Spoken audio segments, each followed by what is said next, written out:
ConCarolina audio check.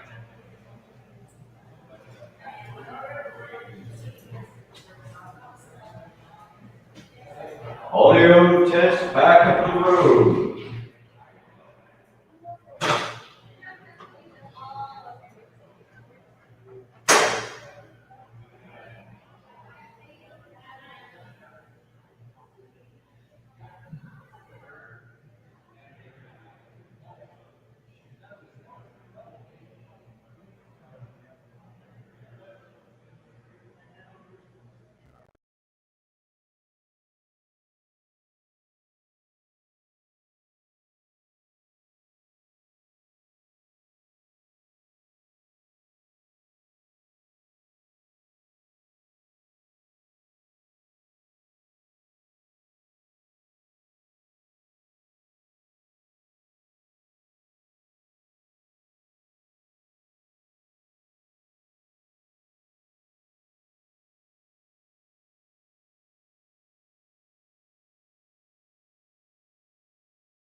Actually, I'm on the phone, so I'm just gonna start.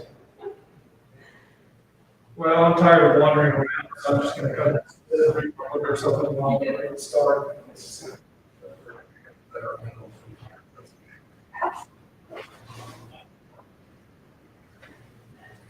No.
Oh,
no.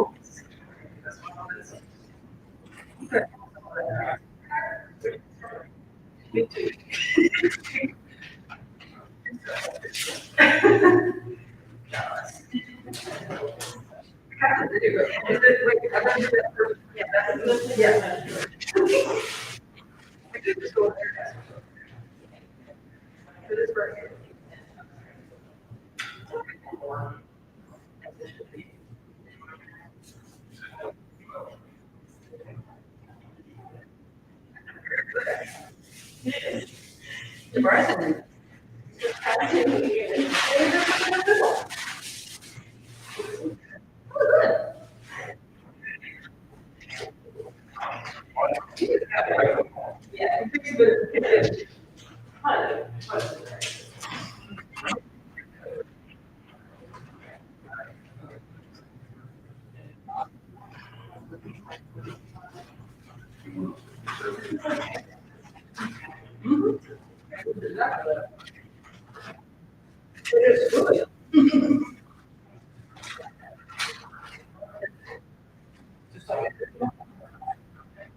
I like it.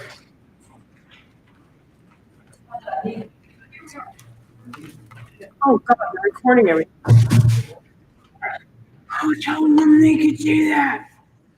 Actually, that's a good thing.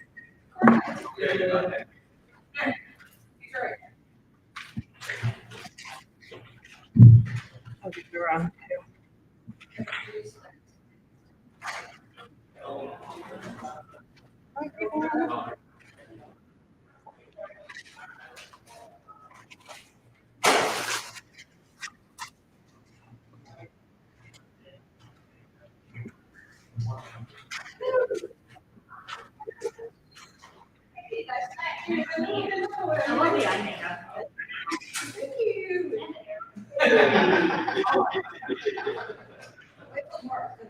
One word for me.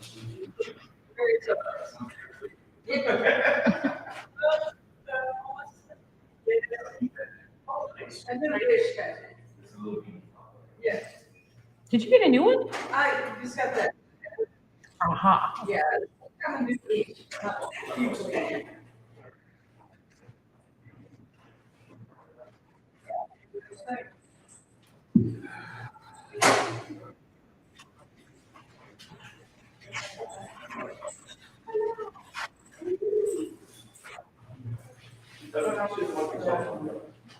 Good,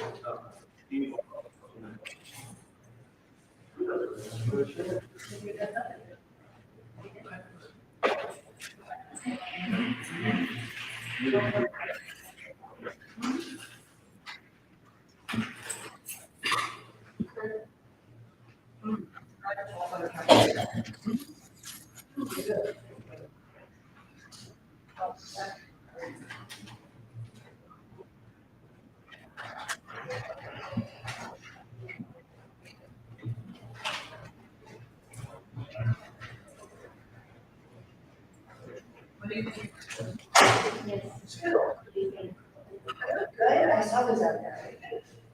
Oh, you're talking about okay. Teaching it.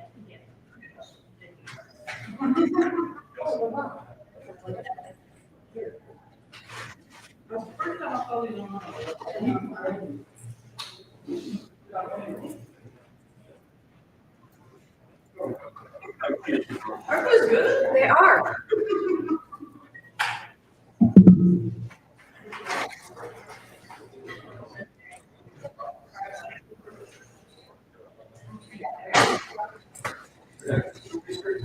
How are you? Good.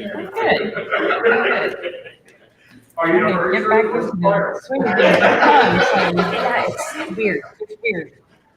It's weird. We're still like, can I hug you? Are we hugging? What are we doing? Yeah.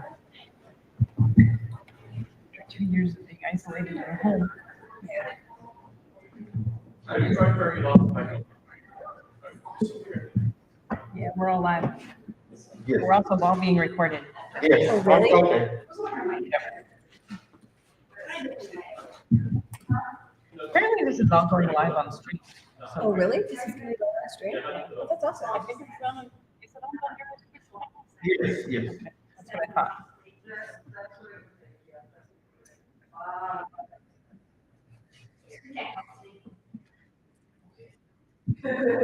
She also needs like ingredients.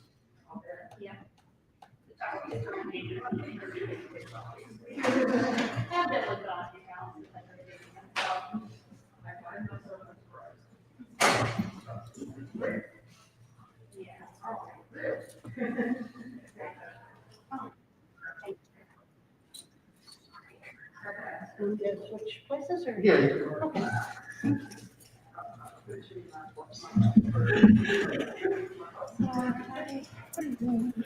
Really picking all of them. No. You want us to make sure to use. All going live on stream.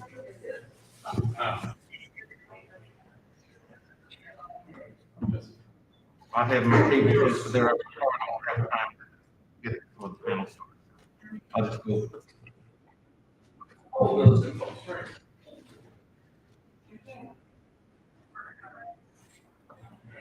Actually, sounds like Portland, it's supposed to be really cool.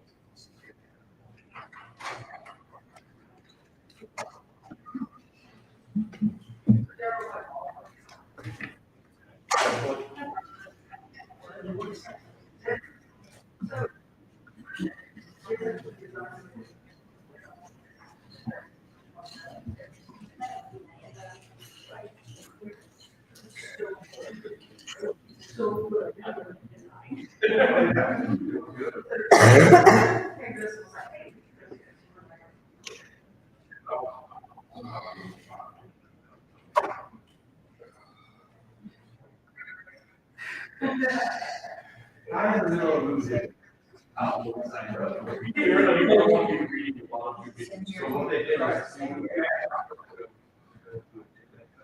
Six.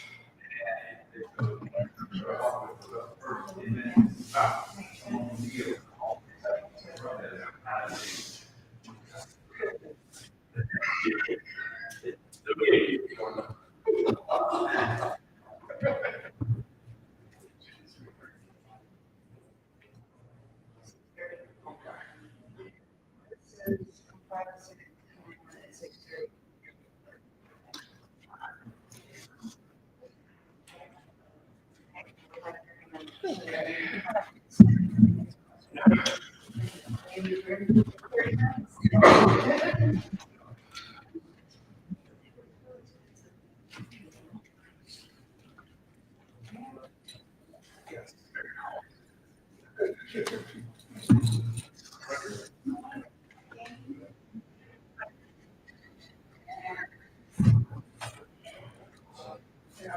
fine.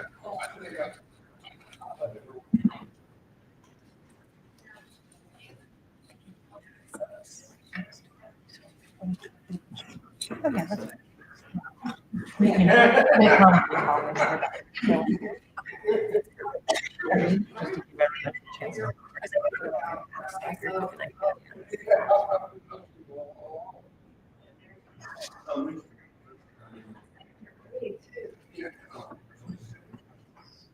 Okay, I guess we're going to go ahead and get started.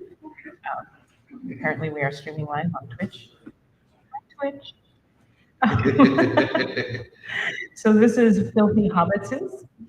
We're going to discuss all things Tolkien, and I'm your moderator. My name is Carol Coles, also known as Carol the Cat. I am the Cinemistress on geekradiodaily.com. I'm also 1/3 of the podcast Guardians of the Geekery and 1/2 of the duo Refried Scenes on the Pop Reaper Reviews Network. And let's just go down the line here, and everybody introduce yourself. Hi, I'm Emily Leverett. I'm an author and editor and a novelist. I write fantasy novels, and I have been a fan of Tolkien for a very, very long time. It's always been a bonding point from the Hobbit cartoon that I've had with my dad. We talk about it a lot still.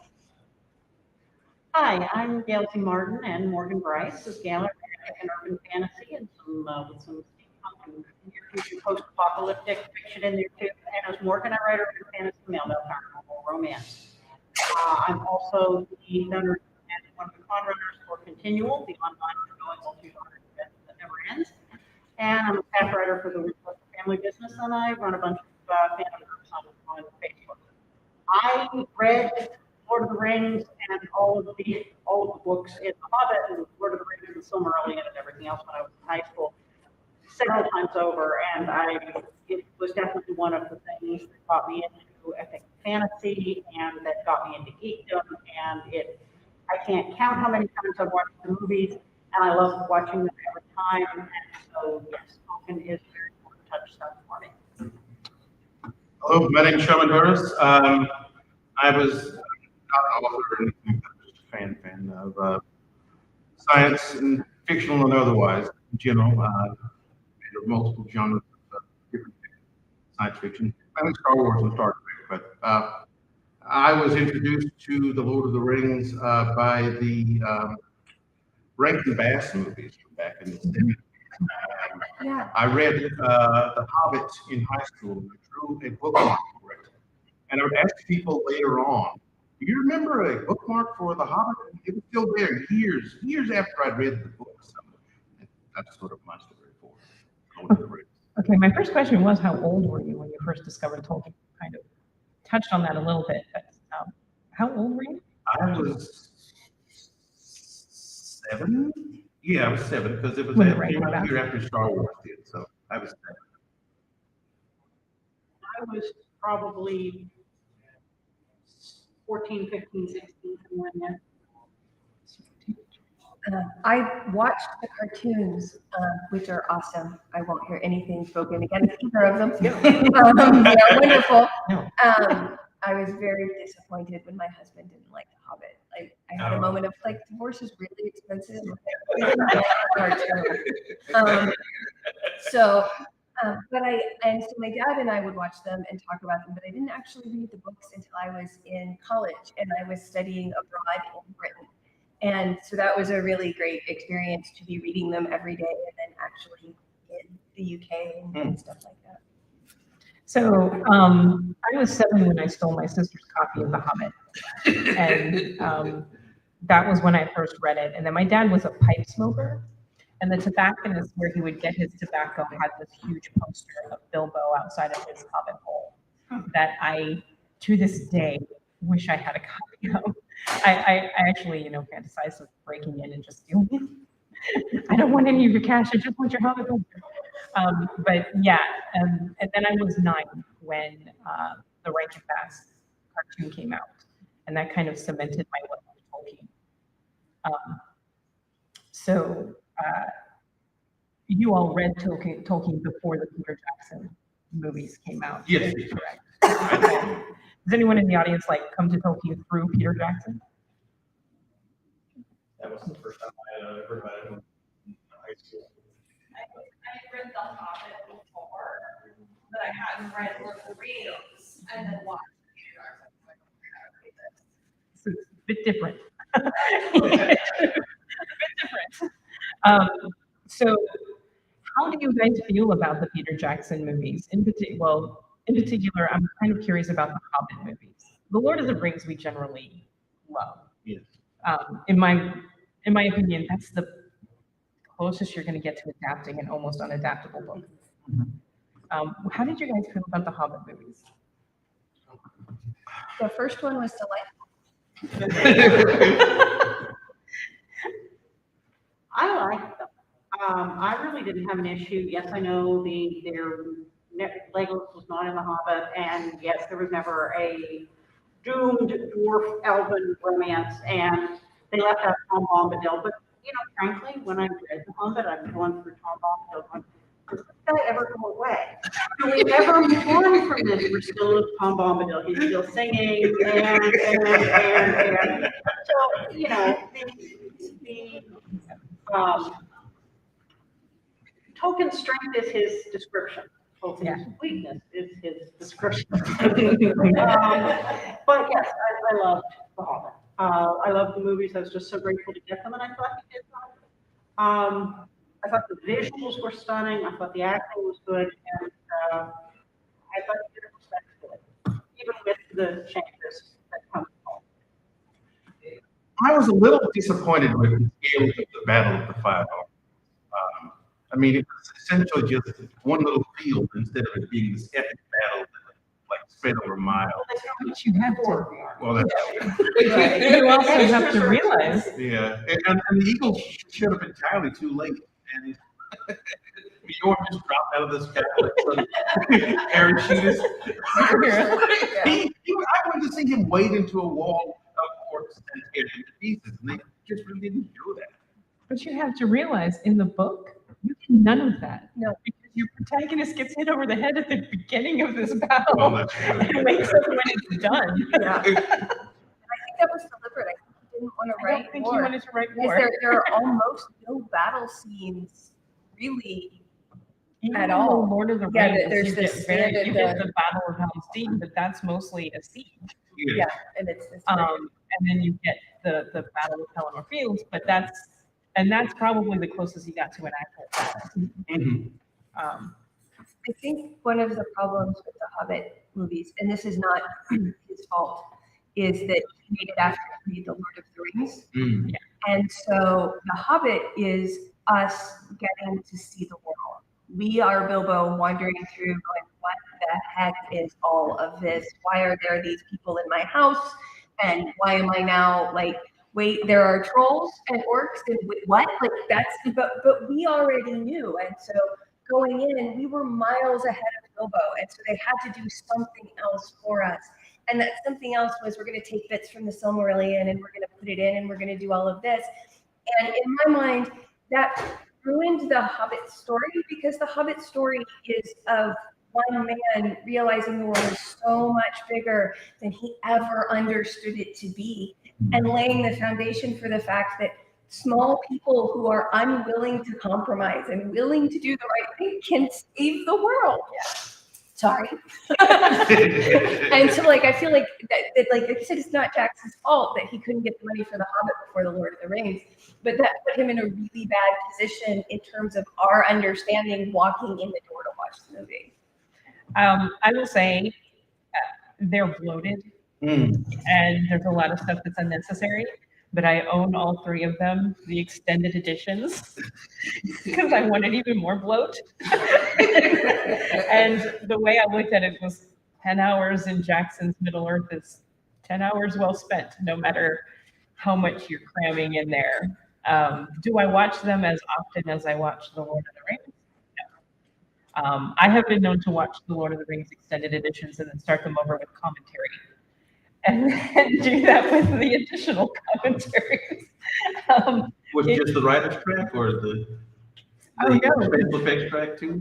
The only one I can't sit through is the Weta, Oh, and that's because Richard Richard Taylor. Richard Taylor's Richard voice Taylor. is just, it's like Robin Leach in the lifestyles of the rich and famous, and I can't listen to All the vowels becoming her.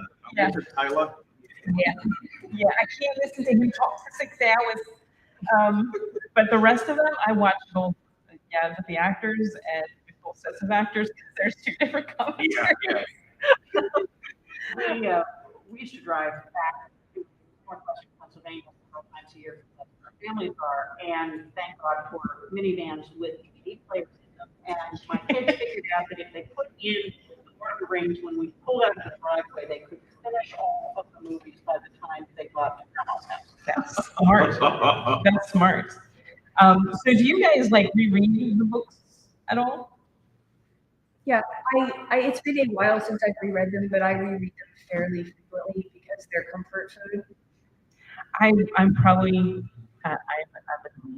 I reread The Hobbit and The Lord of the Rings once a year, and I start on September 22nd because it's my birthday.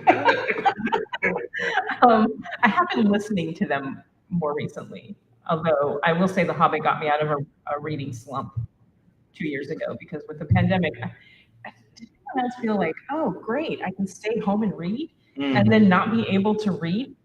Because that happened to me, and I couldn't read anything. I couldn't read anything or watch anything that I didn't know was happy and unchallenging. Yeah. Like, oh, hey, you can watch all of Breaking Bad. No, I can't. I mean, fabulous show. No.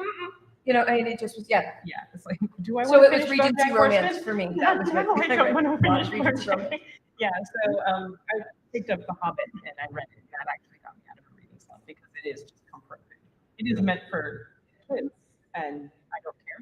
Yeah, that's sort of what happened with me with The Lord of the Rings. I moved to Moxie to get a job, to be closer to the girl that I was dating, and she dumped me and stuff. And then I lost my job, so I was stuck there in Moxie until the apartment lease ran out. So I had days of nothing but watching Lord of the Rings over and over again on a DVD player, and I'd listen to the commentary and everything. I didn't things of I didn't reread them, but I know what all of these extended version, all the way from Lord of the Rings and the Hobbit several times. And fairly often, it's sort of, well, you want to watch Star Wars, the original movie, or Lord of the Rings again. And we can look at the fourth one. The other one I want to toss out here, just because it was really something we listened to over and over again, was the BBC version. Oh, of yes. radio play. Yeah, with All John the- Hurt. all There we the go. different voice Yeah. actors acting out the parts. Now that one we listened to many, many times in the car before there were the newer versions, and it was extremely well done. So the basic consumer series, they're all good, but yes. So do you read The Silmarillion? I have tried to read it, and like, he is a medievalist. I mean, he created his own medieval language. Tolkien was an expert, literally a PhD, was at Oxford. Bless his heart. He wrote, and he was influenced by Old English, but everybody's name doesn't need to start with T or TH. And he wrote a Bible. He didn't write it for us, really. It was not prepared for publication by him. And so I think it's really, really difficult. I've tried it 4 or 5 times, and I can only get a certain bit into it. I think the creation of the dwarf story in it is beautiful and lovely. Oh, yes. But like, beyond that, I just can't. I can't. Eventually, I want to do an entire panel on Feanor and his asshole sons, because I just think they're all jerks. I actually listened to the Silmarillion. Oh. And I recommend actually getting the audiobook if you're having trouble reading it, because it's dry. It is like reading the Bible. I think the creation story at the beginning is beautiful, but I found listening to an audio book, I do that now once a year as well, because it's comfort food. Well, and, you know, Yes. Yeah. it might have been the age that I read it. And I remember that it was very disjointed, so I was expecting something different of it than what it was. There's no plot. No, I realized that about 3/4 of the way in. But I think realizing that this is basically his writer's Bible to himself would make a very different impression now than when I read it, you know, late high school or college.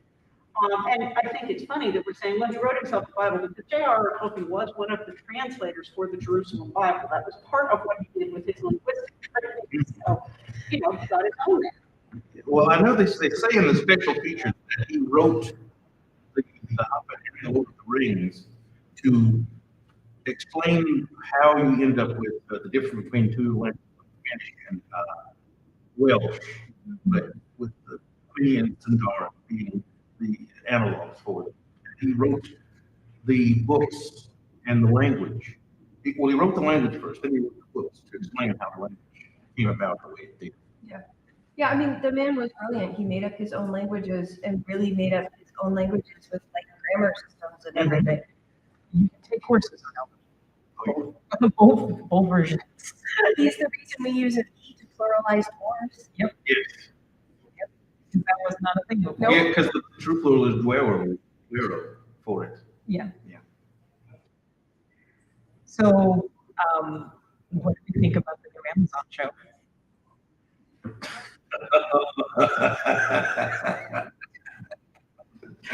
You knew it was going to come out. Come on, you knew it was going to come out. Will you watch? Well, if I get a fast enough internet, but without it, no, I'm not able to afford it. It's too much about all the crazy stuff. I mean, they're talking about a lot of inclusion and people of color and things like that, but yeah, I don't really get much.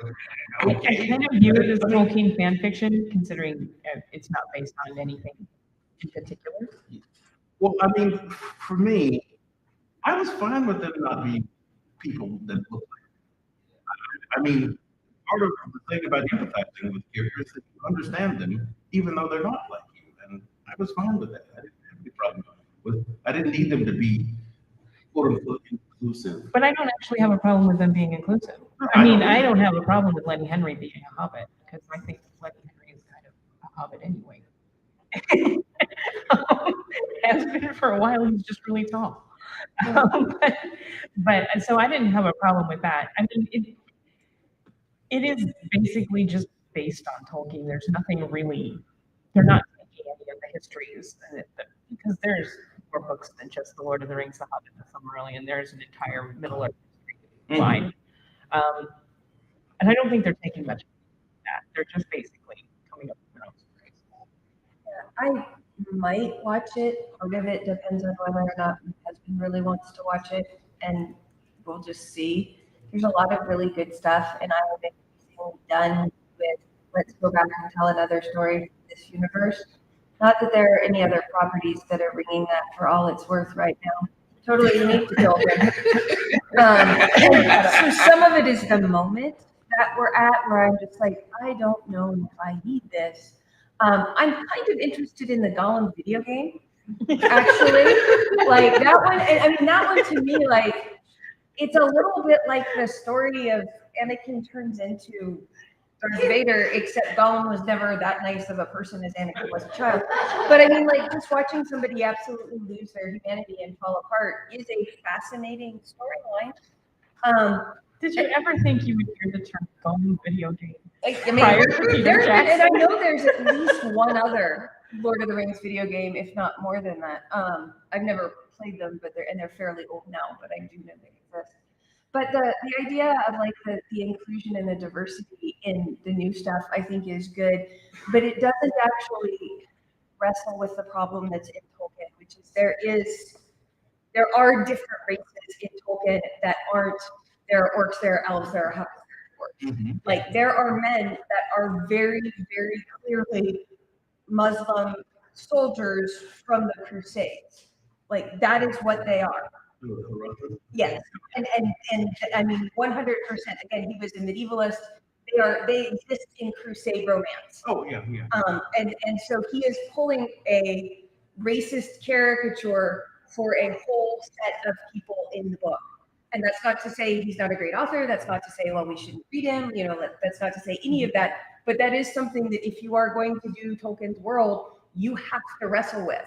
And it's actually something Peter Jackson did super well in the movies. Like the elephants as battle animals, that comes right out of a medieval romance called The Siege of Jerusalem that is absolutely horrifying for its anti-Semitism, but it's really gorgeous otherwise. I'm a medievalist, that's why I say weird things like that. But I mean, like towers built on elephants that came and fought. So some of the imagery that he picks up is just beautiful, but there also are some things you have to deal with when you look at it in the context. And he was doing it deliberately, like he knew who these characters were and was taking them, it was not an accident. Yeah. Well, I mean, he did actually have the notion of the Rohirrim, the essentially English people, if they hadn't been invaded by the Normans. Yeah, I mean, the hobbits are English people. Yeah. Too. Like, yeah. I think, as far as watching it, I think right now the situation that we are all in, the current unpleasantness continuing to be unpleasant and ongoing.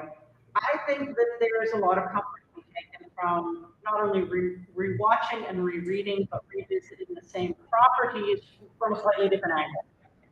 And that comfort level, we're not out of the woods yet, and I think we still need that. So, if it's anything like I watched some of the Marvel prequels like WandaVision and Loki in those with trepidation, and I watched some of the Star Wars spin-off like Mandalorian with the same kind of trepidation, and found out they were better than I expected them to be.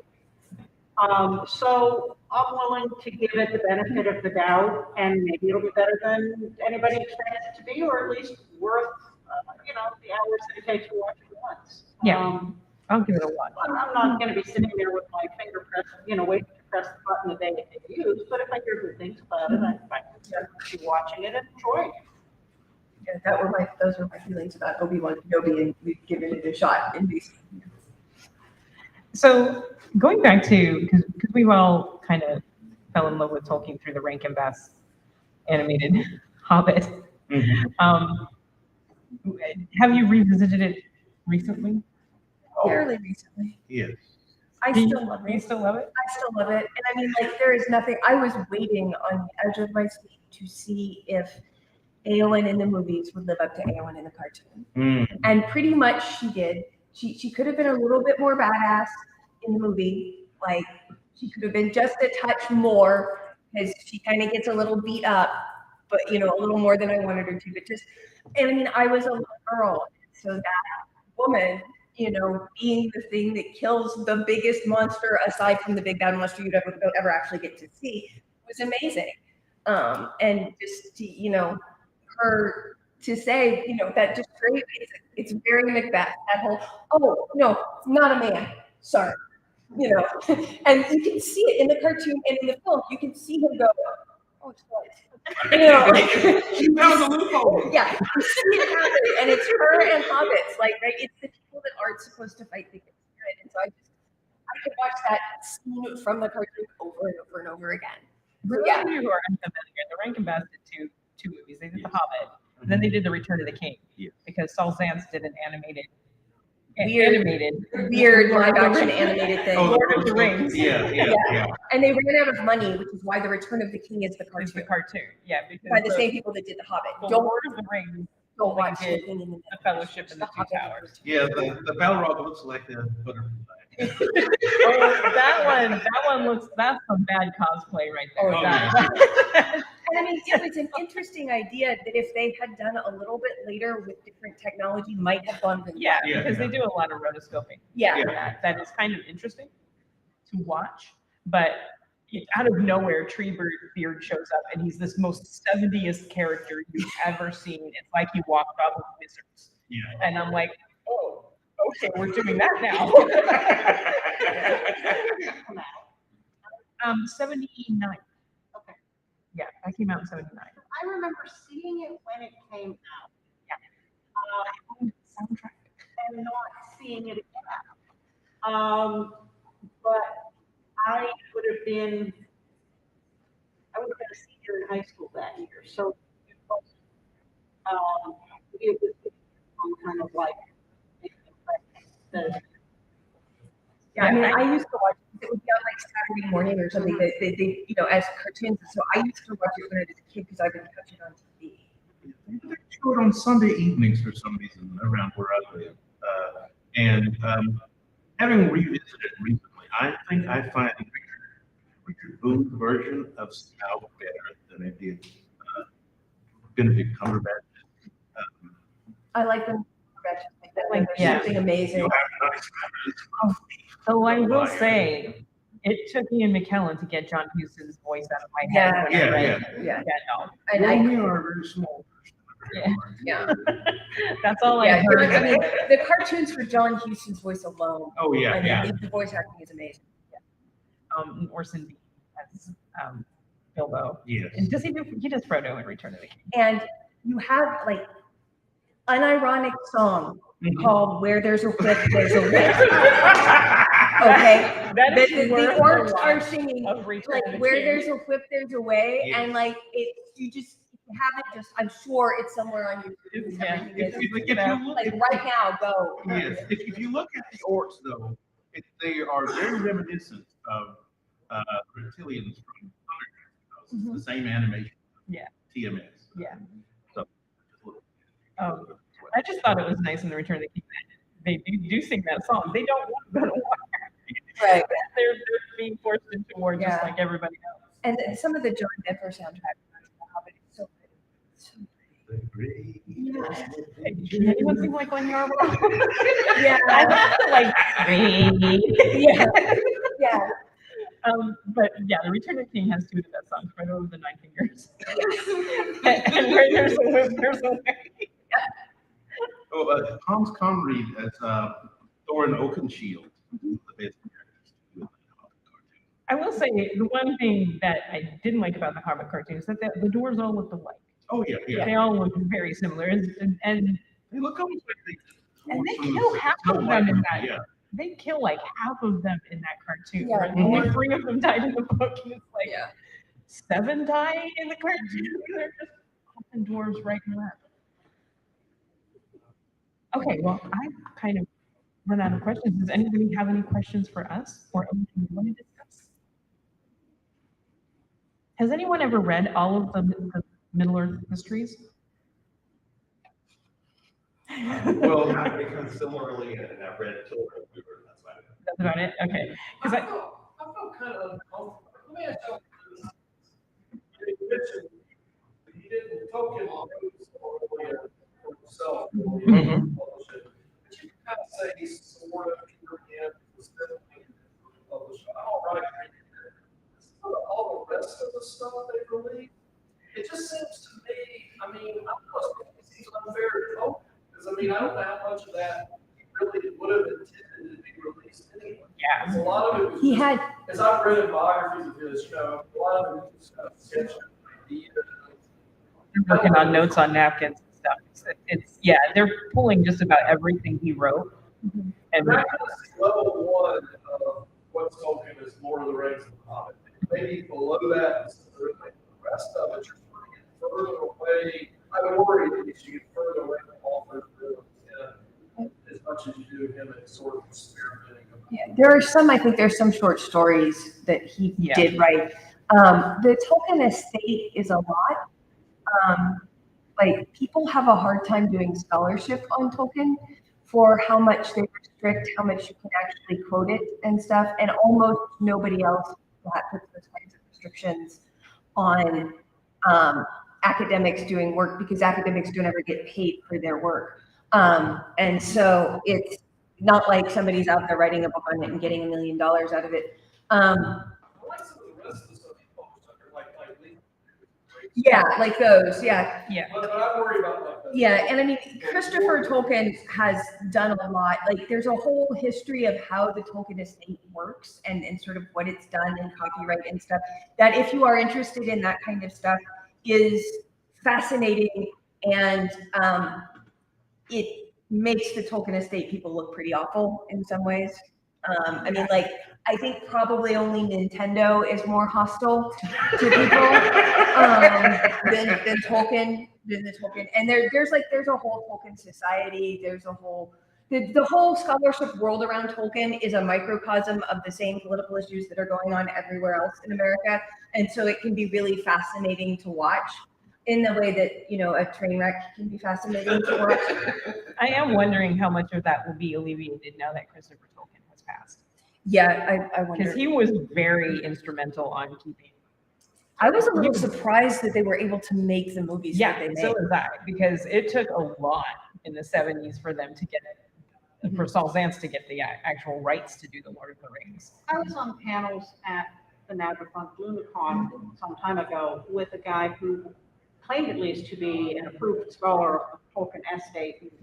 That was kind of this guy, I think his entire life was studying Tolkien, and he knew it backwards and forwards. And if you want to go down that rabbit hole, there's an awful lot of material to do it in, and you never have to come out to the light again. There's enough to see. Yeah. As far as, you know, your concern about Tolkien, I think every author has that desk drawer full of partial manuscripts or the manuscript they wrote when they were 18 that should never see the light of day. And for most of us, those things never will see the light of day unless you have the misfortune to become extremely famous, at which point your grocery list, you know, gets sold at auction and people fight over it and look for deeper meanings. So, you know, he's beyond damage from those things. And if selling them perpetuates the preservation of his material, that, you know, the marketplace will eventually sort out, you know, this stuff was the really good stuff. And well, if you're really obsessed with Tolkien, you can read this other stuff, but don't hurry. I kind of liken it to Dune, because, you know, Frank Herbert did the first 6 books, and now there's 30 other Dune books that are written by his son and Kevin Anderson. And it's like, okay, very little of that was sketched out by Frank Herbert. So, yeah, I do want to actually sit down and read all of the histories just because I'm a nerd, but I haven't had the will to do that because that's a lot. There's a good 25, 30 books that are out there. And a lot of it is very just kind of sketchy stories here and there. If you are interested, Tolkien did a really lovely translation of Sir Gawain and the Green Knight. Oh yeah, that one I do own. Yeah, and so it's a beautiful medieval poem. You know, what's kind of funny, you're talking about reading all the histories of Middle Earth. You know, my degree was in history, and there is the history that is dry as dust, that's written in textbooks, that is what makes everybody not read history. And then there are the really good historians who remember that history is the story of people, and people have passions, and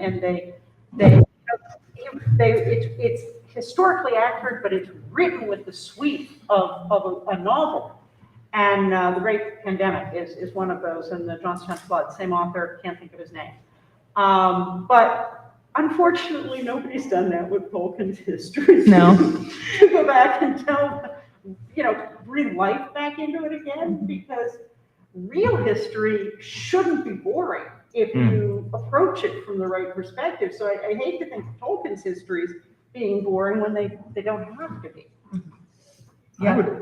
I would like to have seen the version of The Hobbit that the Beatles were trying to do. And they were trying to do the Lord of the Rings. Oh, okay. Was it? Yeah, they wanted to be the hobbits. They wanted to be the 4 hobbits. Well, I mean, if you look at the Hobbit movie, speaking of Del Toro, if you look at the Hobbit movie, you can see some of the scenes that Del Toro actually did. Yeah. Like the stone giant fight, that was definitely Del Toro. Yeah. Which is like one line in the book. Yeah. It's like one mention in the book, and they did a 10-minute scene on it. So who is your favorite Tolkien character?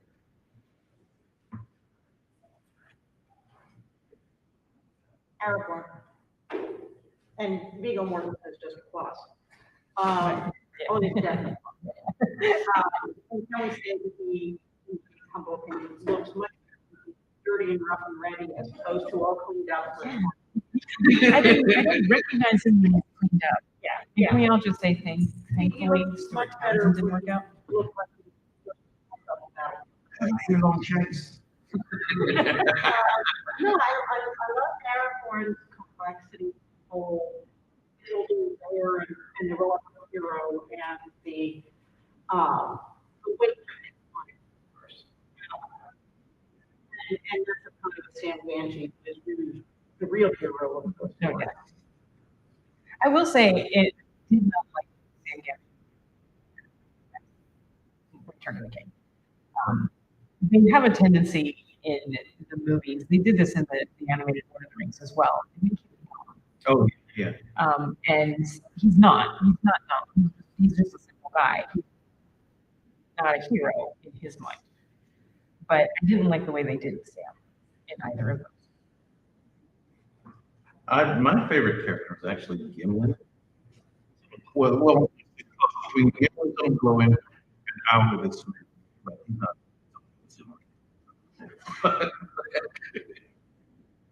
I've always loved Samwise. Like Samwise gets the closest you will get to Tolkien going, okay, I'm going to stop telling you a story and tell you exactly what the point of this is. Right here, right now. You know, I don't want to be a king. I just want to own a small parcel of land and live happily ever after. That's, what does it all mean? That's what it all means. Sam says what it all means somewhere around page 200 and something of The Return of the King. You can find it. There it is, right there.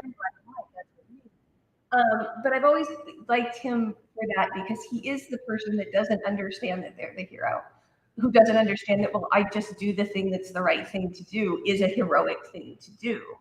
And that is a very sweet and sort of lovely way to approach the world. And it's why he survives and Frodo doesn't. It's why he can go home again. And to a certain extent why Merry and Pippin can go home again, but Frodo never can. Even though he lives, he is broken beyond having a successful life after that. And it is good that Tolkien did that with people because that is a way that war and that life works. Mm-hmm. There are some things that you can't fix. And I like Boromir for that reason too. That he does get a redemption, but that, and that just that desperation of wanting your parents to like you. Denethor may be one of the most awful people in the series for the way. And I mean, Faramir, his brother, is great too, right? The person who understands that the thing everybody wants you to do and it looks like the right thing is not the right thing to do. I wish with everything I have that Éowyn could be my favorite character, but she kills the bad guy and then goes, you know what? I get married and be a farmer. It breaks my heart. She is a shield maiden. She is the closest thing to a Viking you will ever get. And she's like, I think I want to go raise plants because the guy I like raises plants. Yeah. And I'm just like, oh, please don't. Like, you have 4 women, 5 if you count Goldberry. You've got the crazy hobbit lady that actually, Lobelia, that actually is a hero on her own. At the end, it's kind of cool. You have Goldberry. You have Éowyn. You have Galadriel, and you have the spider, right? Arwen. Who is, but not in the books really. Arwen is not really. Arwen says one line in the book. Yeah. You mean Shelob? Yeah, no, I'm the spider, yes. Yeah. Shelob, the spider, is female. And like all of the women kind of diminish and go away. Like, right, that's Galadriel's thing. I will diminish and go away. But I will give Tolkien credit. He gave voice to women in a land where people are conquering them. Because when Éowyn wants to go to war, and Theoden is like, you have to stay here. And he's if I stay here, what will happen is I will be here when they get here to rape and murder us. Yeah. And I would rather die in battle on a horse, thank you, than be raped by an orc. And like that is a voice that I think, especially in light of things like World War I and World War II, women really needed. Like that's a big deal that he did that and explained that no, it's not just soldiers that get broken in war, and the kind of things that happen are war crimes, and they happen to everybody. That women can still 5 years old. Yeah. So, And they will. The Yeah. men will already be dead in battle, and the women will still have to live through this. And I think, one of the things I love Sam for is that speech to Frodo, that there is good in this world Yes. and it's worth fighting for.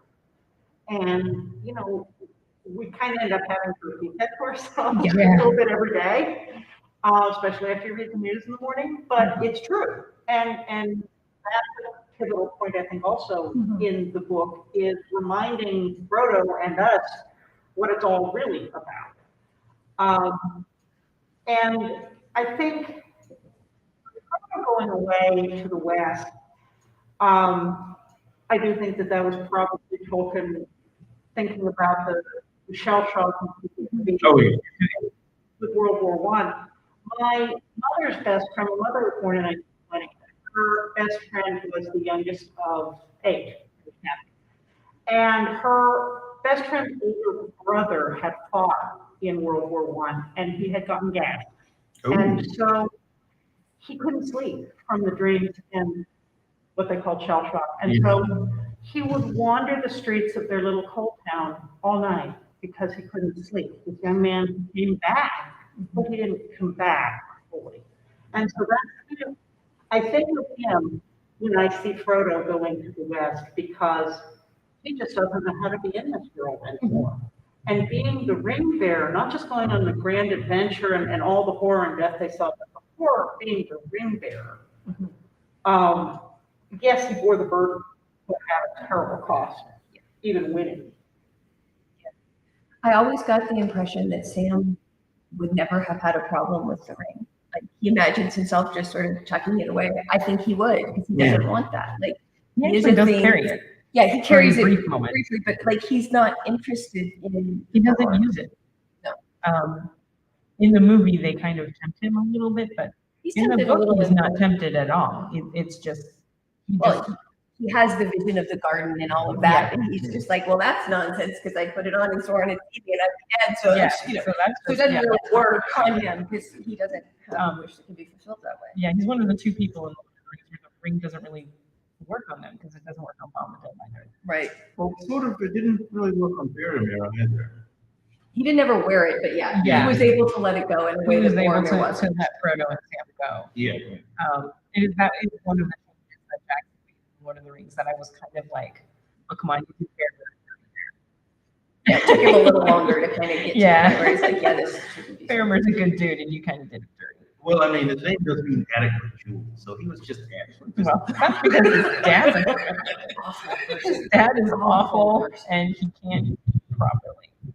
So that is one of the most disgusting scenes. Oh, yeah.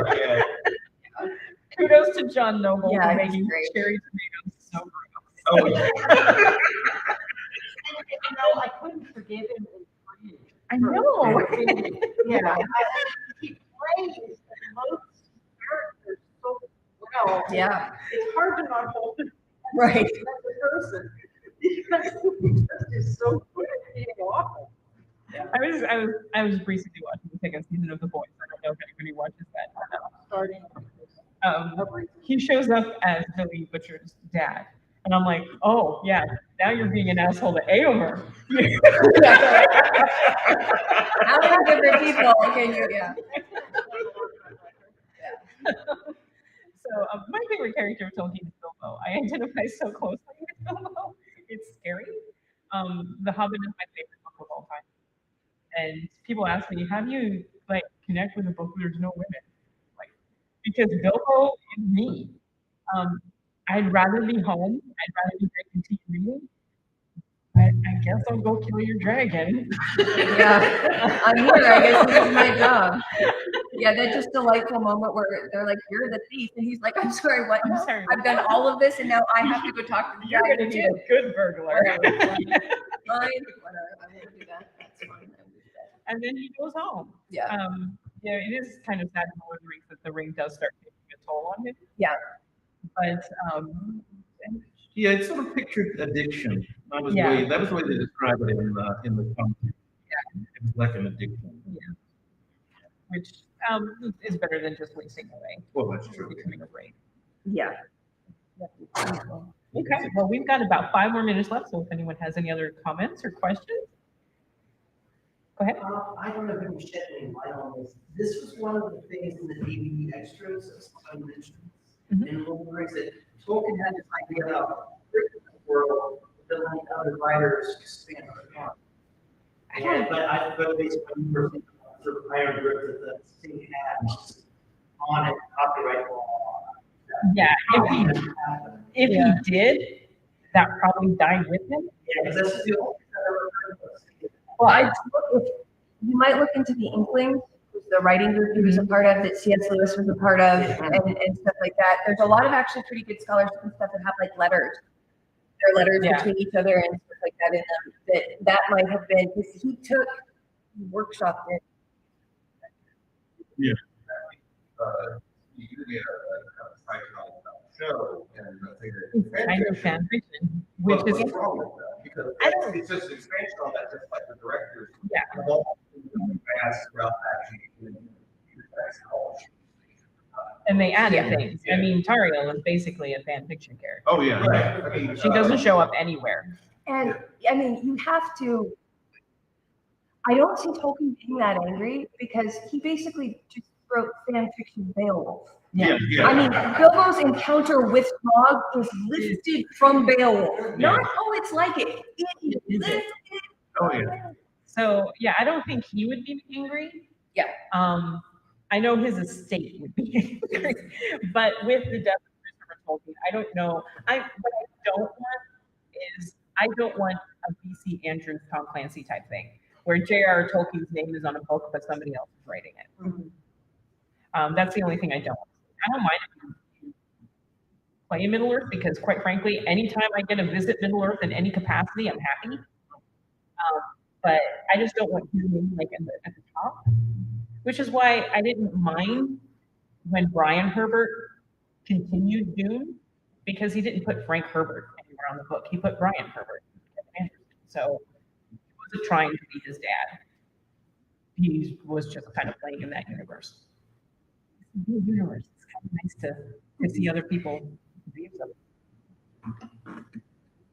I had one more thing to say about, we were talking about the Hobbit movie, and I think it's a situation of the excess that we sort of saw with the prequel series of Star Wars, where George Lucas made that and nobody was really telling him no about everything, and so he did a lot of things that sort of tarnished it.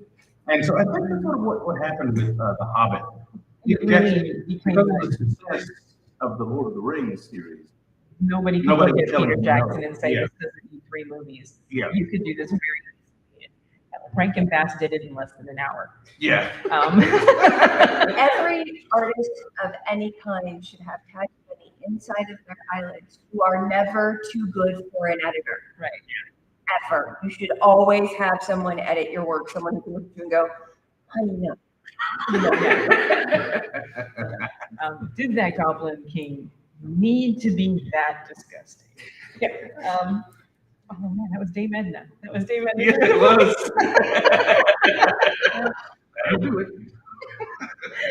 I did like that. Oh, I did like that. I was like, okay, you went out with a joke. I kind of like that. Well, I mean, Gandalf suddenly became like almost like Wonder Woman, wandering there, spinning around with the sword and everything. That entire battle sequence is like, you're dead there, you're dead there, you're dead, you're all dead, you're all dead.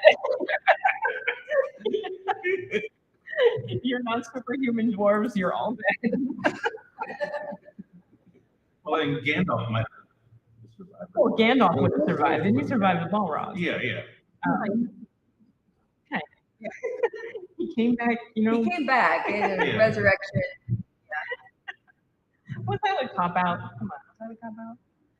No, I actually thought it was a transformation. Yeah. That Gandalf had to die as a grave. And it's great to come back. Yeah. To Make the difference. It was a little trial by fire. Yeah. So do Balrogs have wings? I feel like Shadow they're and angels. flames, winds of shadow and flames. Yes. I never understood why that was under question because it's right there in the book. Wings of shadow and flames. He says he has wings. Why is everybody arguing about it? I mean, in my mind, and they did this perfectly in the films, he looks like the thing on the mountain in Fantasia. Yeah. Yes. I mean, Oh, I was yeah. like, yes, they are Chernobyl. cousins. That is right. Yeah, Chernobyl, yes. Okay. Well, if anyone else has any other questions? We're 2 minutes short, so anybody else want to say anything? What we're come gonna- and find me. yeah. I'll talk about this. Where can people find you next? I'm going to be in a panel right next door on world building. So that's where I'll be, and I will be out and about, and all my work is on the fall staff table in the dealer's room, or in the author's outlet. It's the book dealer room. I'm on a charity panel tonight, and then I'm on several panels tomorrow and one on Sunday. So please find me. And we have a table in Author's Alley with 4 books and one of pottery. So I don't have any pencils from tomorrow. They're working in another world, so, but I'll be in numerous rooms taking the young. Weekend. I'm on 2 panels tomorrow where I'm going to recommend some geeky reads and then some young adult books, and then talk about cancel shows. Which hopefully won't be the Lord of the Rings show. Well, that would be fast. Can I just say, I'm kind of, I wish fandom would embrace things a little bit more. I'm also a Star Wars geek, and I just can't stand when you just spit on every new thing that comes out. Could you give it a chance? Just a little chance, please? Because being a Star Wars fan this past week and a half has just been tough. But being a Tolkien fan since this thing was announced has been tough also. Like, what are you doing in my fandom? So, just give it a chance. If it's not good, it's not good. Wouldn't be the first time they did something bad. Yeah, wait for it to come out and actually watch it. Don't be going on, Rotten Tomatoes and throwing a bad review up now. Yeah. Okay, so that's our panel. Thank you for coming. Enjoy the rest of the comments.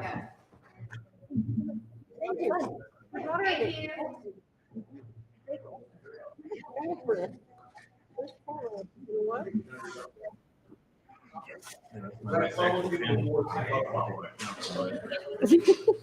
I did break up with a boyfriend because he hated The Hobbit. And he hated The Hobbit. And I was like, I can't. My husband loves You don't need it. that kind of negativity in your life.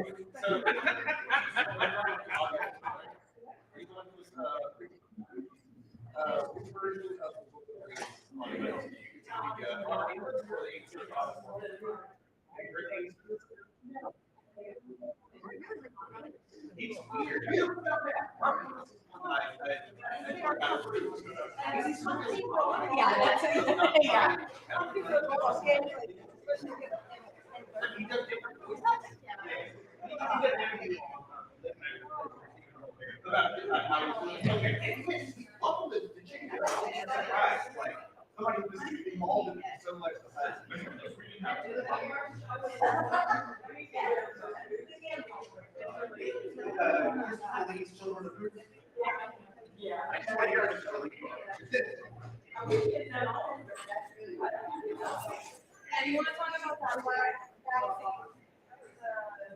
spinning. You haven't moved that well.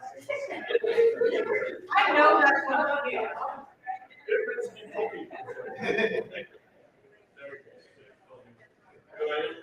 Yes.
Right now, my record is 6.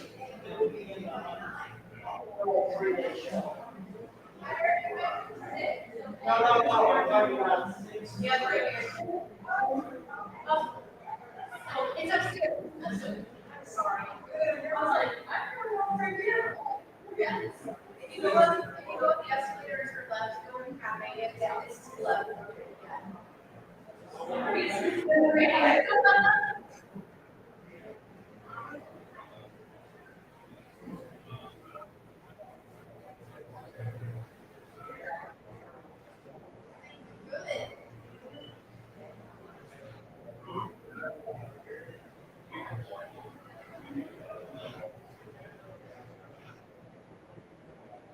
So things that are chewy, typically crispy and this kind of. So,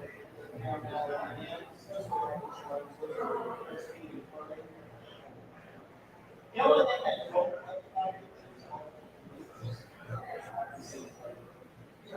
so it's not like red taste different from the other health brand, you know.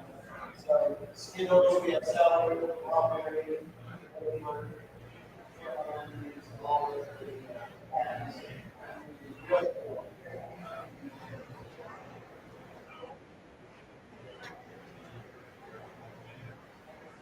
so are you thinking yet? Not yet. I have to wash my sugar intake. But they're easy. Where's the shoes? Shoes here, yeah. This is not on track.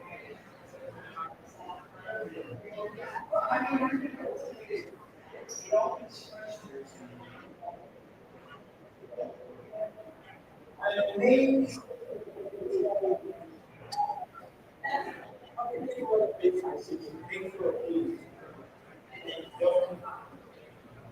So it never fails. They chose small shows. There's always and I go to places where people are about 500, 600 bucks. So I never fail.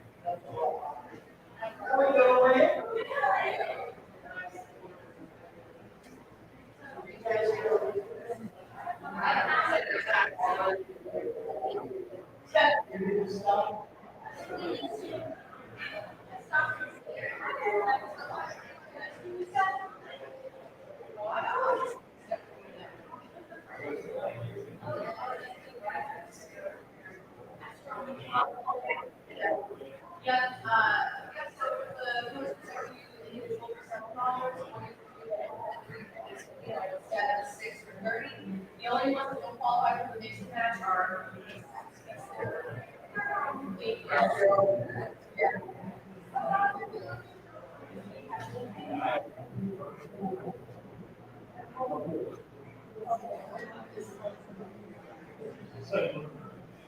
yeah. Mixed in. Okay. Raleigh,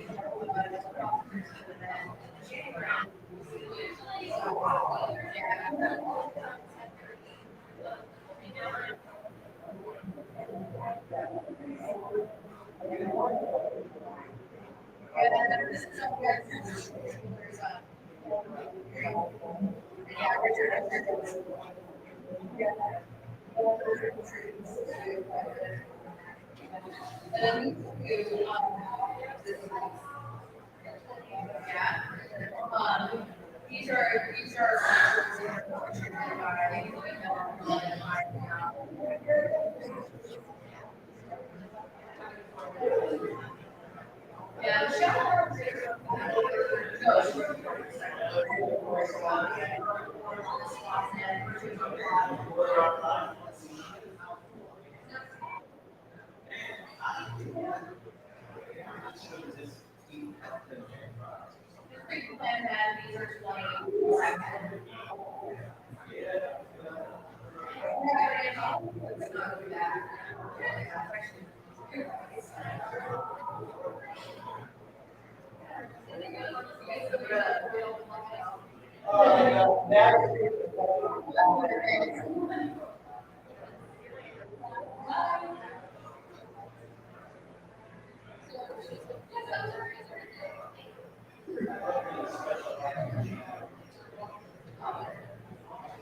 Oh, yeah, so, yeah, I was in a car accident in 2005, and all I was I had a near-death experience. I picked up a steer, that happened, and he ended up following me for like 8 months.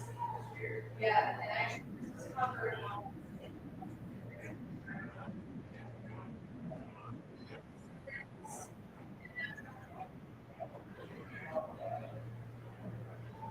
Oh, yeah, nice. I would say,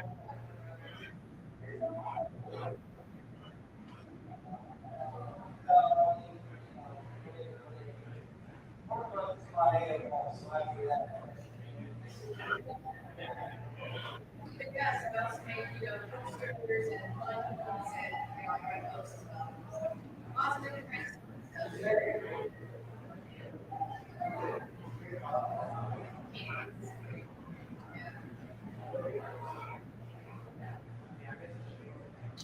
Yeah, so ultimately,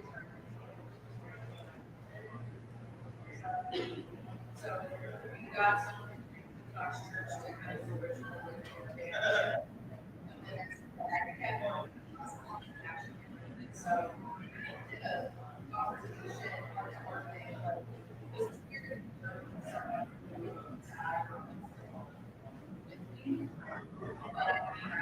Absolutely. So, I survived.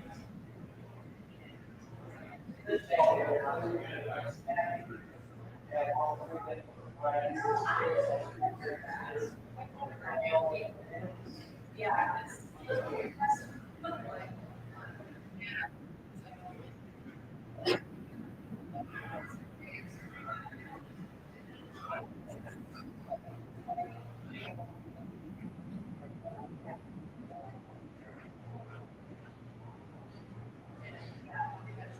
I know it wasn't the most dramatic ending, but, it was people too.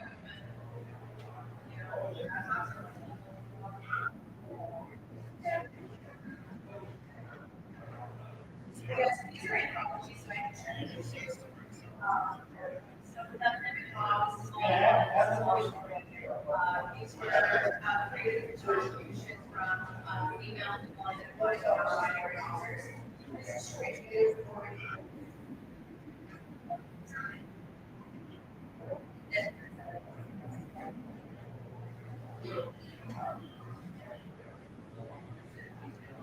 female and non-binary contributors.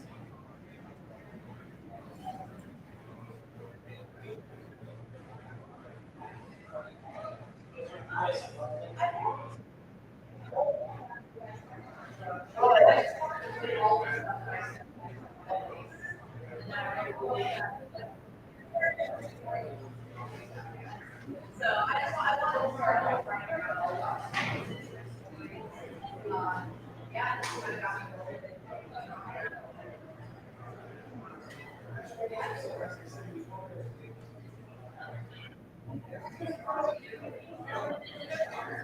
me going.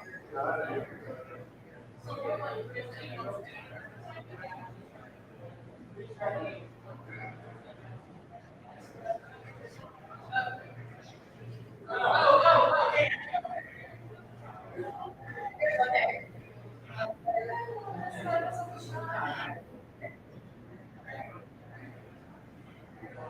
Yep, up here a little again. I may be leaving a little early on Sunday because I'm going to see, so it's a 6 hour drive. So the goal is to leave by no, I'm actually going to see California. And then I'm and then in January.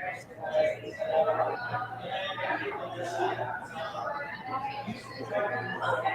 Yeah, but I literally like right across the river. I can see the Capitol of Washington. I'm trying to take the metro to DC a little bit,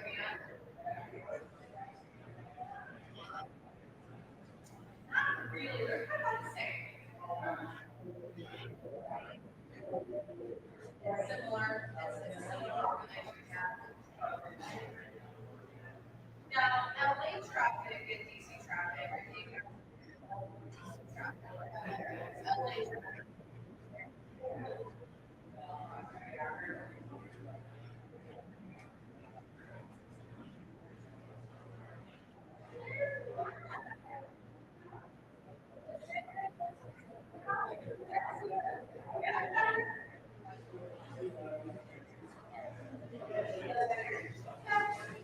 Yeah, that's right. Still got a little bit of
like I promise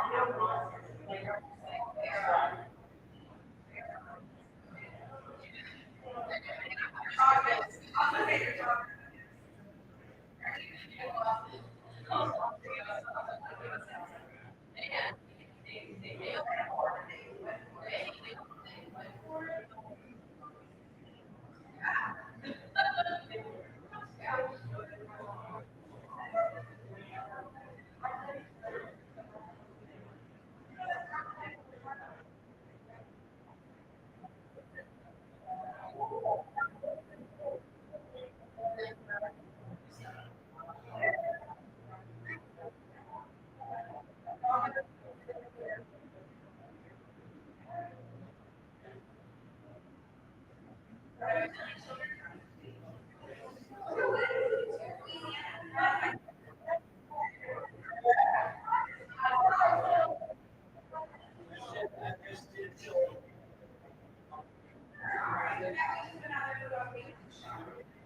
We are the other part. Do you want to sit on that side or that side? I don't know. Do we sit in the front row or second? I don't know. All right. You know what? I'm gonna sit in the front row. So you're okay.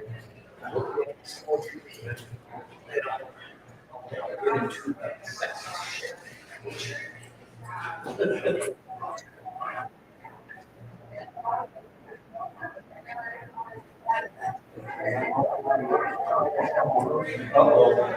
Ashy, man.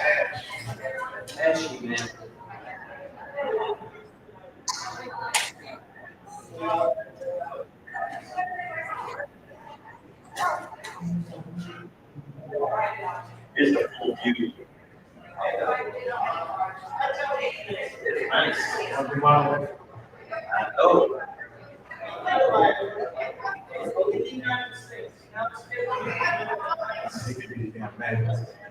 Oh, yeah.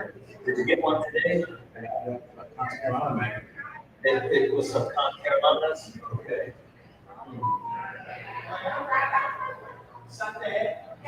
Look at this one. The head is like so small, all digital stuff. Oh, here's another.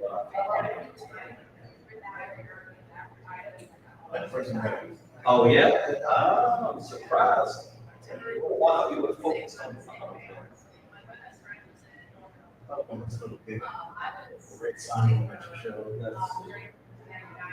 Oh, you mean the back side?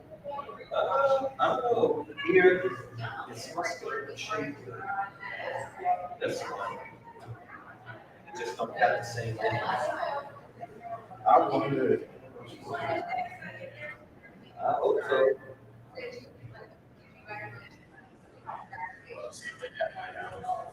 T-shirt. All right. Oh, yeah.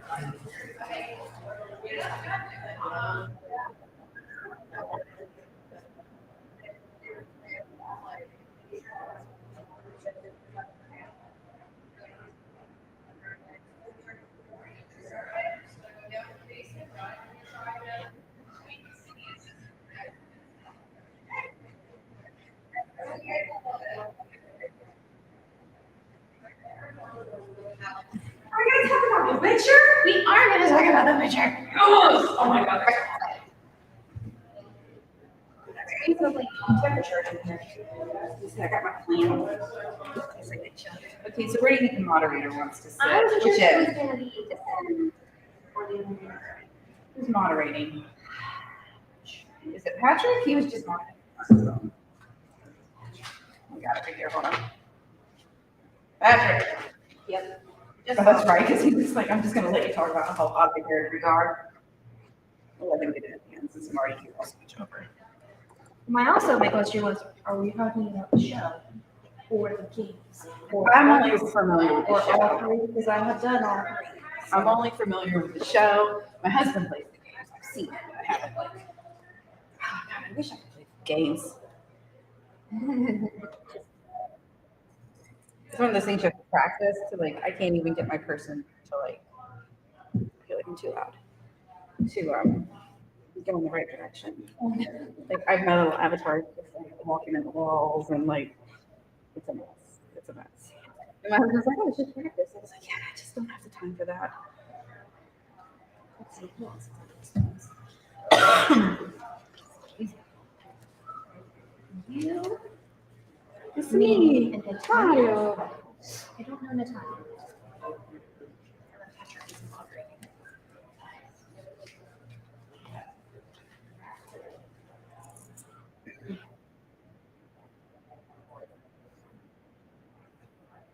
There's written Patrick in there.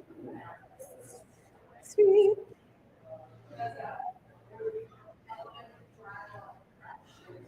I know how Wi-Fi would be better.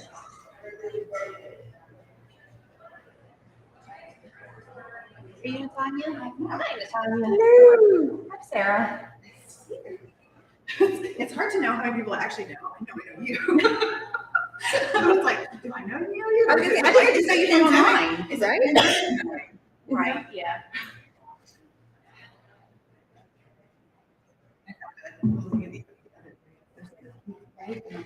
Something else? Yeah.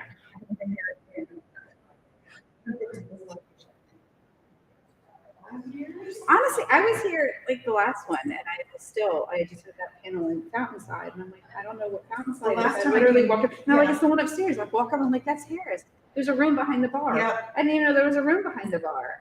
This is my first time here, so. I went twice when it was at the embassy. The first year where there was an air conditioning. Oh my God, do you guys want to hear something absolutely horrible? Sure. It'll be great. Just listen. Here.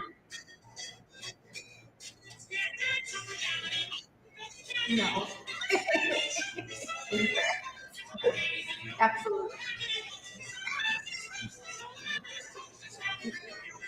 Oh my God, it's terrible. It's terrible. I love But it. sometimes it's wonderful when I was gonna say that it's so bad, it's good.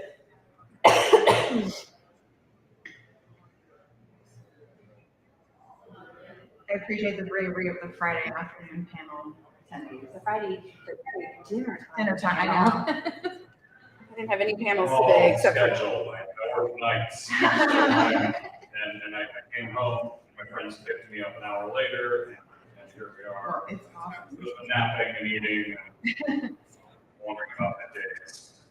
Just so, yeah, I just hung out with everybody during the day, and then I had the 5:30 panel, 6:30 panel, and then maybe late dinner. I don't know, my bedtime's like 9, so I mean, hence the. I had an 11:30 panel at MomoCon PM. And I was like, hi, I'm gonna be asleep, so. Toss the coin to your window, plenty. Dinner and a show? Where is it? I don't know if you can find a spot or if you need someone to move. This is 3 times as many people as Awesome. You know what? I was talking to somebody else, and they were like, "Oh, I was going to go to that one, but I couldn't find it." Yeah, I told you. I couldn't find this either. I took a little while.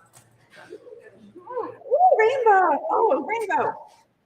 Here it is. This is my avatar. Actually, I'll sit over here since he's at the end and be moderator-ish. He'll be the moderator. Oh, wow. Questions? Moderate. Oh, Ellie, you have four of us.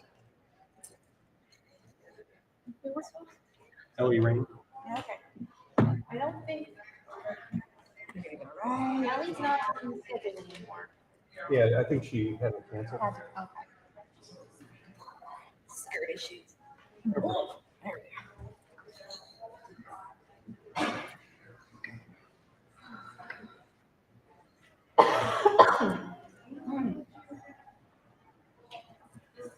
Okay. Give it another minute. Yeah. I have to go get a beer. I have to go get another beer. It's too late now. If you had waited, if you just showed up first, that would be fun. Well, I had to go put it in the table Yeah. because I didn't want all my stuff. Yeah, I noticed that. This area was leaving to go eat dinner. Yeah, I'm not going to eat. I was like, just leave me a spot. I'll eat. Where are you going? I don't know. I'm just gonna go upstairs afterwards. I was, I know Tamsin said like Nancy wanted to eat dinner, and I was like, I'm not gonna be done. Oh. That's too late. Like, go without me. I'll meet you there.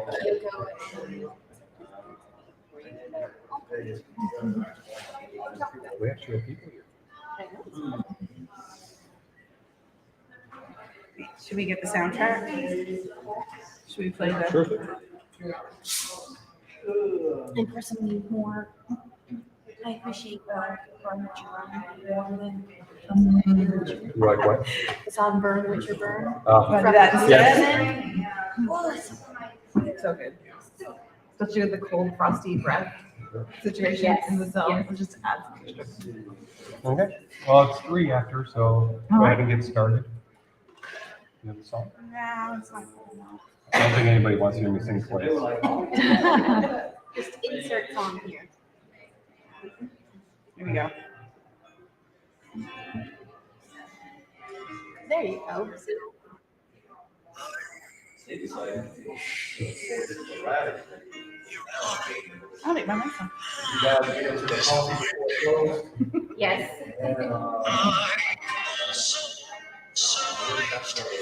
No thanks to you. Oh, there it goes. There you go.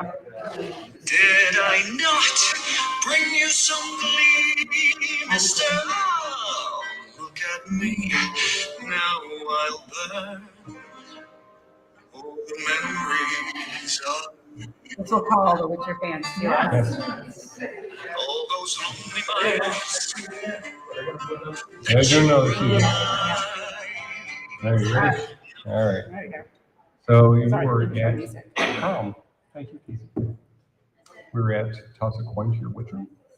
So we were talking all things Witcher for the next hour or so. So I'm going to start off. I'm Patrick Dugan. I'm the author of the Darkest Storm series and the Watchers of Hysteria. And to my left are our esteemed panelists, so I'll let them introduce themselves. Hello, my name is Casey LaCour. I'm a writer with Falstaff Books. I'm working on my Medusa retelling that'll be out later next year. I also do self-published author assistant, virtual assistant stuff, and TikTok marketing for authors.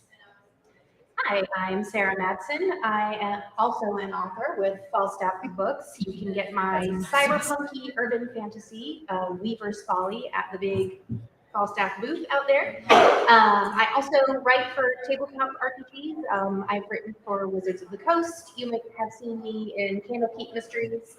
I also do a lot of writing for Gold Press and Cubicle 7 and a bunch of other stuff. So, yeah. Hi, I'm Natanya Barron. I'm a fantasy author and fashion historian, which actually is relevant to the costumes. It's a very cool show. But I'm also a gamer and total nerd and have grown up playing games and then reading the books and then watching the show. So not all of them. I'm not an encyclopedia by any stretch. But I've been publishing for about 10 years now with a variety of presses. You can find her at the Falstaff booth as well. Yeah, looking forward to talking about this very quickly. And Natanya did all my book covers. So, also true. So if you want to see her amazing art, you can stop by my table and get a try. So let's start off with, why do you love The Witcher? I choose to objectify them sexually. They're all hot. No, it's a really, I haven't played the game, so I'm not a gamer. I don't know it from that end. I just know it from the show. But I'm a big fan. I love Henry Cavill, like excellent actor. It's a really good show, and I enjoy it thoroughly, and I'm a little bit obsessed with it. But yeah, definitely the objectification is it's way up there. So I actually fell in love with The Witcher playing The Witcher 3. So I played the games first, and then went to the show and have read not all of, but some of the books. And I actually originally was watching my husband play The Witcher 3 and almost didn't play it because I only saw some of the more objectified women at the beginning, and I thought it was like, oh, it's another one of these games. Okay. But I picked it up because he enjoyed it so much, and I just absolutely loved the rich world and the complex choices that the characters have to make, and how not everything is easy and black and white and cut and dry, and it's just the storytelling and everything of the entire just Witcher universe is just amazing for me. Yeah, I was similar. I love the Dragon Age games. Really, any game that has magic and the ability to kill people with a sword that I can virtually do and get out aggression that way is wonderful. And I was looking for something after having a bit of a hangover with the Dragon Age games, and people kept saying The Witcher, but it's really complicated and the controls are really difficult. And I was like, did you just say I couldn't do something? Because if you did, I'm going to show you. Says the girl playing Elden Ring right now. Regrets, but anyway. I loved, I think, what you're saying, the lore of the games. And I didn't know when I started playing the game that it was, a celebrated series of books that were kind of episodic, very, very different than kind of what the kind of structure that I was used to with fantasy. And I loved that it was coming from a sort of Slavic angle, and you weren't getting this very typical, the queen and the king, and then some angry mages, and the sort of very typical English/European approach to fantasy world building, and how so much of it was rooted in actual mythology. And I'm a total mythology nerd, and so ended up reading the books, and then when the series was about to come out, I was like, and I love Henry Cavill. But turns out that there's many people in that show that I find rather wonderful. And it's just a giant vibe panel. It is all of it, and happening on screen at the same time. So yeah.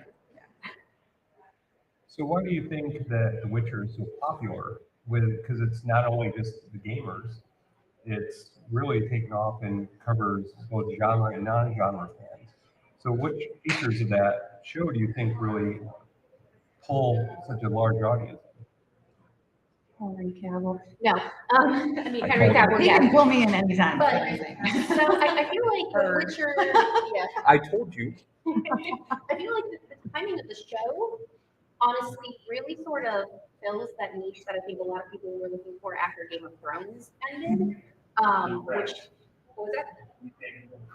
Yeah. Well, it came to a conclusion. It finished its run. It was no longer on the air. And so people were looking, I think a lot of non-gamers who were not previously into fantasy prior to Game of Thrones, then found Witcher to fill that niche. And I think Witcher also pulled people in. I think it's as complicated as the timeline in the show was, which I know that was kind of a controversial thing. I think it was accessible in a way that like a lot of other fantasy isn't, like especially Tolkien from the outside, it's huge and long and it has all of these crazy creatures, whereas I think The Witcher kind of brought things down to sort of a ground level and allowed, you know, people who were not previously familiar with the world to sort of step into it in the show. I think Geralt is like my inner monologue. So personally, I wish I could So you just go, yeah, I wish I could just grunt and be like mildly sarcastic and angry all the time. But like, I think socialization has made, especially people assigned female at birth, perform in a very like sunny and like everything's great. The worst interchange in the world is, how are you? Great, how are you? Because I'm never like what? No one really cares on the other side. And I wish the answer could just be like, oh. Yeah, I used to work as a reservist. But I also think that, you know, what I love about the show is it has humor.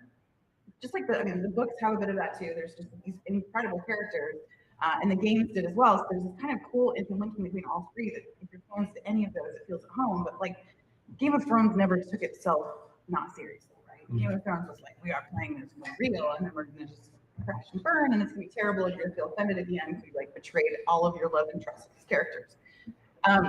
But The Witcher, in some ways, because it's a more narrow world, it's really about these adventures, right? And so the books themselves are very similar, where it's like it's not necessarily told in time, and you get these little snippets of the world, so you're not stuck in this deep world building. And unlike George R. R. Martin, who kind of wrote this world so big that the rails started falling off, you can always go back to just killing shit in the woods, you know, like there's not like this beginning, middle, and an end that feels so big. And I like that the small stakes, but amazing leather bridges. Yeah, I'm gonna kind of echo what they're saying. It's not this epic for someone who didn't have the background. I know the gamers enjoyed it because, to my understanding, it stays very true to the game and to the stories. But as somebody else just coming into it without any of that background knowledge, it was made bite size. It wasn't in a world, you know. It was very like, here's a man and he's doing shit, and it's really interesting, and you get vested. But you also have this buddy cop vibe. Yep. That it gives it humor, and they don't take themselves too seriously. And even the main character, who is so serious, doesn't take himself too seriously. And you know, and you're immediately vested in the characters, and so it gives you that supernatural. You know, everybody's interested in like the monsters and the mythology, but without all the weight of high fantasy. And it makes it much more palatable for someone who's not super huge into high fantasy to come into it and be like, this is really interesting. They're great characters, and it's funny, and everyone's sexy. So eventually. Yeah, that's my 2 cents. So one of the things I love about The Witcher is Henry Cavill, because you know he plays all the games. He's a huge nerd. He's one of us. So and you know he like puts videos out on building his new PC so he can play better games, you know, and things like that. But when he first got there, they put him in this really pristine costume, and he was like, "No, this is how Geralt is." Starts crossing off words out. He's like, "He doesn't talk that much," and then he's like, "What are you dressing me as?" Like, I just like stepped out of Macy's. Forget it. He goes and throws himself in a mud puddle, and like he's like, "It's got to be dirty." And so I think that lends itself to more of a realistic feel for the show because he is so invested in that character. Yeah. So who are your favorite characters in the show? And, you know, obviously I think the easy one. All of them. No, I think each character is unique and they all have good and bad qualities and they're very in depth. I think Henry Cavill aside, you know, looks and all of that aside, I don't know if you could have had anybody else play that character because he was so vested into it. Like if you just think about anybody else playing that, it's like, you know, could, but I don't think you get the same level of dedication and commitment and like heart in it that you do from him. Yeah. So I think he's probably my favorite, but I do kind of stand all of them. So if you have asked about the game, Yennefer is by far my favorite in the Witcher 3 game, but in show, I think Wesker probably is my favorite, and I think because he's the funny one, but also like he has so much depth to him that like, as I said, like Burn Witcher Burn is my favorite song, right? Because it's that, yeah, no, it's so good, and there's just that like, yeah, and you, I don't know, he just has hidden layers. I guess it sounds ridiculous, but like, it's just a great character, and he's such a good foil to Geralt in the show that it just really, Yeah, just buddy reflects cop it. vibe. There's definitely like a straight man. And like if it was just Geralt like wandering around being Rudy all the time by himself, it would be fine, but it wouldn't be as good. It wouldn't bring out that other side of Geralt. So yes. Yeah, I mean, I think it's Joey Beatty, right? Yeah. He's just so good at that role, but it is different than with, they've really leaned into a lot of other things, but they have such chemistry, and I think one of the neat things that I was reading is they're actually the same height. Henry Cavill and Joey Beatty are the same height. You have no idea when you're watching the show because he's kind of small and he's wearing kind of doublets and jackets that are kind of made to look in trend, and then Cavill weighted out. Because he's ripped too. Like yeah, there may have been a moment that was a little effeminate, a little right, but it's amazing how they can play their roles, even though like physically you kind of like swap them.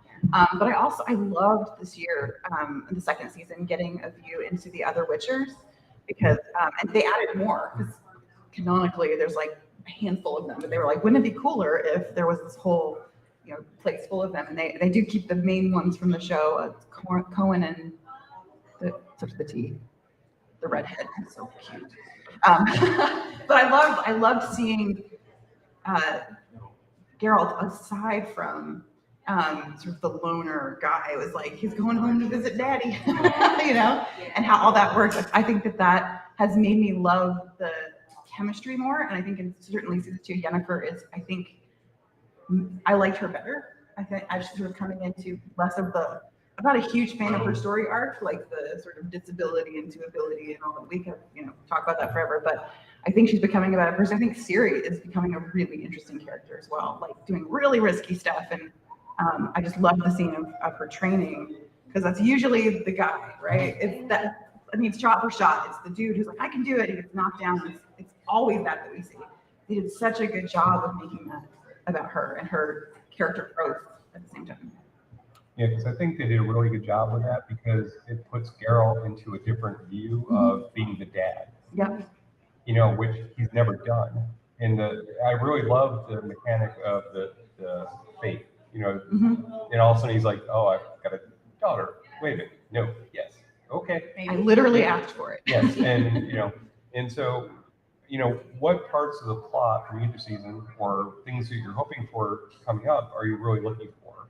Or did you really enjoy in the first 2 seasons? All of it. Yeah. I love the royal family stuff in the first season, and I loved how it was shot. I especially thought like the whole siege concept is like a literary, trope to kind of bring up because it's not big stakes, right? I mean, to us, we don't really care. We don't know about the kingdom enough to really matter, but the characters and the performances are so good.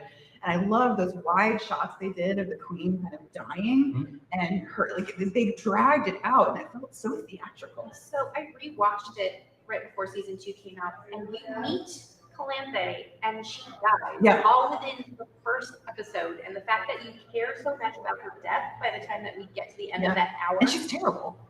Like she's so great though. Right. Oh, she's wonderful, but she's And like I just thought it was brilliant how well they got that character development and got you invested in that character, and then she died all within that entire first episode. I thought that was brilliant.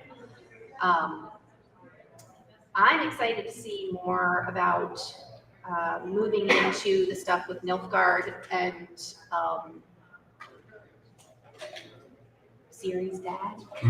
Like spoilers, you've probably seen the show if you're in here. Yeah, Ciri's dad and like that whole thing, because playing Witcher 3 happens after all of this stuff. So it's kind of, for me, it's kind of prequel. It's going back to see what led up to all this. And I'm sure that they're going to change some things and, you know, take creative liberties, but it's really interesting to go back and watch these things develop in a way that I didn't get to see when I watched the show. So yeah, seeing how Ciri really ends up, you know, in the care of her father, her actual father, or if she does, and how that plays out, I'm excited to see that.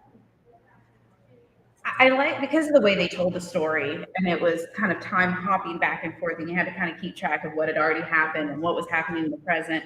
I'm interested to see how it plays out with Nilfgaard, because I don't have any of that background. With, you know, it's her dad, and I will say I did enjoy the other Witchers. I did not enjoy how any of the main characters were treated by those Witchers. I don't like how they treated Ciri. Oh, she's one of us. Well, you're treating her like shit. She's a little girl, like literally. And how they treated him, and just the whole thing, I did not like. I did not enjoy that. But I think I get protective of my characters that I do like. So that could be a me thing. Yeah, I'm looking forward to see how that plays out, and I'm looking forward to see how it goes forward with their dynamic, because, you know, the fated daughter and father coming together, but neither of them really know what they're doing. And they're just kind of like bumbling their way through it among, you know, in the middle of these cataclysmic events. So no, I'm really interested in how it plays out with Nilfgaard, and to get some more backstory to understand why things are the way they are now. Because of the way it unfolded, there's so much you don't know. Yeah. So it's like, I need a little more. And I think that kind of goes back to what you were asking earlier about what makes it popular, is that, like, there are these cataclysmic events going on, but it's a story about these 3 or 4 characters. It's this family. And so the scope of it is both huge, but relatable at the same time. So yeah, I think if we go back to that Game of Thrones connection, that's what was so good about the first few seasons. Because, like, obviously the whole world is sort of falling apart, and there's like these, you know, warring fantasy families, and you kind of care for all of them.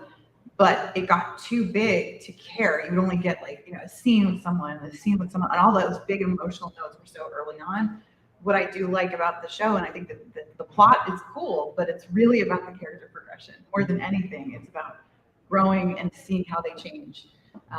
And I think you don't really see that much in fantasy, because, again, it relies more on the high fantasy, like, these are elves, this is how elves are. These are, you know, humans, this is what humans do. But it's, what is a Witcher? We don't even really, Witchers are kind of like in between magic and human, and I think they're almost still figuring that out too. So first season, we see the hopping back and forth. Second season, they lost it. You know, what did you guys think about the jumping back and forth in the timeline? I didn't like it at first. Because, okay, we're not actually recording this. Bless my husband, he can't keep up. Like, it's literally, any movie, regular, normal timeline movie, we watch, and he's like, wait, what happened? Why are they there? And I'm like, Jesus Christ. Okay. So he went there to meet her, and then she did that to them, and they're talking about something that happened with the girl you saw before. Oh, okay. All right, back on. So with this, he's like, or, you know, like those series, like NCIS did this, like, we're rewatching it. Like, it starts in the middle, or it starts at the end, and everything else is slow flashbacks. He can't do those. Bless him, he just can't. Because he's like, I missed something. Why are they there? And I'm like, I don't have more images on my side of the screen. I'm watching the same thing you are. Here's what I think. And he's like, oh, all right, cool. So this was difficult to watch with him. I may have watched without him and then watched with him without him knowing. But I will say, I enjoyed it because of understanding, and you're getting context as things are happening. And if you focus, you can follow along very well. And then in the second season, when they didn't do it, turns out I kind of missed it. I was kind of like, oh, well, because I don't have a lot of that backstory. So I kind of wish they would stop and go back and, you know, why they got a hard on for attacking them. You know, like, I wish I got a little bit more of the back and forth context. So I didn't think I'd like it until I didn't have it. I really, really loved it. And I think my husband was the same way. He hated it because he didn't catch a lot of the context clues. He's like, where are they now? What are they? Why are they there? I thought she was a kid. I'm like, where if you're not paying super close attention, there's so many little context clues that you can miss, but I really, really love it when a piece of media, like a movie or a book, treats their audience like they're like, you're smart enough to get this. Like, we believe in you and your ability to catch these At least things. half of us are. Yeah. The rest of us rewatch. Right. Well, once you rewatch it, you can catch it too. So like, there were some that I caught the second time through that I didn't catch the first time. But I also really love like the 7.5 Deaths of Evelyn Hardcastle, the book, where it's like, it's confusing. You jump into this and you're like, I have no idea what's going on, and I'm here to figure this out as I go along. So I think, I don't know, I thought it was really clever, and I really enjoyed the fact that I had to pay attention to know where I was in the story. And it's kind of like that in the books. If you've read the books, it definitely jumps around. It's the little vignettes it's told. It's the same stories, you know, that you tell in the show. And sometimes it's like, he's here, and sometimes it's a flashback, but they don't tell you, oh, this is a flashback. They just go into it, and you have to realize, based off of context, where in the timeline this is. And I enjoy the mental exercise. Which I think is really cool if you take a step back and think about that from the terms of like oral tradition, right? Because if we were living in an age where we only told stories, you would only be getting snippets of those tales, right? You know, I write Arthurian romance, and you could jump in at any point and get like, who knows if it's in France or if it's, you know, in Italy, who knows? Like it's always going to change. And that's kind of cool. And I have some friends who have read the original Polish or translated German. And I feel like it is traditionally a closer part of the oral tradition that we've probably lost as Americans a little bit. I think that for the show to do a nonlinear telling was definitely a risk for showrunners to do. I was actually really surprised. I'm like, I love it. I love being challenged. I have ADHD. I love putting the puzzles together and feeling like got the dopamine rush because I figured who that was. And I hadn't read as much when the show came out, so I didn't really know where it was going. And I did miss it the second time around, but I know a lot of people, when the first episode started running, people were like, oh, I don't even know what's going on. This doesn't make any sense. It's not coherent. And it's a shame that we have to risk that. I wish they had done a little bit more in the second season. Yeah, because I think that, anytime you're introducing something where it's not easily digestible, that you run the risk. But I also think that if you got hooked on fantasy through Game of Thrones, that this was an easy lift. Mm-hmm. Yeah. So, so we've seen, had the time hopping adventures first season, second season, which is Circe. Series. Yeah, Oh. yeah, Circe, wrong one. So and now we're going into Nilfgaard.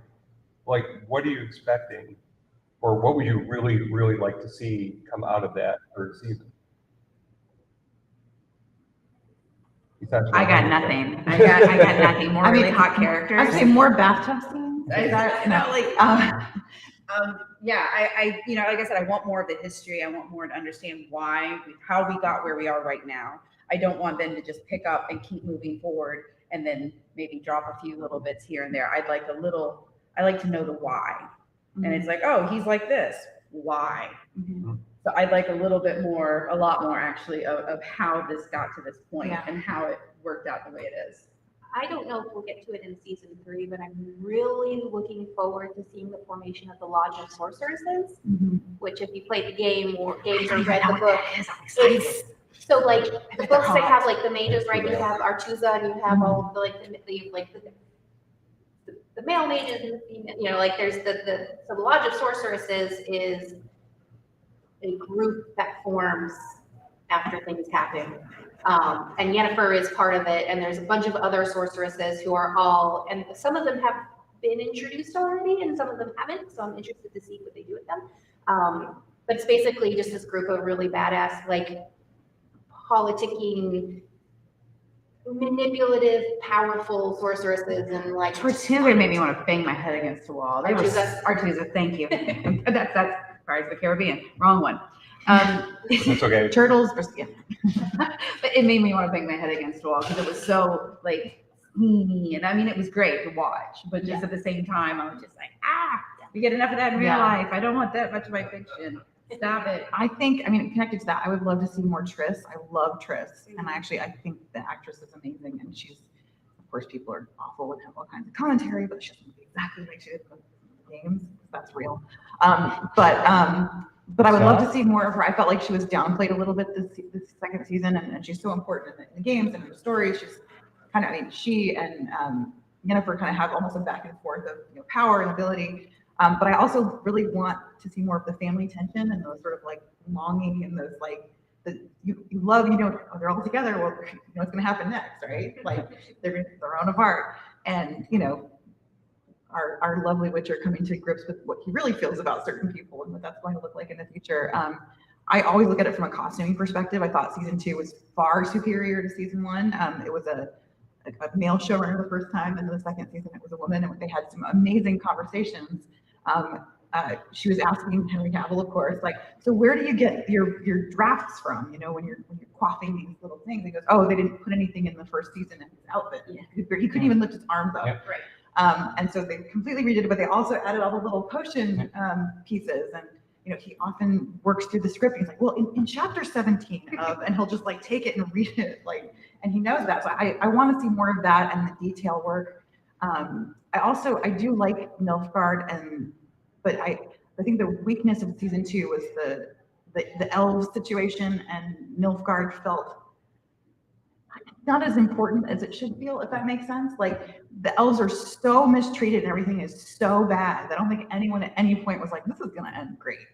It didn't feel like we were going to be going into a good spot. And of course it doesn't really end well, but I would like to see them given a little more justice beyond the super oppressed, right? That's kind of how they've really played it, which again is common in the series, but I think there's place to grow the cultures aside from, I worry about them becoming sort of stereotypes of their own groups. I'm going to go back to what you brought up earlier with there's a lot of moral ambiguity.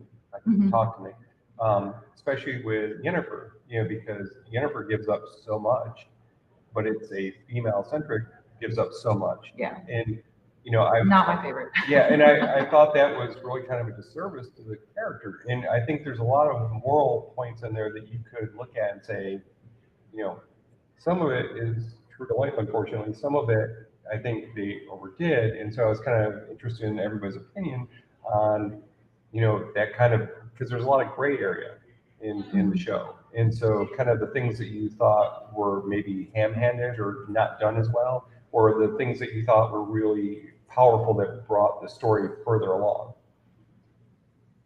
I think initially when she goes through her transformation, like unmedicated, and like everything she has to do to get what she wants. At first, I was like, my initial reaction was all this to be pretty.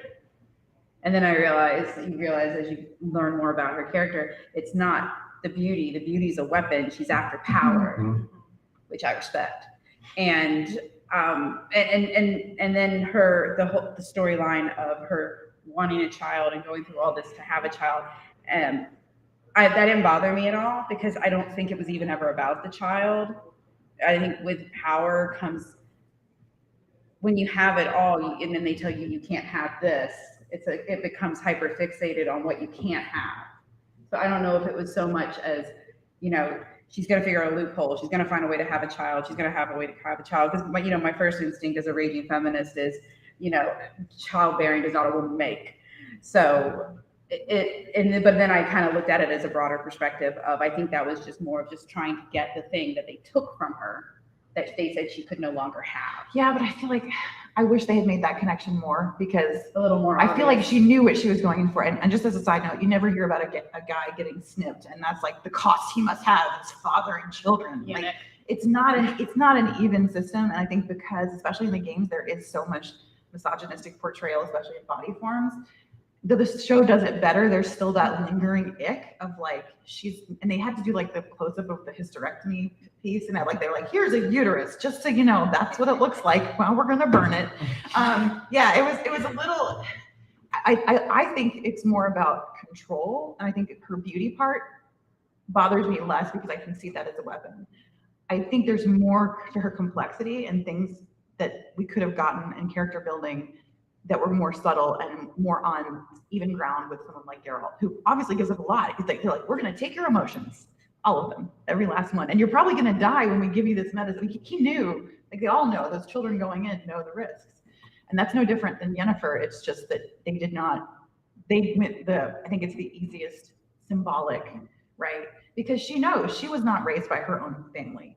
She knows blood doesn't mean anything. And they Black Widowed her. They did. Yeah, absolutely. And I think that it's cool now that Ciri is filling that spot, but I feel like she should have made that connection a long time ago. And I would have loved to see her be like, well, it doesn't look like I can have kids, but maybe I can connect with something, and then failing to connect with someone over and over and over because again. she's such a flawed character, but like, So, yeah. and she just fucks up left and right. Like she makes horrible decisions for herself. But that's what I like about her. Yeah. She's fallible. It's not, I have all this power and everything's wonderful and I can do anything. And you know, it's just she falls down and she messes up and it's messy. And I think that's why we relate more to those kind of characters. She's by far my favorite in the games, and in Witcher 3, she's very much in that, like, I have power and I know how to use it and I'm confident in my power, and like, I have no qualms about doing the morally gray thing for the people that I love.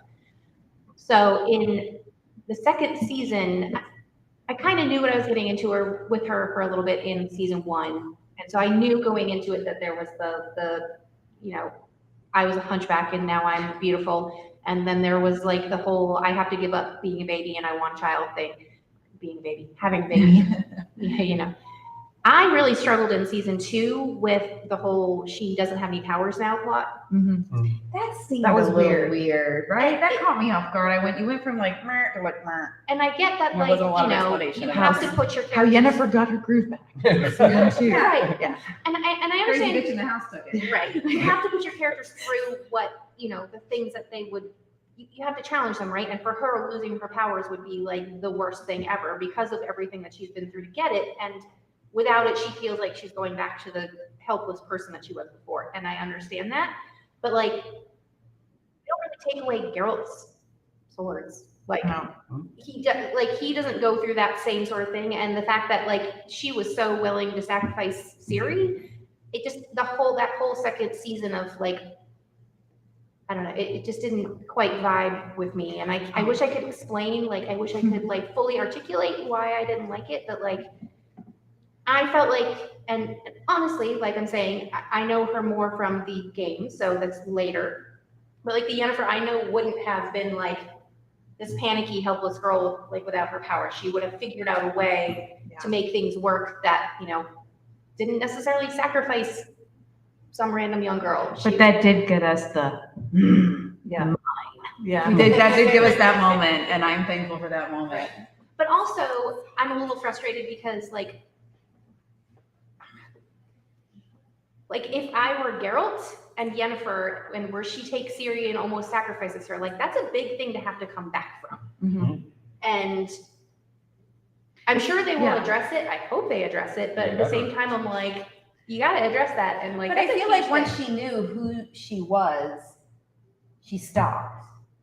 Almost. She got paused. right up. Yeah, she paused. did pause. It gave her. It wasn't just some girl. It was his girl. Right. But I mean, that's such a trope, though. Is the person that can't have the child who's willing to sacrifice a child. Yeah. Right. Like, you see that all the time, and it's just it's such a cognitive dissonance. It's like, you know, you're taking someone else, like you. It's the like, opposite. that's not morally gray. That's just right. Really it should be the opposite.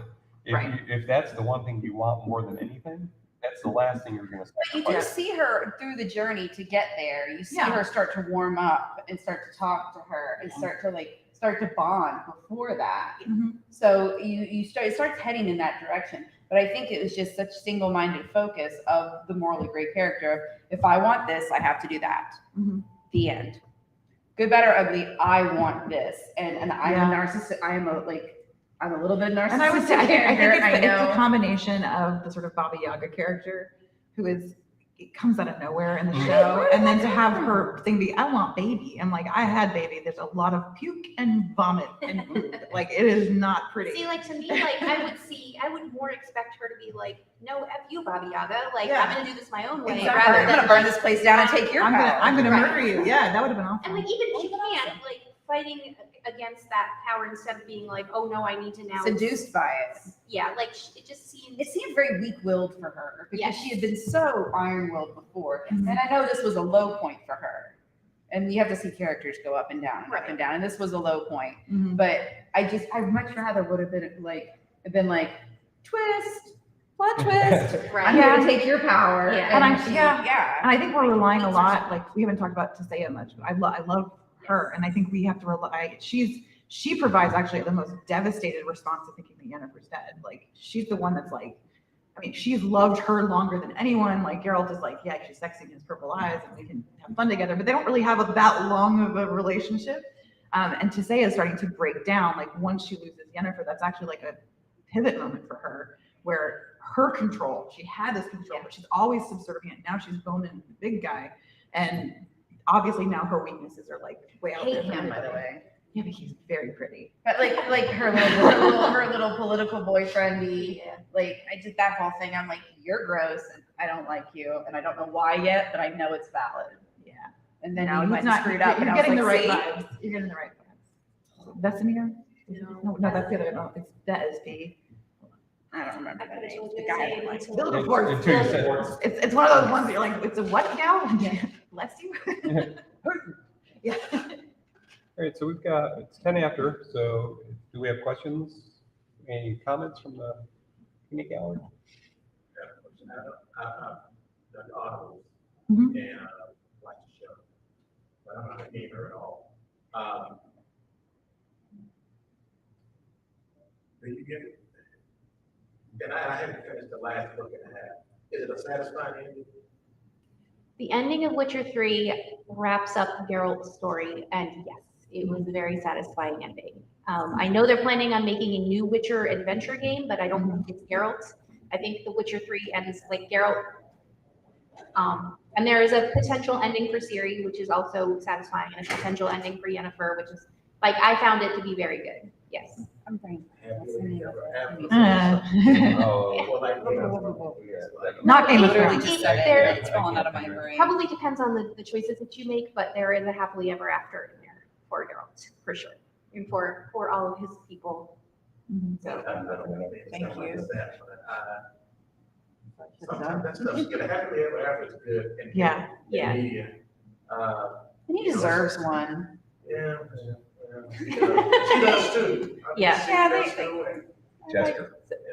Jasper. Jasper. Yeah, so yeah, when I played it, I got a happy ending at the end of Blood and Wine, which is the final expansion pack for the. It was a Witcher 3. really good game. And it was, Thank God it wasn't just me. No, that kind of happy Yeah, you ending.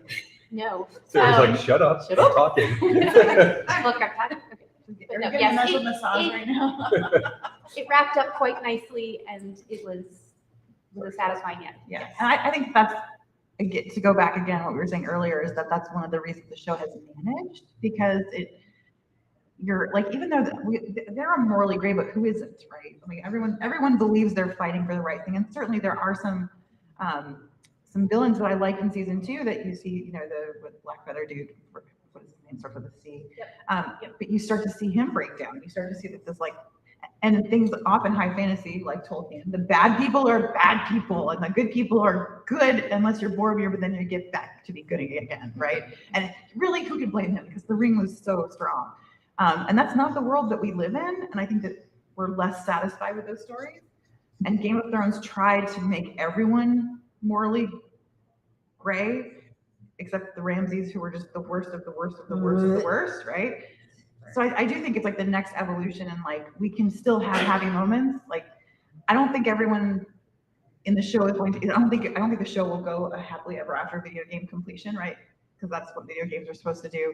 And I like the fact that the books are just cyclical, right? And in some ways, I think that would be really cool, is if they kind of do a Ouroboros kind of thing with the series, so that we kind of start at the beginning again, or it's another beginning, another Witcher, another turn of the wheel. Yeah, I was just thinking that. As the wind. Yeah. And I think that's part of something I did really like in season 2 was Black Feather guy, whose name I can't remember right now.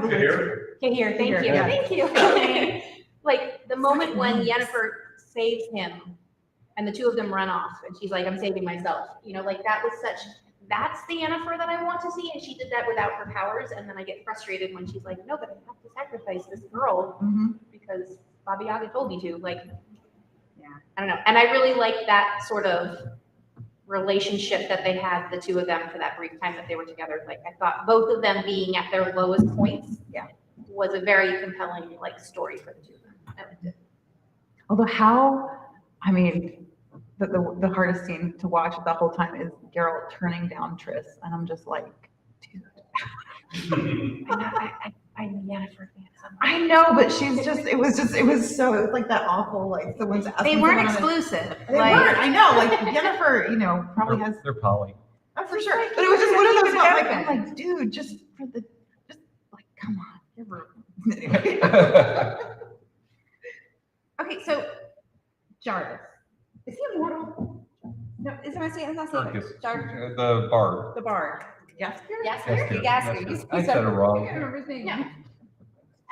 He's Dandelion. In all, Dandelion. but in the all books. of Yeah. in the He past, doesn't age. in the He doesn't future, age he in does the not first age season. at all. I And we think know why he's- Yennefer doesn't age, I and we think know he's why Geralt supposed doesn't. to age. Jennifer makes a comment about his crow's feet or whatever. I think they just don't show it very much. Yeah. Like, but also I don't think that the time between when he's with them is that much time. Like when Yennefer starts her thing, it's back like when she's at the ball at the very, like when she shows up being all gorgeous. There's a kid there who is the king that Geralt goes to save the Striga from. Right? So that we see that time period, but then I don't think Yasker comes into it until later. Like, I want to say, well, but Yasker was with like- him. He's the reason he was at the ball to get the Yeah. fated child, and then he's then again when Well, I think she's it's 15 a young years. woman, Yeah, 12. and like that's But I think it's around 15 years. So if he was relatively young, Yeah. then I think it kind of work. He's in his 30s, right? I was just as somebody with no context of the I love backstory, the was like, idea. I these love guys the have idea. going on. He's been around them so much that he's just got like fountain of youth. Osmosis magic. Yeah. He's sipping on the potions. Right? Yeah, he's just snagging him from Geralt's belt. Yeah. Little tip here. Yeah. I know you guys said it's gonna be another season. Have they announced like multiple seasons, or are they doing one I season? think they're doing one at a time. I mean, that's what everyone's doing right now, especially with the Netflix stuff, because they're mishandling everything. But in this case, you've got, I mean, that's another really cool thing we didn't talk about. Henry Cavill's like an executive producer. He said he'll do it as long as he'll Yeah, he's like, he said flat out, I will make as many as keep they will throwing let me." these at me. I will strap on the pants at any point and use the Or off. sword. Pants Or off off. optional. Because like, and I think that comes across in the performance that he's just having fun. And that's just such a rare lightning in a bottle circumstance. Well, I Like, mean, imagine your favorite character, and then you get to play it. Yeah. It's like Tom Holland playing Superman. right. Say what you want. He has always loved Superman. Spider-Man. Spider-Man, thank you. I'm I got I'm Cavill on the brain. I'm like Cal- I'm I like- got Cavill on the brain. I'm like, that's But a like, he Superman was, with yeah, a but he's mustache. always loved Spider-Man. He has always wanted to be Spider-Man. And But now I he's think Spider-Man. he's so much of a better Geralt than he was Superman. Superman by a long shot. He had the right look, Yeah, but that was just, I mean, and the size and like he visually, Mhm. but he didn't have yeah. the fire behind him for it. I don't think. But where's this? He said he played as long as they let him, and Mhm. he can do it forever. So I was like, hey. And relatively speaking, it's a low budget show in that they do a lot of costume recycling, which is really cool. One of the things I love looking at different costumes and trying to connect them, because there actually are places in Hollywood that you can just grab stuff, right? Because they're not exactly in it for historical accuracy at The Witcher. It's more of a, but I loved Lambert's sort of jerkin, and I was like, I've seen that before, and it's really intricate. It's got all those little pieces and everything. It was in the Three Musketeers show. It was something that Porthos wore for like the first 3 episodes, and it's literally the same thing. And I think that it shows that they are kind of scrappy with the show. They're not going, huge budget. That they save the special effects, and they're not even like, the effects are more about the environments than the monster directly. I mean, even when they did what's his face, when he transformed into the tree thing, that was like literally the actor in like a foam thing, and then they added extra stuff. And so that gives me hope that, they're being smart with their budgets. Say like 90% of the setting is like bog forest, Yes. village, bog forest, village, castle. Like, it's all kind of the same. Yeah, as opposed to Wheel of Time, where they built a $10 million town and then burned it to the ground at the end of season 1. I mean, good thing it was only one take. Yes, they were like, get every shot you want because we're burning it down. So. Oh, I love the show. I haven't watched the show yet. That's I okay. haven't watched the We show can yet. still be friends. I never read the books, but I thought the show was really interesting. That's a Also, I have different- a that's a major crush on. Yeah, different panel. different- On who? Yeah, the beautiful witch lady. Oh. She Gandalf. Moraine? Yeah, Moraine. Yes. So, and that blue dress killed me. I'm like, I'm gonna be on the fire. You know, yeah, it's amazing. She used to be a costumer. Okay. There you go. So we have any other questions? We're about at our time.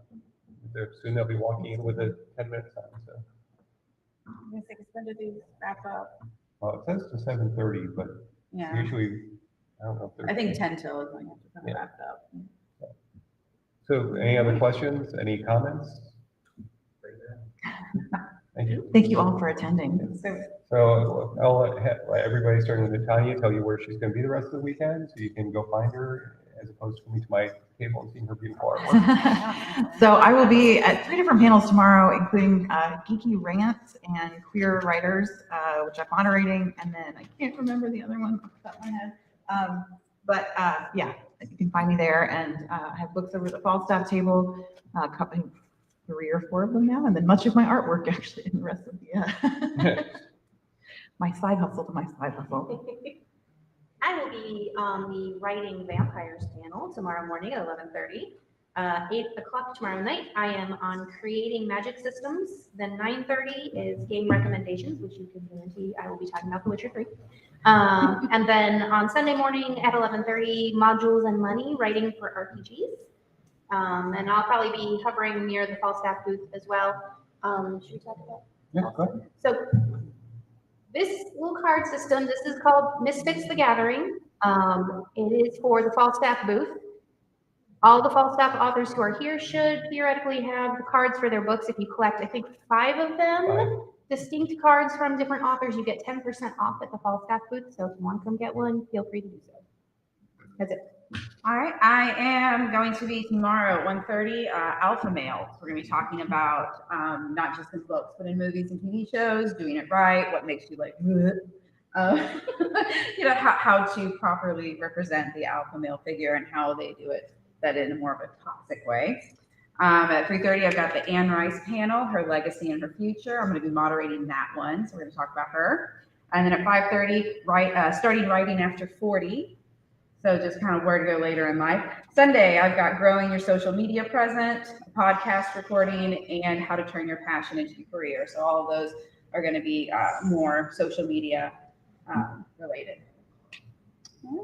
I will be on the starting writing after 40 tomorrow at 5:30, but I don't know why I'm on the panel because I haven't gotten to 40 yet.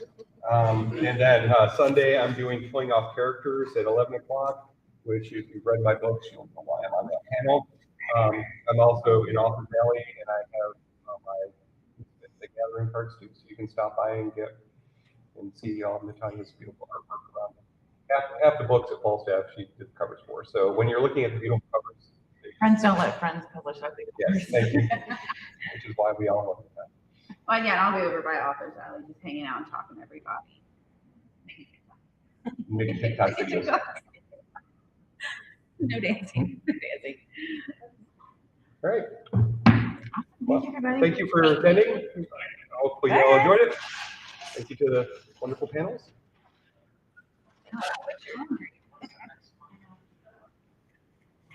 So it looks like some of the time went up to work for the day and quick write it down. So now let's go back to just It's true. Sometimes it's all you need in life, you know? We're gonna go eat in the bar, I think. I don't know where they went or if they're going Well, anywhere. we're going to the bar, so. So if anybody is looking for someone to eat dinner with. Oh yeah, I might join you guys. I don't know if I told her. I told her I'm I'm hungry. hungry. Don't Don't wait wait for for me. me. I'm Mike, so I'm coming down, so we'll be down there too. I'm gonna go to the See my son very easily. Yes, I know, I saw. Hey. Last time I saw him, we were at, Barnescon. He was going around, Yeah. Game Hall. Do that thing where. Yeah, they do that. What time was it? 4:07, we had open for more. Yeah.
No.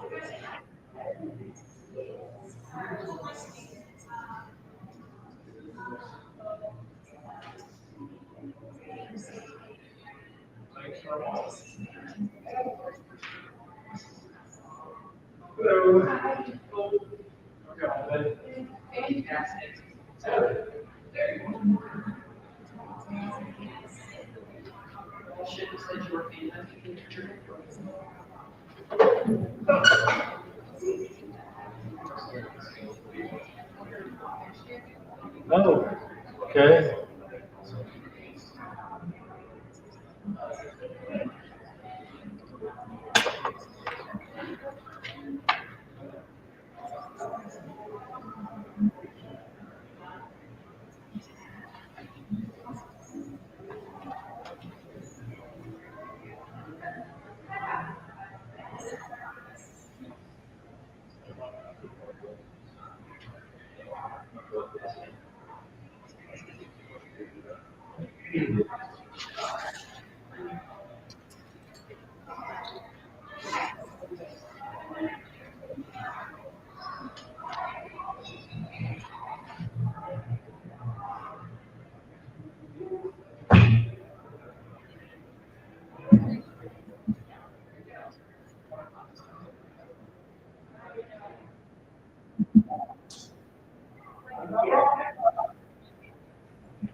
You all have the Cheryl line here? Is he ready for work on his anyway? Oh, that's what. That's in the other room. All right, thanks.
What is this different here?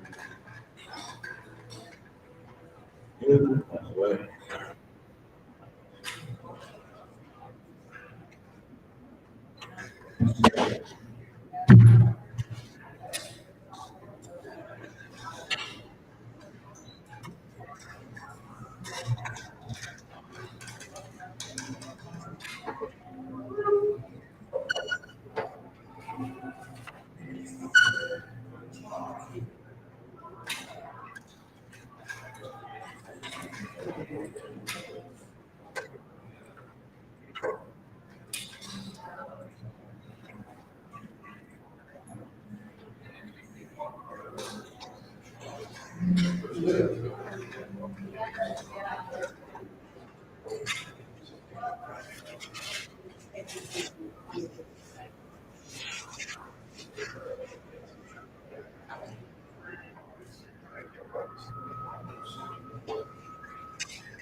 Really? We're gonna have that tonight?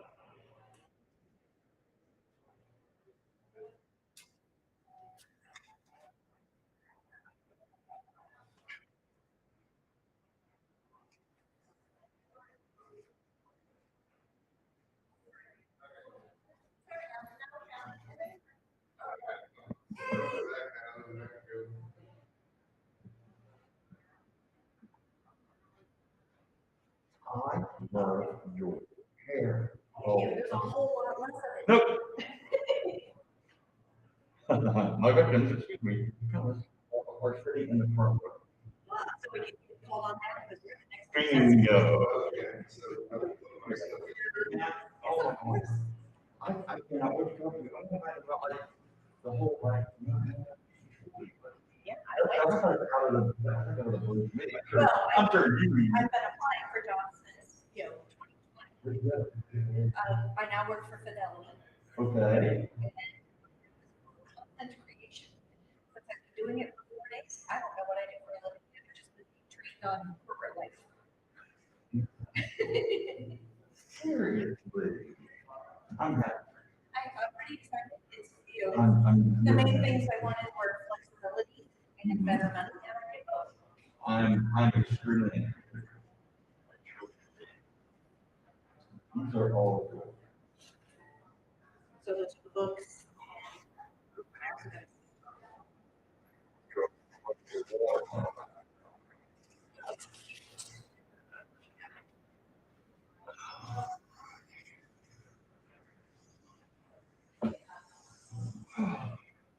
now I know which one you lost. Which one? But it's okay because I can still interact. So this wasn't a comment on your marriage, I will do anything to not wear a wedding ring. I swear to God. Okay. Funniest thing I ever said in how I the plan. I gave it to you. You said I would do it again. That's how I'm people before and It's sort of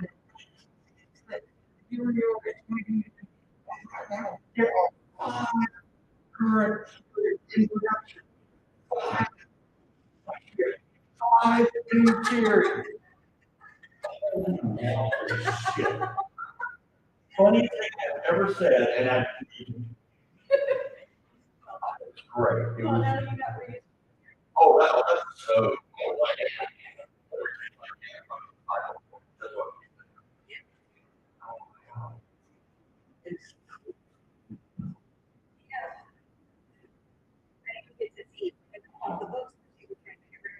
Yeah.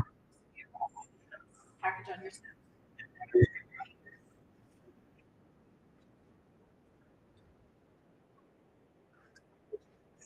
I think I left. Yes.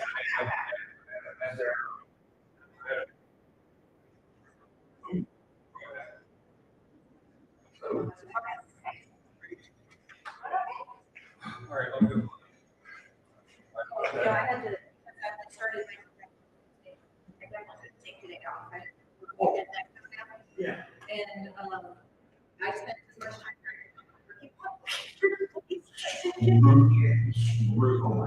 I mean, like, as far away as the building, you can get something in the parking lot. This hotel.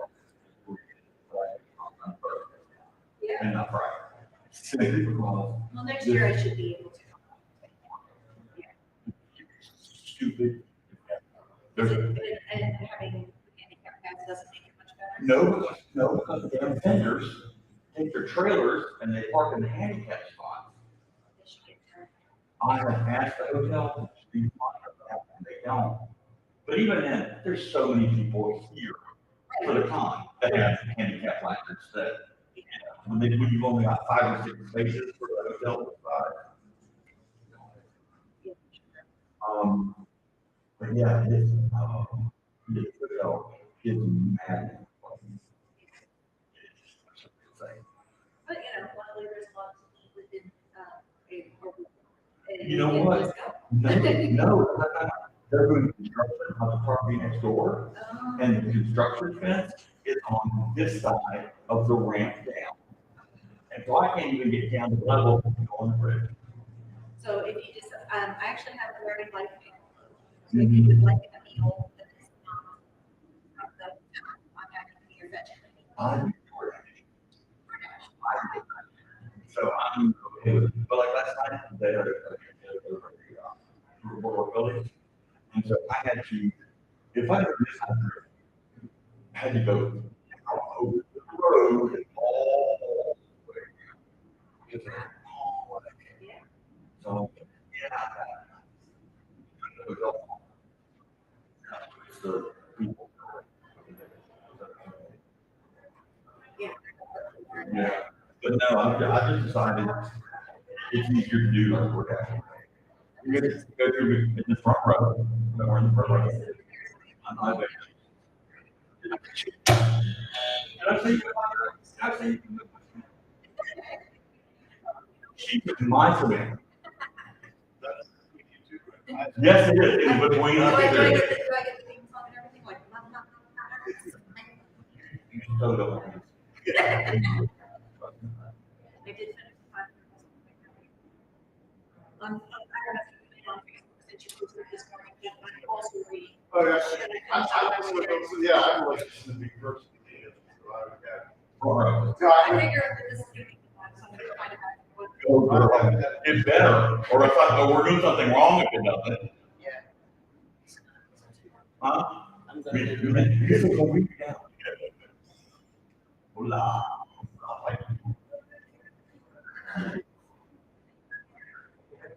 You? And yes, I'm like hugging you.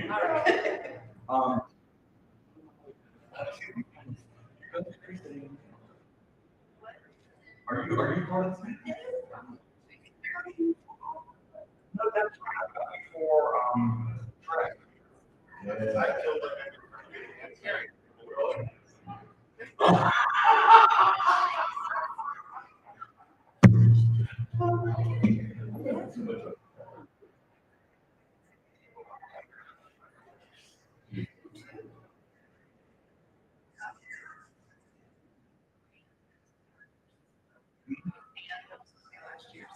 Okay.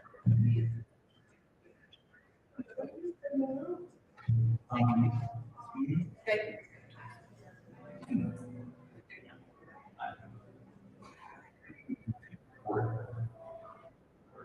I'm excited that I'm not.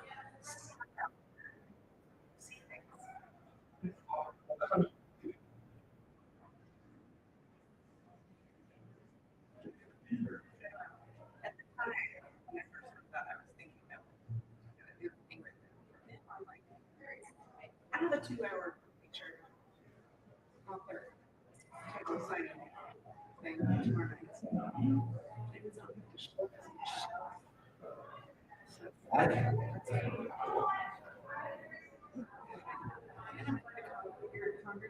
Oh, yeah.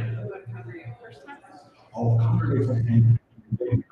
Last year, we moved to the venue, those up. But sorry, last year, not downtown Marriott, they just refurbed it. It is like the. You can see. Yeah, I'm definitely. Oh, yeah. And like, there's a cheap place, like a little railroad from the hotel, and they do these both country boys for 2. I don't care who's going or nobody's going. I'm going to go for it.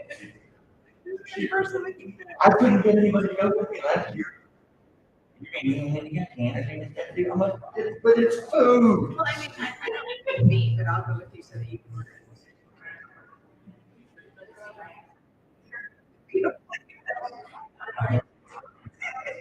This story is amazing. I should have worn my Chinese. And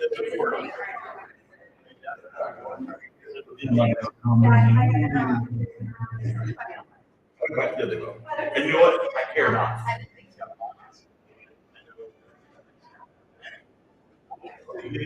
Look, it's Charlie Batman. How are you? I know, right? Some jokes never get old, and some jokes start out old.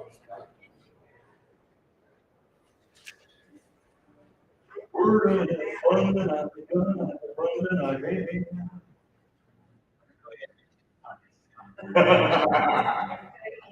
Empty your pockets and empty your expectations.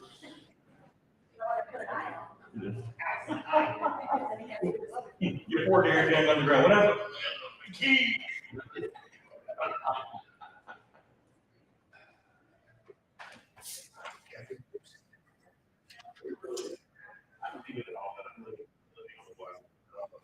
This is all for tonight.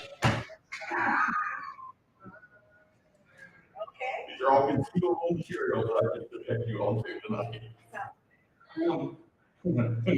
Okay, come prepared.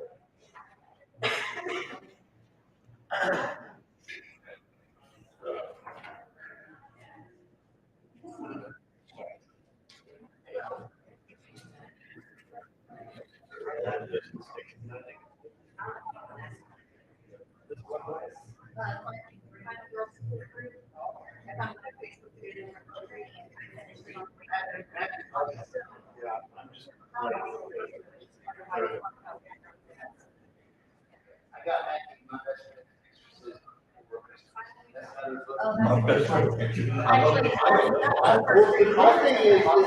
I thought you said you got my best friend. I got my best friend extra. Yeah, that's what I was looking at. I was like, the way they did the book is it looks like the old VHS. And it was like a pulp stain, and like it looks like an 80s cover, and it's like ripped stuff. But that's it looks like you're thinking of a movie from the 80s. You're just like, wow, it's cool. And it's a much more important homage to the 80s than say Ready Player One. That was like one large project. I mean, It was clever for 50. It's for the rest. you got Should have been short story. Because everyone wants to try to write. even if they could have done all really good. Who's talking about the long? I haven't started it yet. Okay. But I want to. Is Strange Worlds not the best Star Trek series ever? It's better than the original series, but oh my god, yeah. You know what? There are 5 series currently in production. You like Star Trek?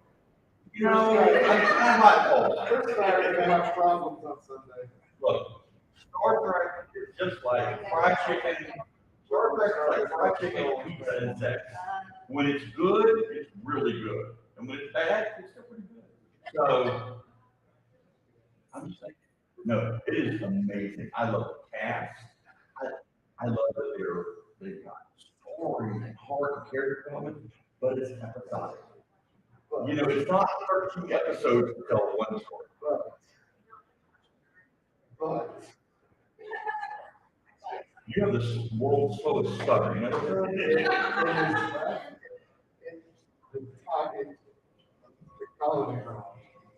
It's not, okay, what do you want to do? Have cardboard stuff and Christmas lights? yes, No! you can. No. Yes. Hold on, okay. Star Trek is now at this point. Star Trek is now in the same vein as comic books, where, you know, Cyclops and X-Men in the 1960s would be into this. Well, now it's 2020. Either Cyclops is 100 or he's still 30, and now he's himself. The technology upgrade is forward. It's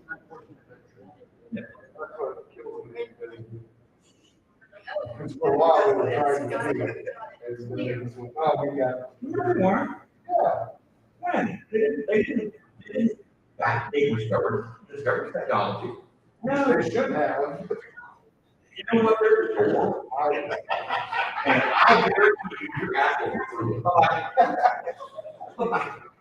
no, we know track on that. We're talking hungry. And like I said, Sunday channel. Bring your team so people proud. You can't beat Trevor. Sorry. It looks good. Thank you. I got chopped this morning. I woke up to I was up. I mean, you look fine. You look fine. I finished at 11. Well, you know what? That's weird. Me too. Yeah, that's amazing. I think really wants to talk about story. Good. I got my haircut.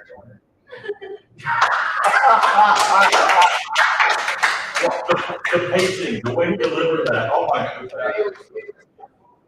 was literally, I wanted to stay asleep until 7:45, but I woke up at 4 and my body would not go back to sleep. So, fine, I'm gonna watch it tomorrow day. So from 5 to 7 a.m. this morning, I watched the first 2 everyone next. I'm like, you know, get some coffee.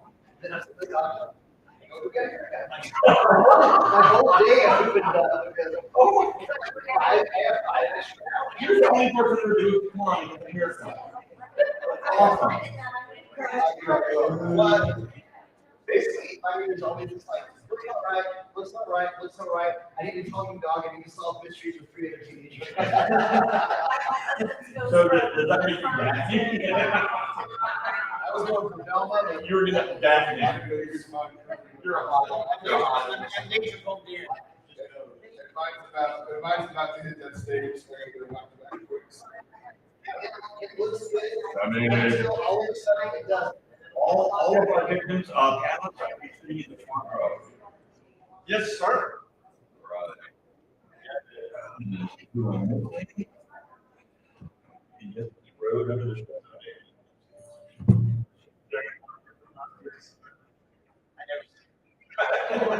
in the corner, he's the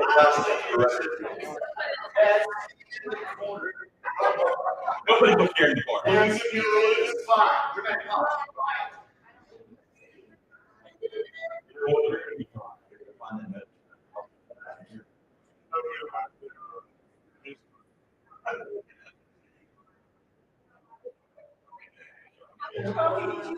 R.S. Belcher. Anybody know who R.S. Belcher is? Okay. I did see him. I was thinking, whenever you said that, There's Charlie here. Who actually worked in the garage.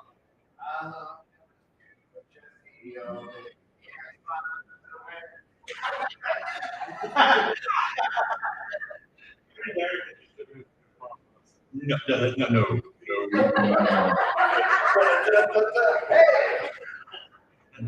It's the love scene from Stranger Things. Here, I murdered the heads. Oh, I haven't had as much fun since before the video.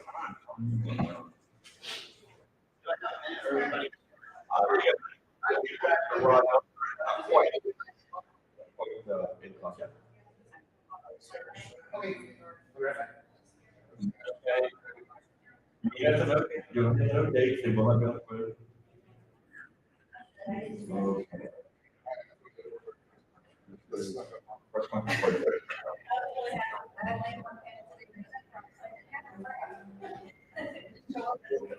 You wait, hold on. You didn't get the email yet? I sent everybody a script. I think about that.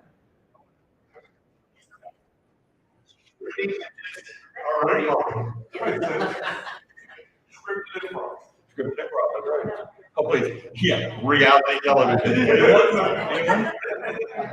I had friends coming. You got friends. In Charleston, and we got tickets for the 2-night shows. We're going to go for the whole time. I'm like, yeah, what the hell? You're only live once, and then I'm driving to do this.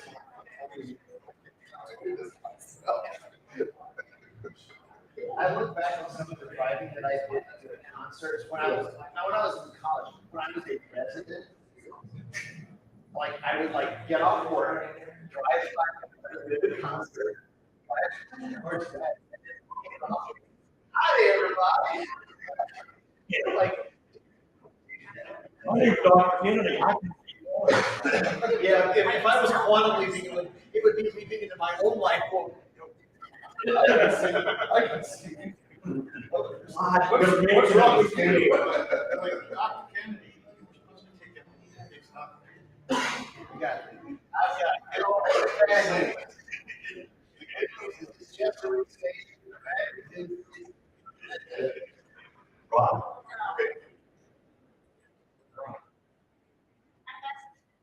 Trying to figure out where he is. He was over in the Authors Valley area recently. No. You sat in my victim's face, so I was. Actually, you might, because I'm going to brainstorm and I'll called you up here even though you're not, so no. You might want to. Huh? Oh, no. Oh, no. These folks have been mentally sweating this for months and it's going to pay off tonight. I've seen your pants. We're supposed to be mentally sweating. Yeah, you know what? Yeah, you should. Considering I only found out. Right now, this is going to be a buffer factor 7. Considering I only found out I was on this panel a week and a half ago. So we got great farts and middle sweat. So we're going to have cerebellar halitosis.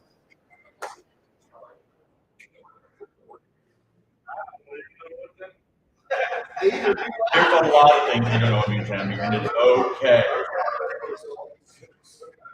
By the way, I love that top. I've never seen a psychotic shirt that's really cool. The barista at Starbucks where I go, literally has those people tattooed all down her arm. It's like the Evil Dead 2 poster. Exactly, like right there. It's impressive. She's got Michael Myers. She's got Pinhead. Oh wow! And she's got the whole. I asked her who she was doing next. I can't remember which, but she said she started at who's next one. I'm like, Pinhead.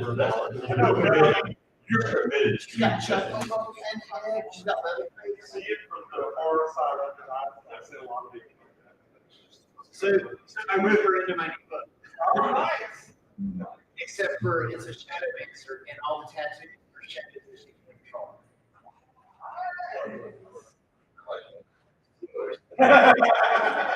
Yeah, or not. All right. We are going to go ahead and pretend to get started. Or as Jim was on, we're at. Ladies and gentlemen, welcome to ConCarolinas. Who is this is our first time in ConCarolinas? Yeah, awesome. Really? Your first time here? Good. Then keep your hands. It's your first time here. First time along. That's okay.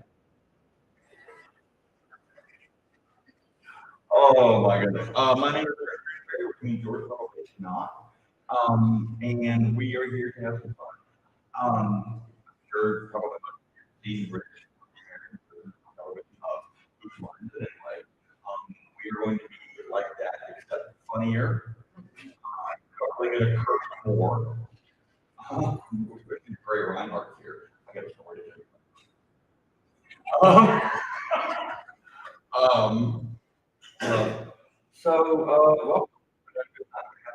I'm not going to give you the story speech.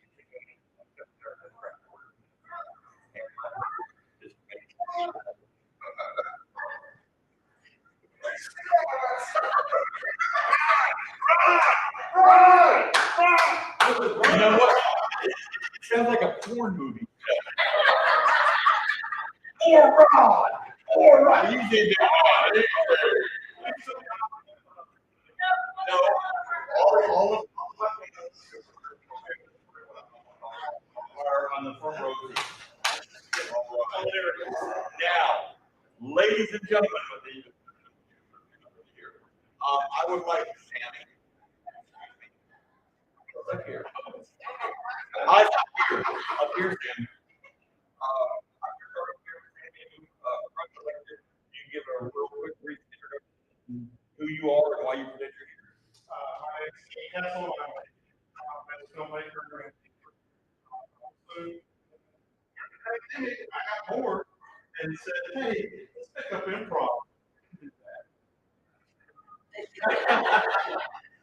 I've seen you do it, it's me.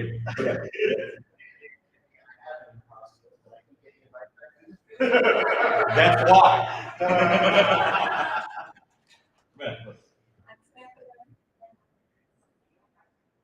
So she has no taste. I'm super jappy.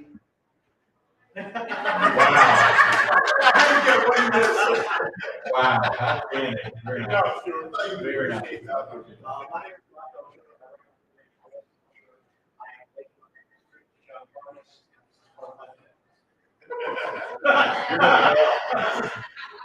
I'm Charlie Kaufman. I'm an an environmental scientist and said, oh, I got this. Ladies and gentlemen, the panelists. All right, tonight's going to be a series of games / contests / punishments for these 5 folks who really have never done anything to offend me except for Sammy. And the only thing he offends me by is that damn shirt. So anyway, never mind that now. We're moving on.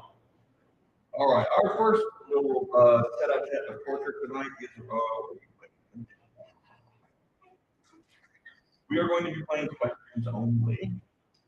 And that is going to be that's a person game. And what I'm going to do is I'm going to start with Charlie, secretary. Gentlemen, you all, what I'm going to crowdsource a bit of information here. I would like a scenario, please, where 2 people are talking, or 2 of something conversing. I don't care if 2 people. I don't care. Mormons. No, your opinion doesn't matter. Excellent. Fair enough. Tax on it. Okay. This seems very cool. Taking from what we're going to do is we have H&R Blockhead up here.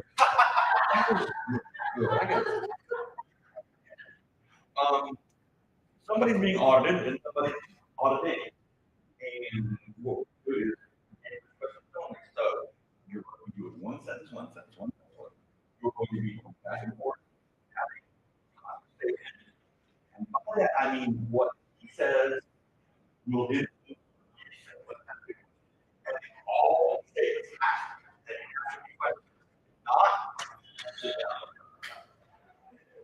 And now, it starts out as tax money. Will that be where it ends up? Who knows? Who cares? Why bother? All right, well, look, you invoked the name of John, so yes, deal with it. Suck it up.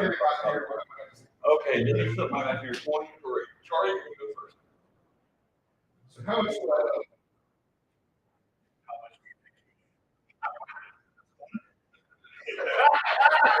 Why is it so high?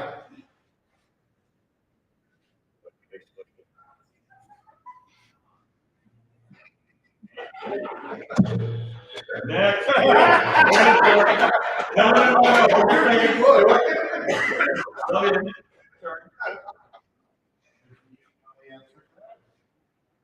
Should I? Stop. Move on. Samantha. Come on, you gotta get the try. Something. Why would you pass?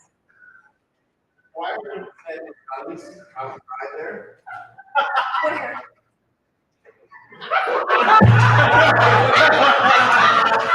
Nicely done.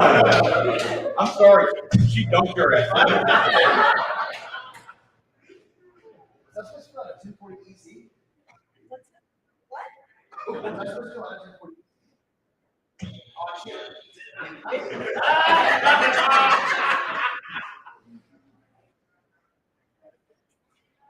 Who knows how much I owe? Why don't we look at your papers? Are those numbers correct? Ladies and gentlemen, that was our first game. Thank you. You know what? The winner of that game, I'm going to have to give it to Samantha because she actually used the question, what's it? Okay. And because she's awesome, I'm going to give her that. So, all right. Okay.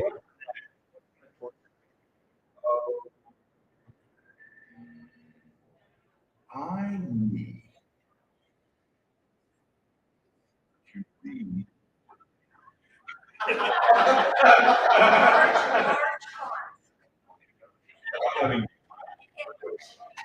All right. This game is going to be Stuart, Samantha, Sammy, and here.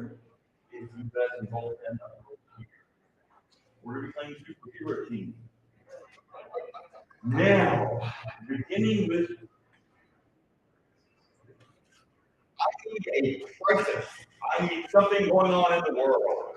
What's the problem in the world? I'm going to make you leave.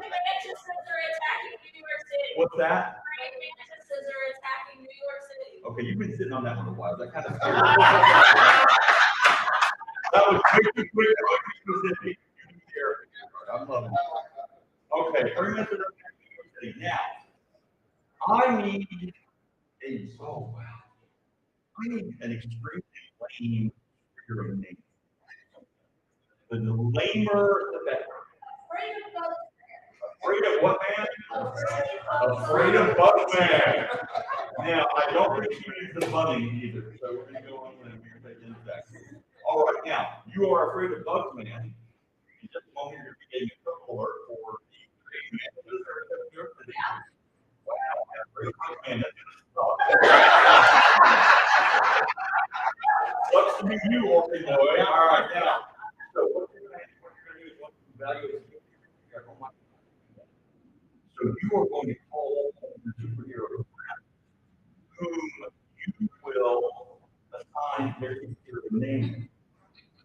They will come up, discuss with you, and then they will list the third member, then the fourth member, so and so on. So that's afraid of bugs, man. Oh my goodness, there's trouble in Manhattan and the outer boroughs. Take it away. Afraid of Buckman. It's my. What's the problem?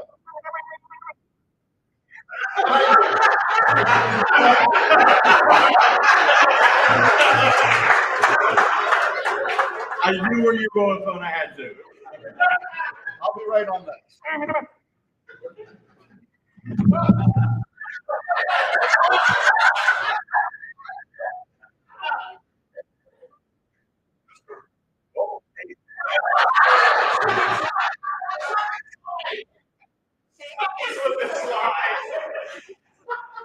I'm liking where this is going. I'll be with you in a minute.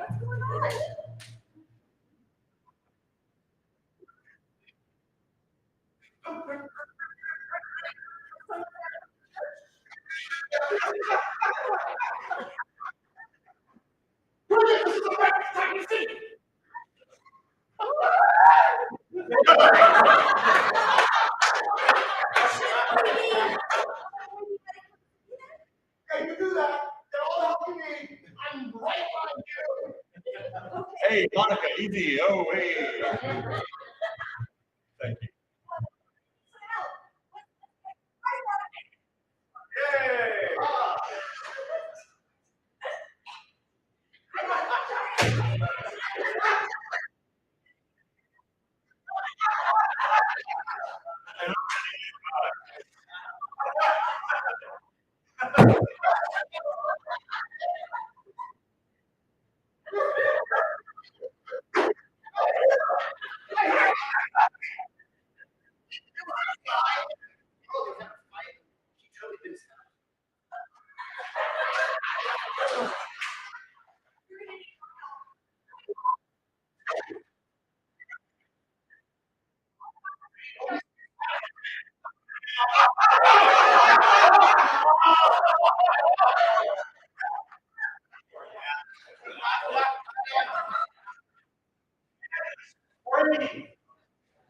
Die.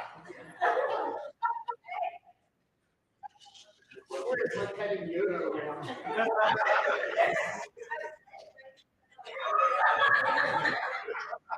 Just tell me who to swat. Swat you! Swat you, man! Swat who? Swat where? Thank you very much.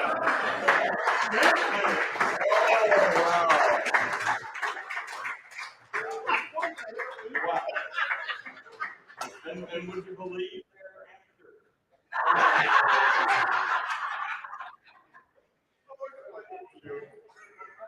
drove 2 hours to do this. I'll fix your sweater later. I'm sorry.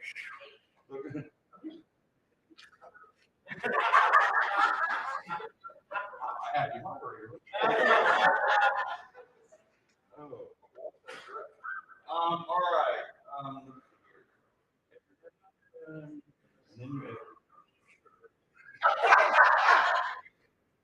oh, yeah, that's right. Sure. Okay.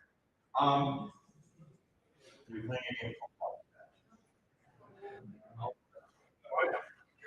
and we're going to be starting with, are you really on the rest? A little bit?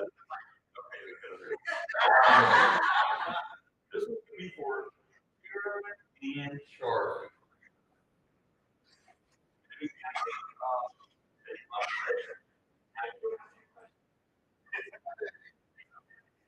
We're going to be having a conversation. And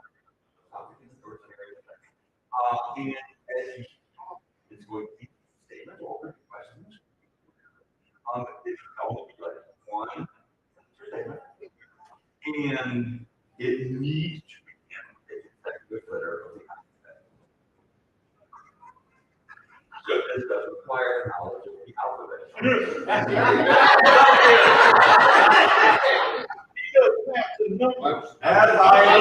I'm a scientist. I don't know how to speak English. Me not know big words. Okay. And now, we have okay. You are the neighborhood schnauzer. Okay. You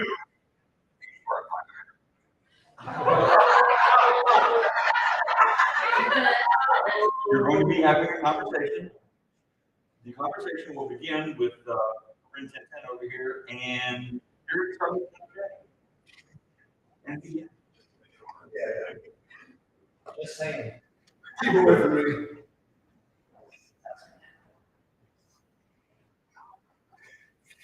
Yeah.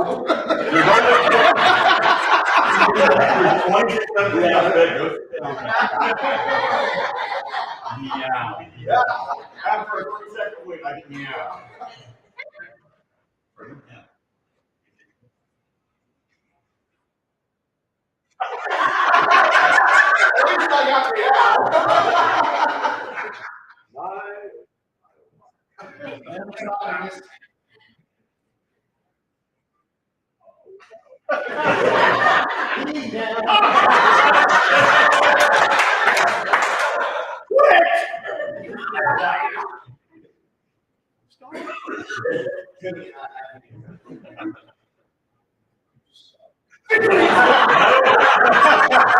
I'll just do it myself. Oh, yeah, because the word "you" doesn't start with the letter "U." Ask these kids out here. All right, Stuart.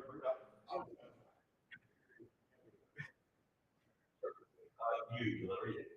So we're going back that way.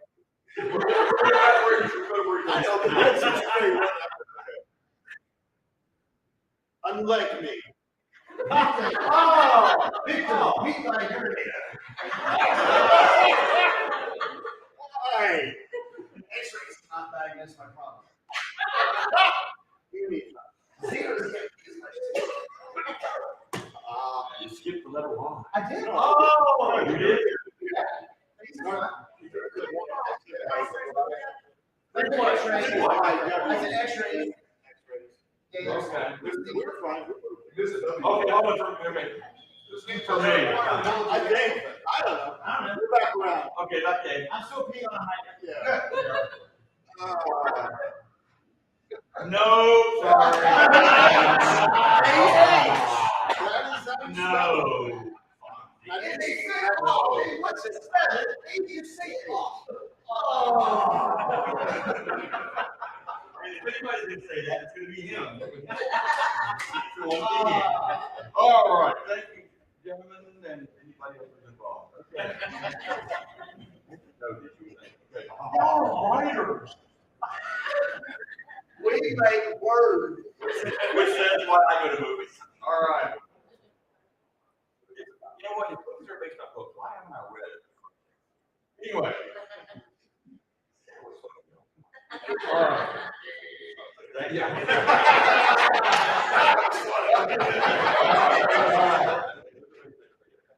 We are going to have to let everything out for Samantha, and go ahead and do over here and Charlie. 4-person game. Oh no. I'm sorry. No, we're good. All right, Samantha. You are just finished. You're right here, please, facing these individuals. You have just finished giving a press conference. Okay. Now, you don't know who you are. I don't know who I am? Yes. Do I know what I was giving a press conference about? No, you just finished. You just finished giving a press conference. Okay. But based on the questions that the press give you, you're going to try to guess who you are. Okay. Over the course of the game. So are you going to tell them who I am? I'm going to tell them who you are. That will help. That will help. That will help. We'll get there.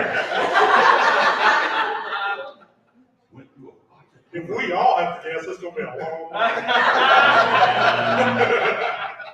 Who is this?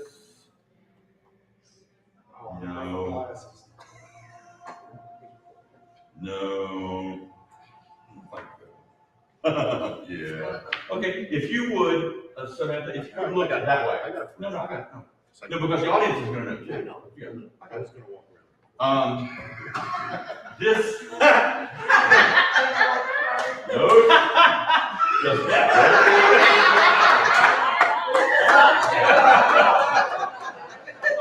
Let it resonate with you. Let it resonate with you. And gentlemen, I don't need to say, have fun with it. Please. Samantha, congratulations, you just finished giving your press conference.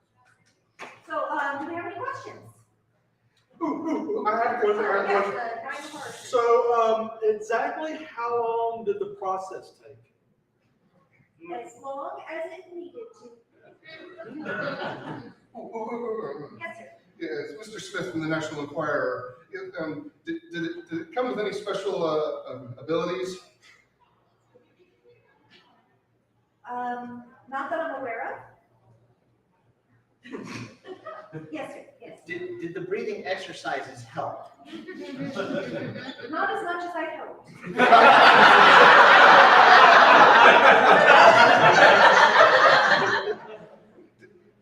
Did you have to stretch first? Oh, that's a good idea, most things. Jim Parsons was Science and Technology Today. Did they use any special tools? Not that I saw. You would think you'd see that.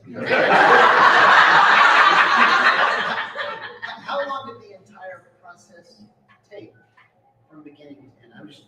Was it? It seemed very long. From the Weekly World News, what did the doctors say?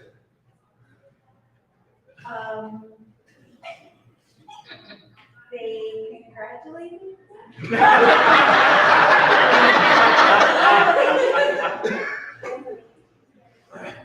Okay. You want to expound on that? My guess is that I just had a baby.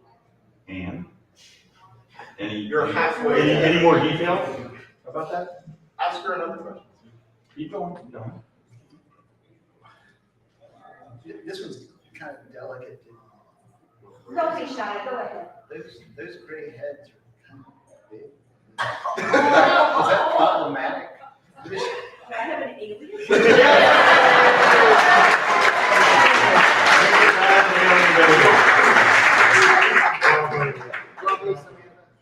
Oh, I have never heard such tentative answers to a question in all my life. There were points where you were delaying. I had to you say, I had mom go somewhere I didn't recall.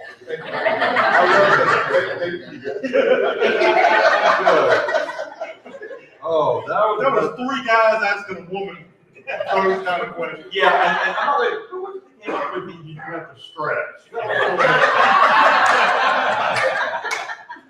Y'all, y'all know. Woman accused me of sexual harassment, but she called it a me free. All right. We are now going to talk. Yes. I would like 3 people on this side, 3 people over here. Basically, just three on three facing each other. And what we're going to be doing is we're going to be getting that requires you to stand. I can't do the alphabetical count, sorry. Math is hard. So's my sis. All right. So it depends. It's strong. All right. We're going to be playing the classic activity of world's worst. So I'm going to give you a very easy, topic or subject or whatever, and it's something, I want the world's worst example of whatever I just give you. Just hop out whenever the mood strikes, and when I have enough, we'll go to that. All right, the world's worst car salesman. So, just don't pay attention to the rust or the tires being flat. I don't stand behind my cars because the brakes don't work. I'm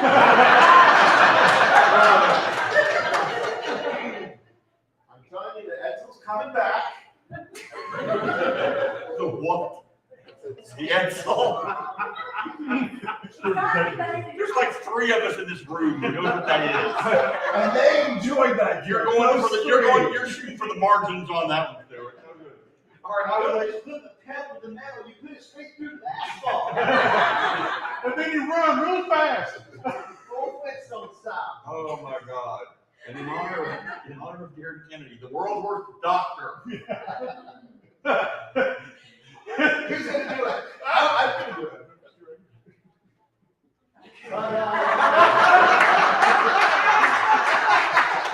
It's too easy. Too easy. Okay, when you want to put something together for the kids for Christmas and there's usually parts left over?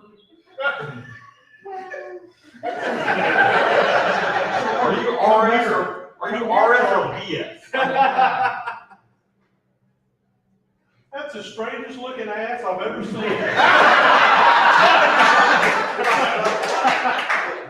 Hopefully the proctologist.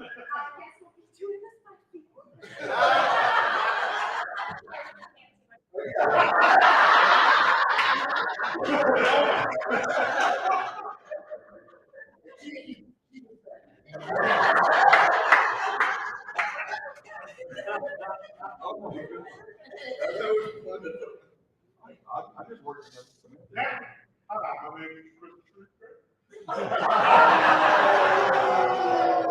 I can still do that.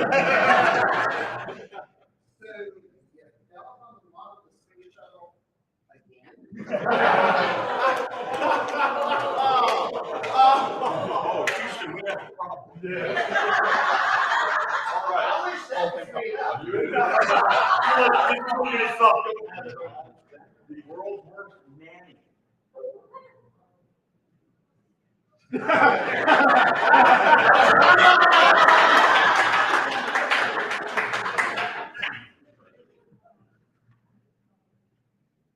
They said the call was coming from inside the house, so I just left. Good reference.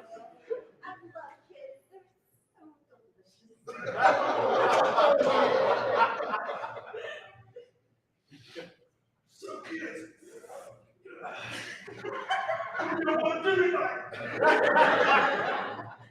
Did you say doobie night? So I saw that thing when they got the pig and put the apple in the house, and I'll bet that baby stopped crying. A little liquor on the finger. Sure, you need to do a baby. Just put it in the blender first.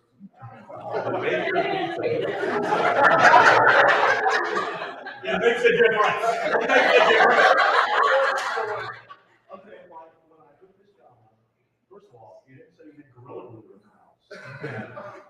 B, you didn't say you had a cat. So, I'm sorry. Gorillas and cats too. I don't want to know. All right, the world's worst. Hi, my name's Jeffrey Dahmer. Ooh, boy, that got the crowd. Too soon. You gotta learn the horse first. She said babies are delicious. She didn't have to name names. Okay. Specifics that get you in trouble. All right, and lastly, the world's worst real estate agents. It's very quiet neighbors, there's a mass grave in the crawl space.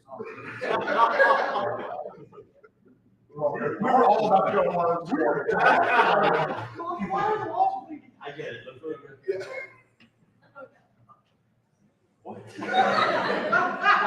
Okay, so we have this land over here, it's all desert, but you have this great evaporator farm. Don't worry about the burning bodies, it's okay.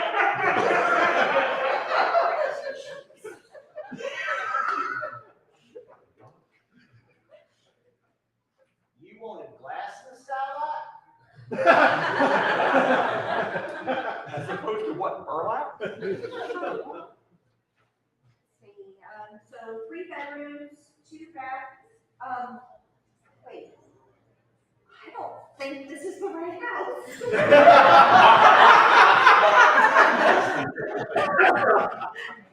Okay, so here we are. We have this magical island. There's unicorns, and there's fairies, and there's giants, and my fee is only 35%. Thank you.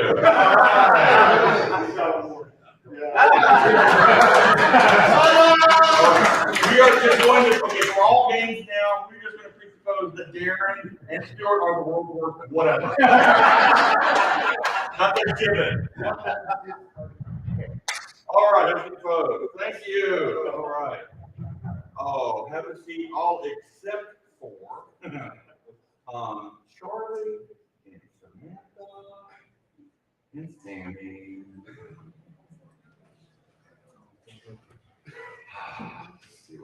Now, I need a scenario in which you can have 3 people or 3 something, one of which is leading or teaching or somehow instructing the other 2. Dad and his daughter going on her first date. What's that? The dad and his daughter going on her first date. Okay, that's 3. Okay, but I got 3 people up here. Yeah. Oh, thank you. I like this. We're gonna go to the easy comedy now. All right. Somehow Scott Mayo is involved. All right. Charles is in charge. Charles. I'm sorry, dude. Come here, Dad. All right, Dad. You've got your daughter, played by Charlie, and her date, some boy, played by Samantha. Okay. All right. Now, you are talking to them with words and things. Now, you two can only have very specific responses. This game's called 2 lines. The only 2 sentences that you can say, and this has nothing to do with what you talk to them about, this is the only things that they can respond to. Charlie, your responses are going to be either, what the hell is that?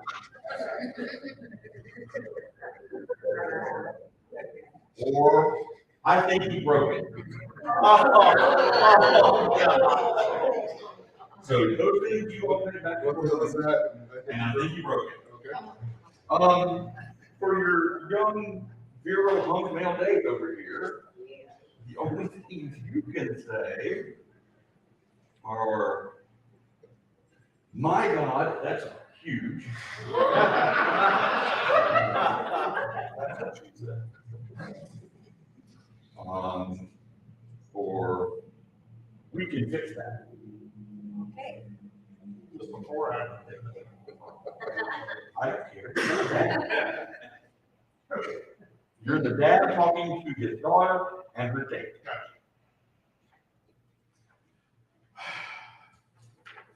You know you're 2 hours late, correct? I think he broke it. I'm sorry, what happened on this? You broke something? What the hell was that? I certainly hope so. I gave you the car, trusting you to take care of it. What the hell is that?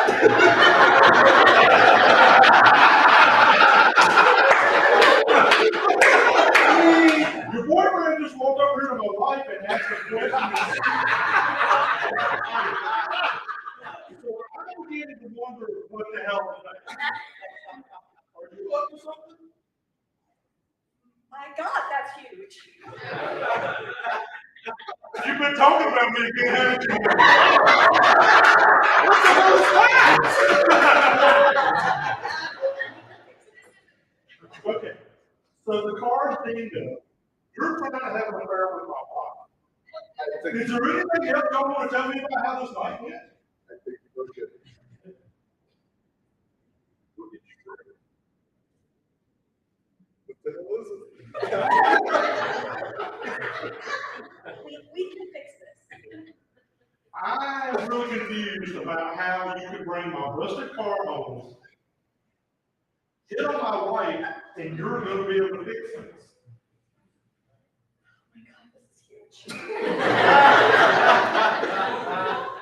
You have no idea. You're in trouble, young lady. What the hell is that? It's me being a parent. I think you broke it.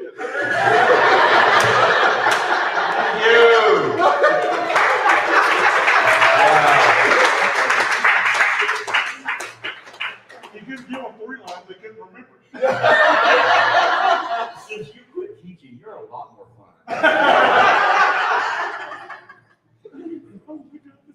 That was awesome. That's today, right? No, I quit last Friday. So I've not been a teacher for 4 days. Abandoning America's youth, one classroom at a time. Oh, yeah. Oh, we're gonna play a game called Party Quirks. All right. Stuart, you're hosting a party. Come on up. You were going to say that? I knew you did, because you're such a cute little thing. Yeah, you really are. All right. And your party guests in order are going to be Sammy and Samantha and Derek. We all know how the game's played. It's even more fun if we don't know how the game's played. All right, now, if I may have my, my host face that wall, please. Thank you, all right. Oh, thank you. Not challenging at all, okay.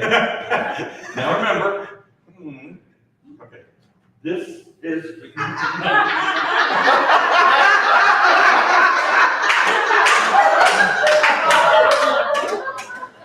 Thank you, I do all of my own stuff. And after that person, even better. Gravity, all right, even better. Samantha.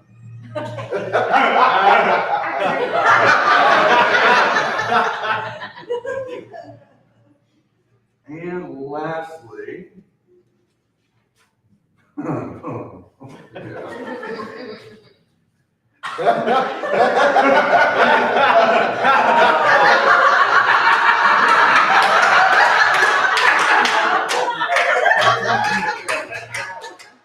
do we all know who we are? Because he doesn't. Let's have some fun, shall we? Stuart, you're hosting a party. We'll buzz the doorbell, whatever. Okay,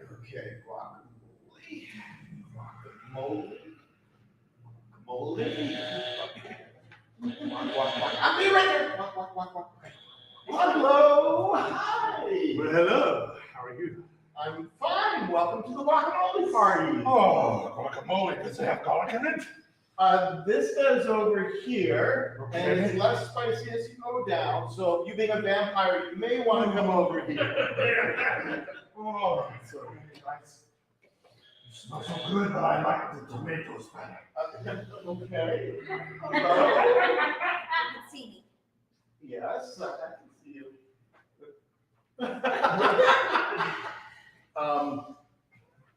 Is he not a vampire? You're not here, there's Okay, more. there's more. Oh, okay. So, I'd like, anyway, be careful. He's a vampire, but he seems to have a desire to eat a lot of garlic because this is the garlic block.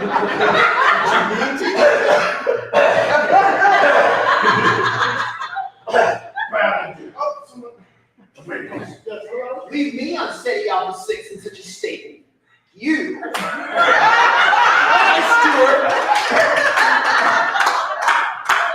Okay,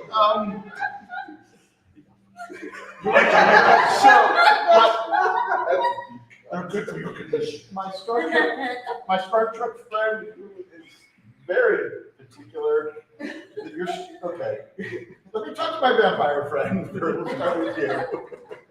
How are you? You bastard!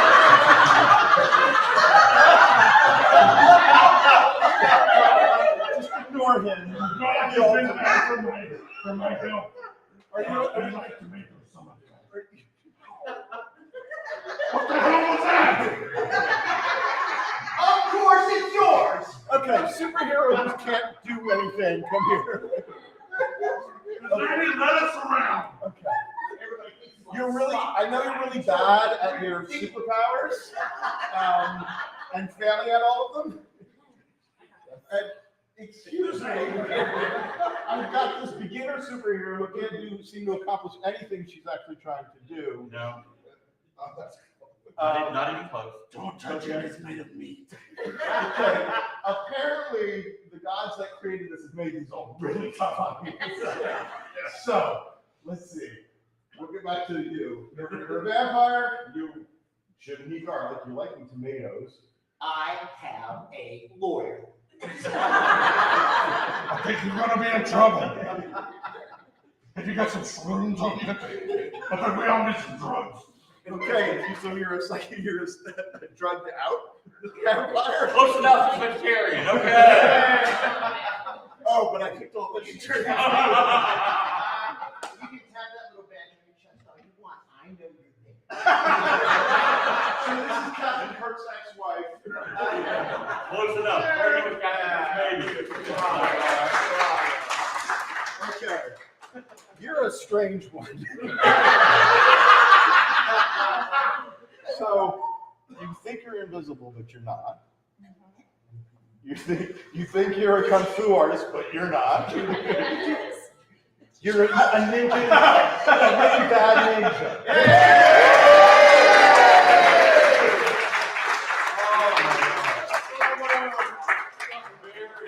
I didn't know I was gonna be the garlic steward, I'm sorry. I want to know what's the preference with tomatoes? Everything was vegetables, but you're going for tomatoes now. What was that about? You just made that. That was just like your. That's just cake. I mean, it's fine. Look at tomatoes. I'm okay with it. I'm really okay with this. I thought it was smart. I think we should play alphabet again. Isn't that fun, Charlie? No. Okay. I know. So come back up, Charlie. And just for his thing, you can do it. You can do better. You can do better. Something for me. Okay. You, Charlie. Yes. Are you're a police officer. And Darren is trying to talk his way up the stage. You're beginning, Charlie, with the letter X. Oh. Just flip them off now. Okay. X-ray Tango Foxtrot. Yes! Nicely done.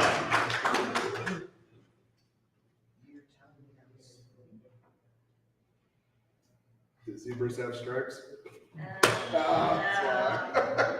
Do does not start. Oh, come on. I'm watching Wimbledon, but I'm the only one here. Zoos are not a place for this to happen. Absolutely not. But you did it anyway. Can you tell me why I'm older? Don't you understand what you did?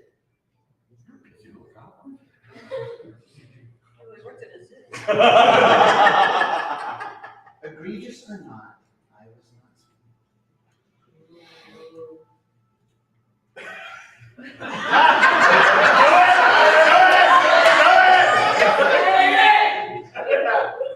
Fatally wounded is that guy. And that was the point at Comic-Con where Ray Reinhardt said, "Fuck you!" I'm the comic book man. I couldn't do that. I cried. I cried. It was beautiful. It was like watching the wave motion gun go off on Starbucks. It was beautiful. I mean, seriously. I think I cartwheeled. All right. Starting with F. With what? F. I'm so mad at this. Fine. I have to give you a ticket. Go back to your station. Hey. Just for that, you're getting a ticket. I feel like that is when cops do this to me too. Let me have your keys.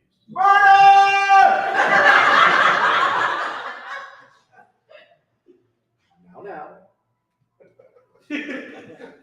Obviously, we have a failure to communicate.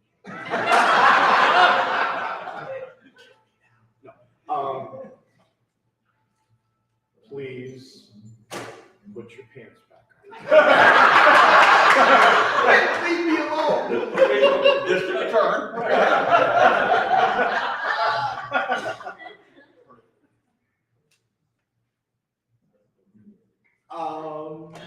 Nah, if you're looking hard for it now, that's all right. Hey, why would you know? You know what? You just told us a whole lot more about your weekend than I wanted to. Yeah, Okay, dear, have a seat. Oh, well, I kind of recovered from the mental image of that game.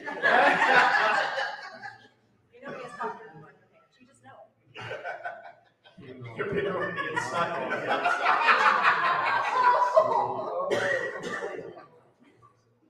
Come on. I'm too young for this conversation. Let's have another press conference, shall we? Let's do that. Since it's so much fun watching him have an embolism, Stuart, come on up. You're giving a press conference. Okay. One of our reporters is going to be the lovely Samantha. Another one is going to be the lovely Roy Belcher. Yeah. And the slightly less attractive Derek Candace are my reporters. Oh, he said he makes it easy to torture him. He really does. And we'll make it easy this time.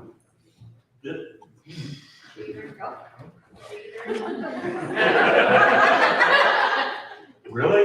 Are you done now? We have to find out. Do not look this directly. Darren, it helps if you. Darren. Oh, yeah. I read it a minute ago. All righty. And you have just completed your press conference. Any questions from the reporters? All right, I'll take questions now. Yes, the bald man in the middle there. Parker from Daily Bugle. Okay. Why did you decide to come out? Well, it's a legitimate question. Yes, it is. Especially this one. What did it say? 5 minutes? 10. 10 minutes? Okay. I came out because being inside was too uncomfortable, so I thought, I'll be out. Any more questions? The odd man on the corner there, yeah, no hands.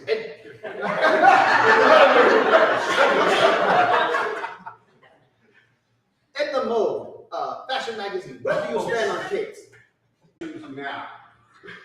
After all these years. Oh, I understand now. Well, because taking all that time allowed me to reflect on my life. Reflect on being in and out, Kate and no Kate. Should I move like this, or should I move more like this? And so it took me a long time to go over this. That's why. I have no idea what I am. Let's go. Are you really that fast? You know what I'm saying? And if so, how do you feel about that? Well, I didn't think it was a problem until you asked that question.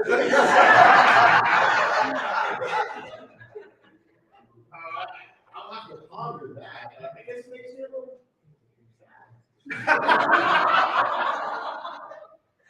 Yes. George's stanza. When you're in your house up north, it's kind of cold. No, because I have a magic sack.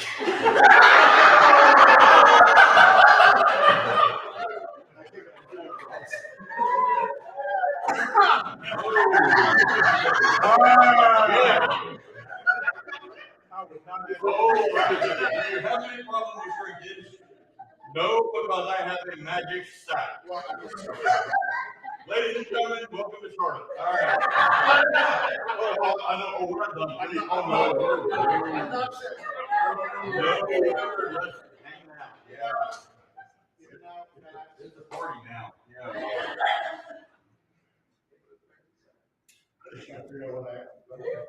Go on. Are the rumors true about the way that you can just see my cookies?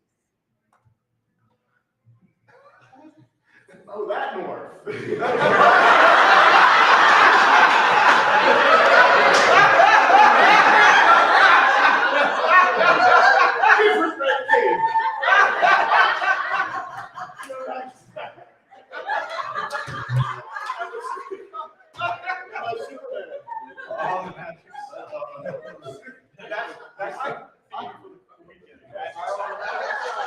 Your Honor, I do not recall what took place.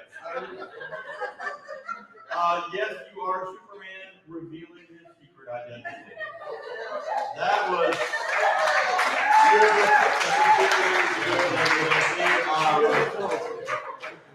the winner of that game is going to have to be Stuart.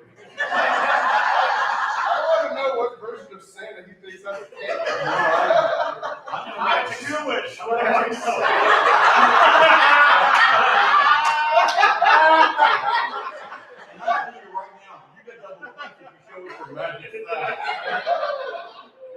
don't actually pay money for you not.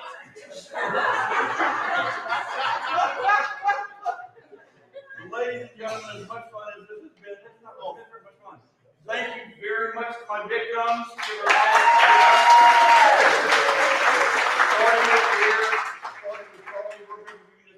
Where folks can see you for the rest of the weekend. Oh, good God.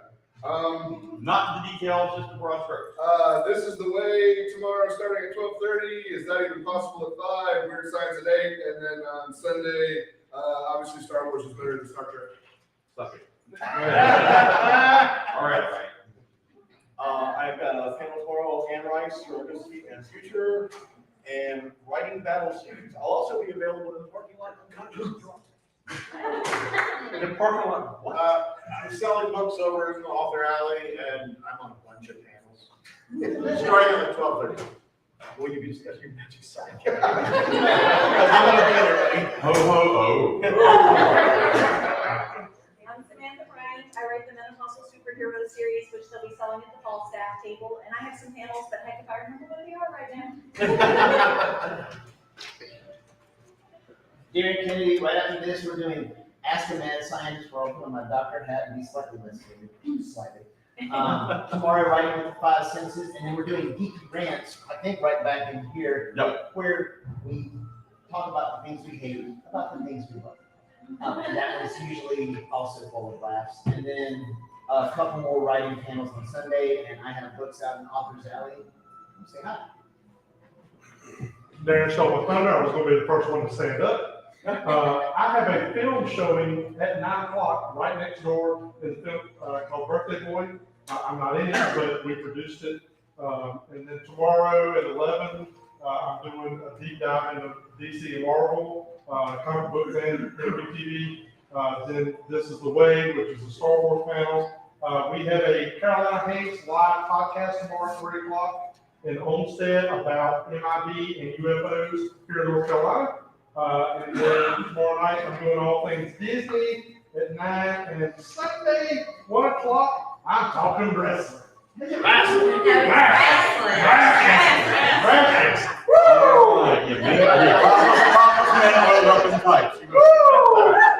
And my name is Richard Greer, which means, again, Doris says that, and I'll be all over the place having fun. Come find the last and find me. Thank you, ladies and gentlemen. Have a good night.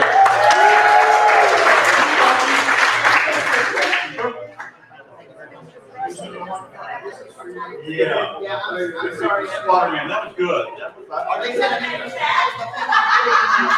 did that, and I'm like, oh shit, a prop. You're extraordinary. Chris, would you ask somebody to come back in and take this thing back?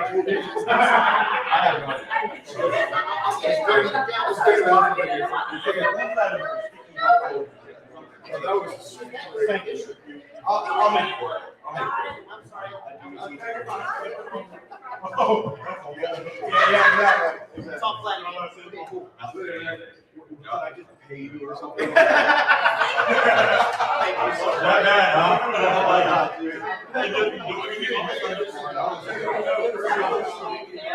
it's like, nobody wants to pay.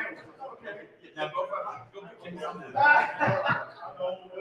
you knew what it was.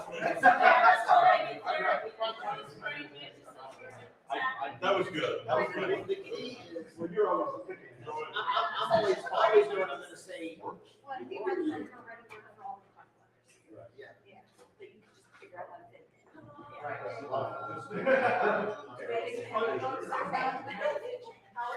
And you what?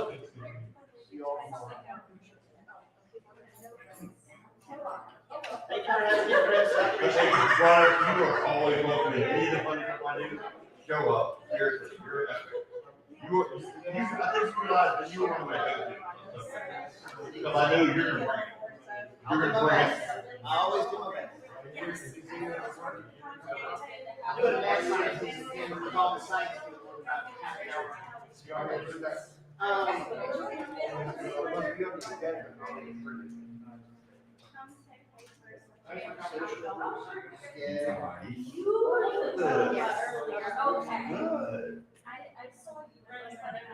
No, I can't run those. That was it. It's science and tech. So.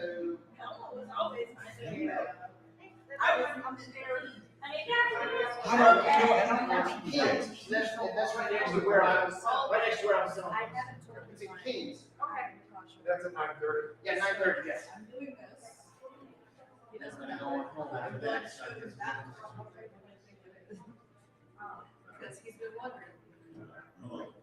I'm not gonna show you the whole thing, but you're gonna just get like, My eyes on here. I'm going out of the picture.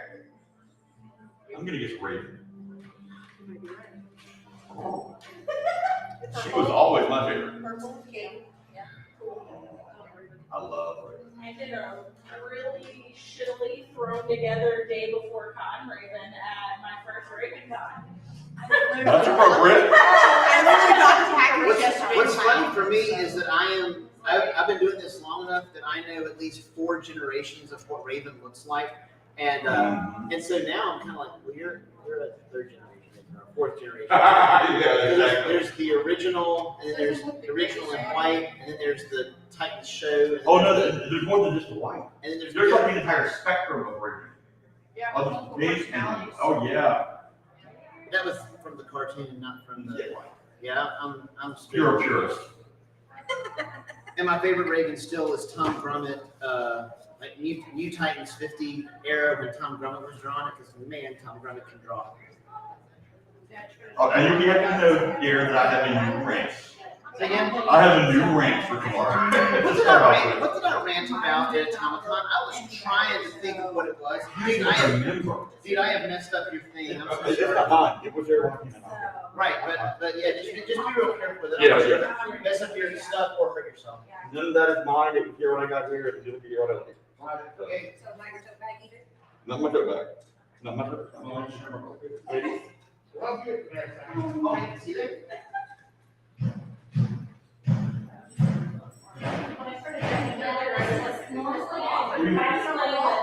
You're begging your folks again. I haven't worked on anything that's like appropriate for compliment.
I did, I said, you can't prove it wrong. I know about ghosts, I've seen them. I saw a ghost one time. He said, John, what are you doing here? I was like, I'm looking for ghosts. And he's like, don't look at me here, it's $3. He's giving $3.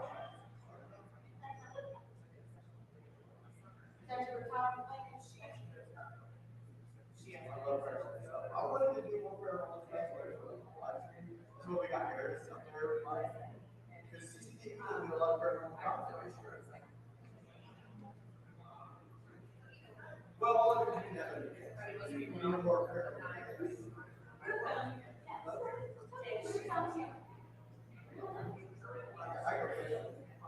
But I'm a hardcore Steve Luther because I'm like, I try to fight the guys. I'm like the guy who shows up and like, all right, if it's fight, I got music going on each way. But I will say, we have this really good band, I've been told for pretty hard.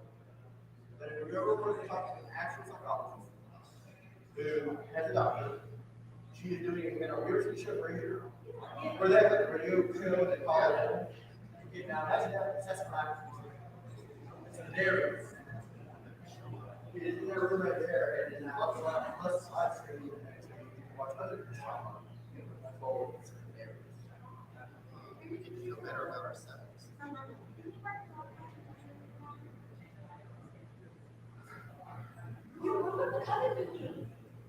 As long as you don't search the history, you should be.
He asked me what was the last time.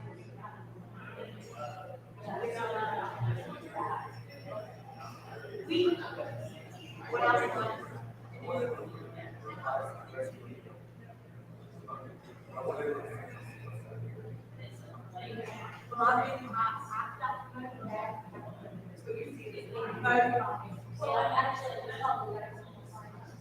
Because it covered the other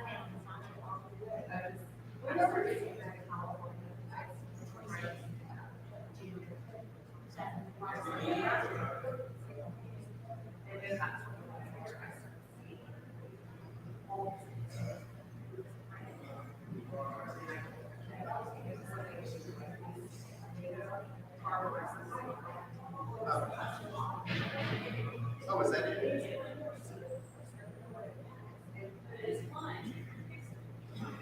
No, I still got one.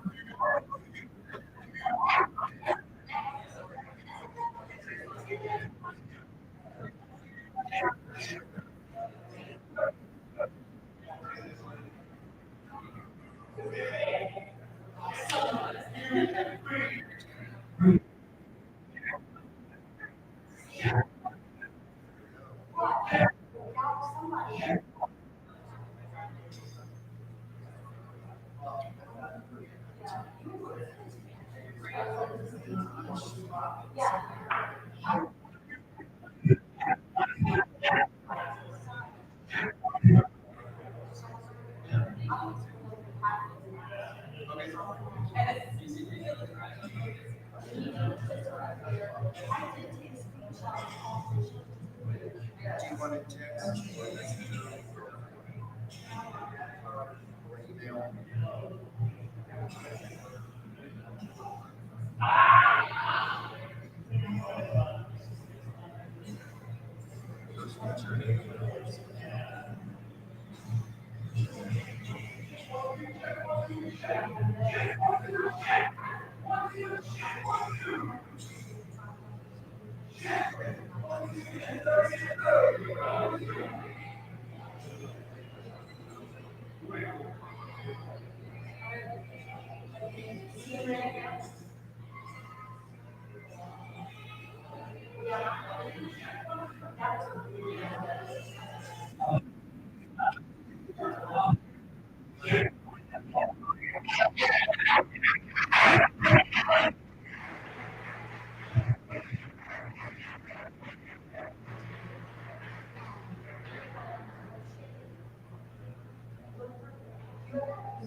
So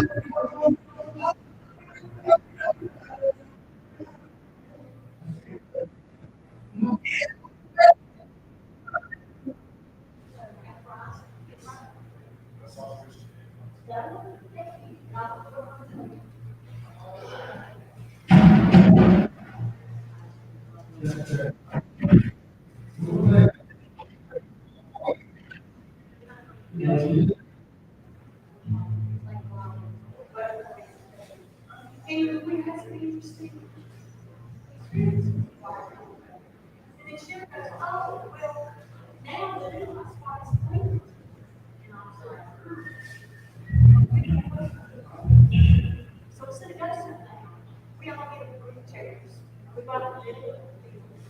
And we saw these guys. That's what I'm talking about. And so I did this meditation, so this meditation. Jesus, Jesus. And I was like, okay, God, we're all in this spaceship. And we were trying to get through space. We're trying to see what's good.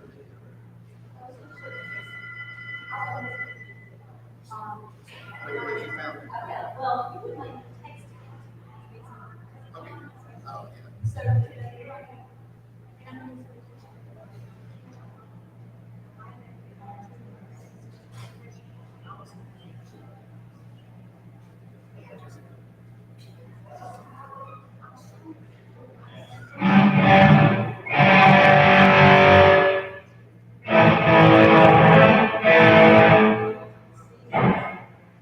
Yes.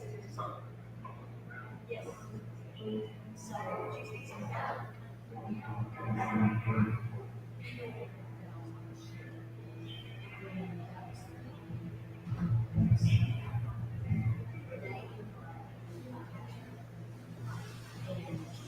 I do Renee lost. I'm telling you, because Renee, this is she was wrong. I told her I was like, took her.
you and I are probably closer in age. Yes, we have to.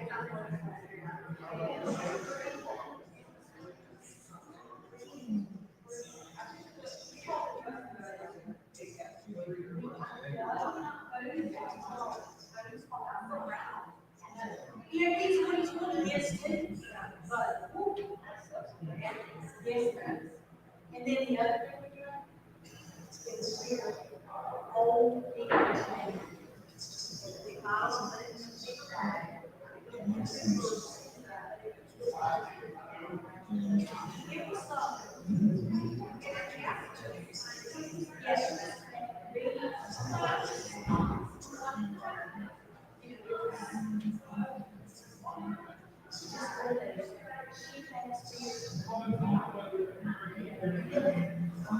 And then from there, I graduated to Bud Watson.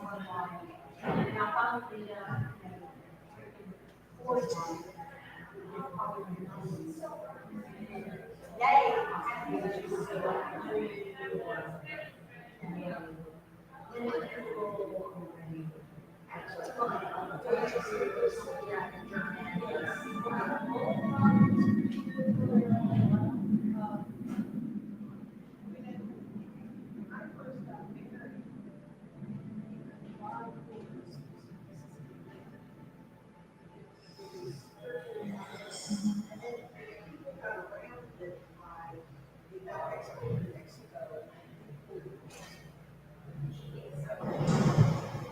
It's just Colorado, Spain, Colorado, I guess it's like that. It has to count.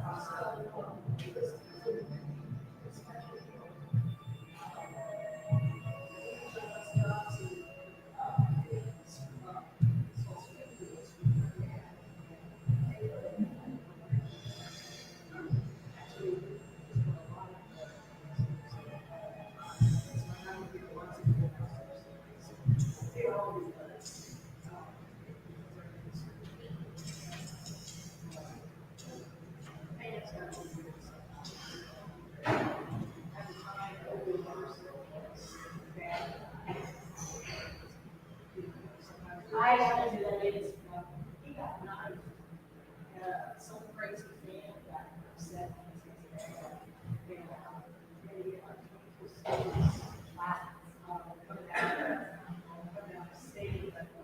Ric Flair was just a really, really nice guy. And treated the guys really nice. With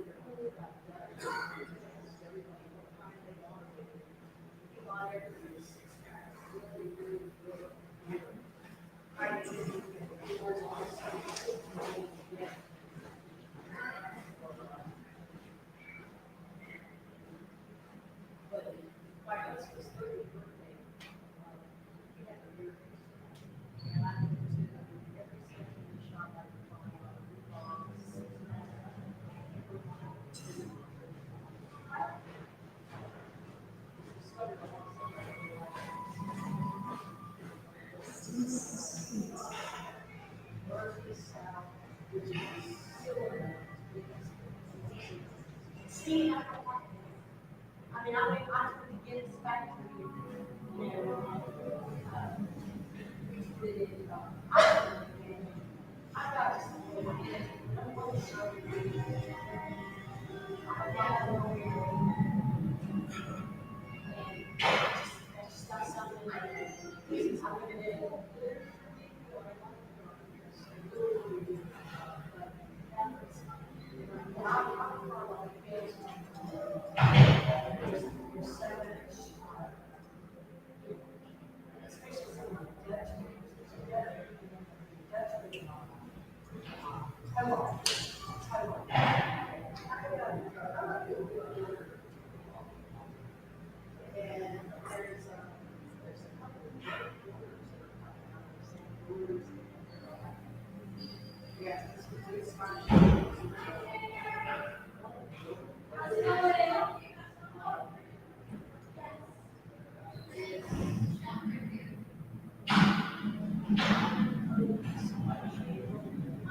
Yes.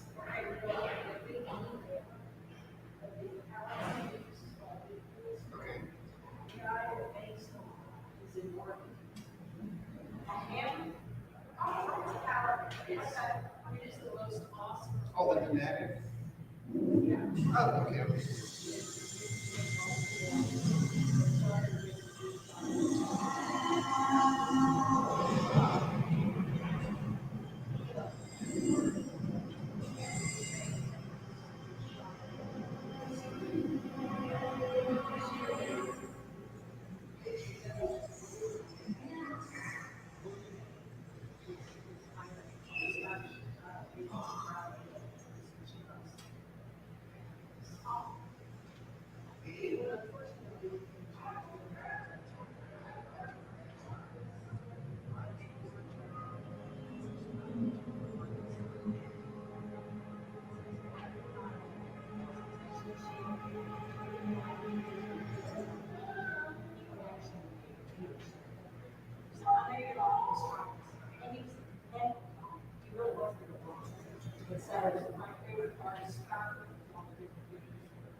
Now, we tried before, we tried B in our,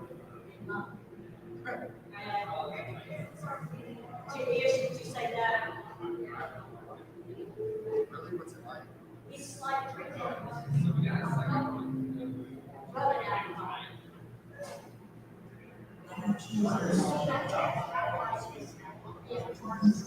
Yes. It was some artists.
People are screaming and jumping.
They may be set up.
We all donate, now we have our always we have.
Yeah.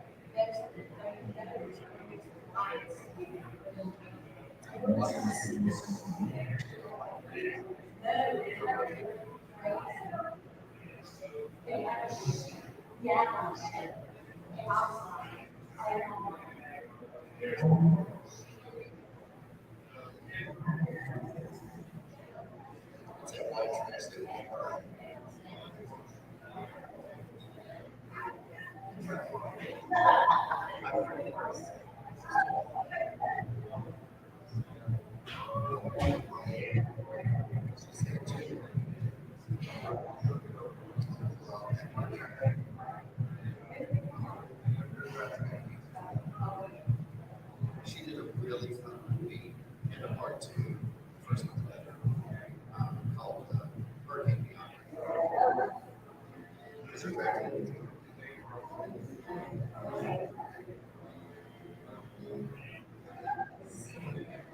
I caught that on YouTube. That was freaking all of them did a fantastic job. I think that was the best speech.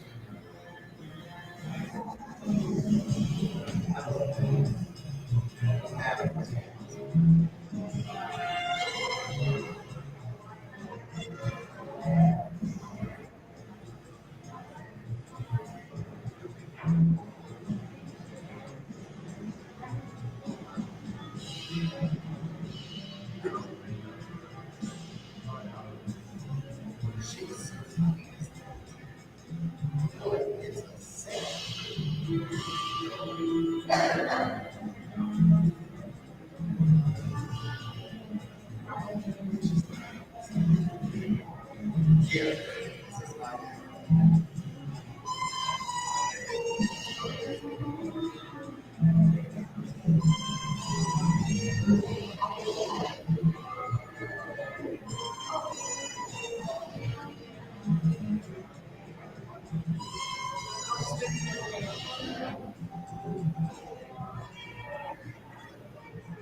the first one.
So say the job.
Just so happens,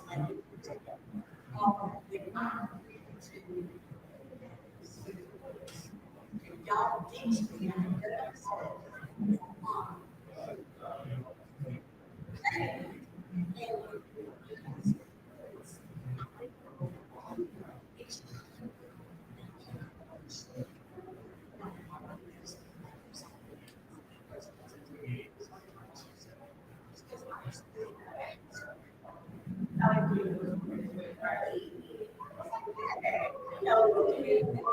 Come on up, you join.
That's all just.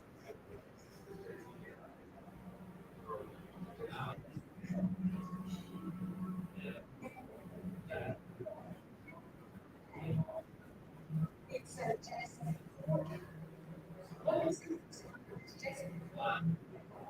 Jason.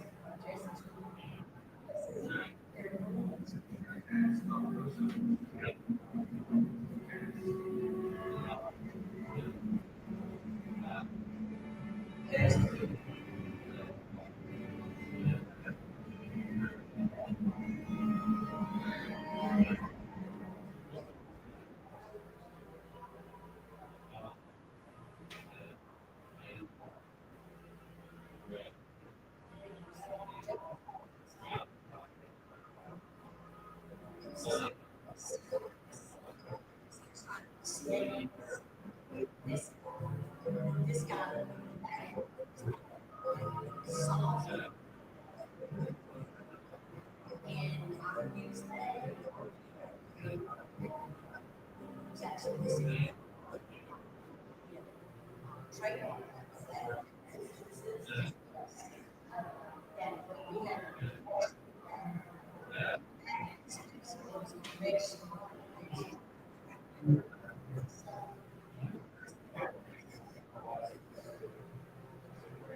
So what happened is that he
was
I'm sitting here dissecting how they did stuff. I did not.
Turned into the clock on my brain.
Fargo Center, everybody goes around for that. What? She said, I'm not gonna be online, it's gonna go.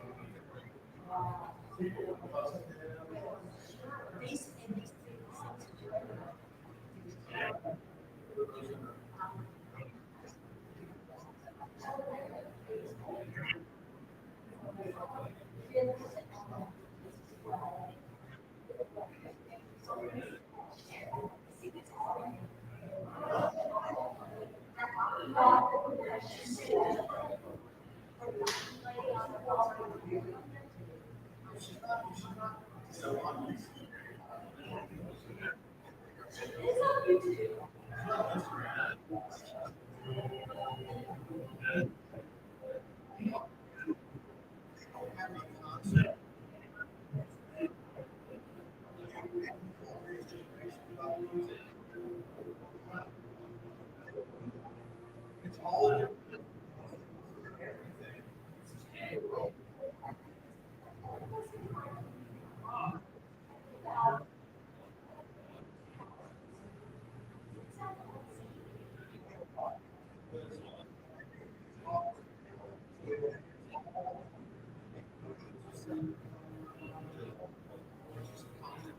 so real music was recorded is in perfect. That's what makes it unique and interesting is it's not.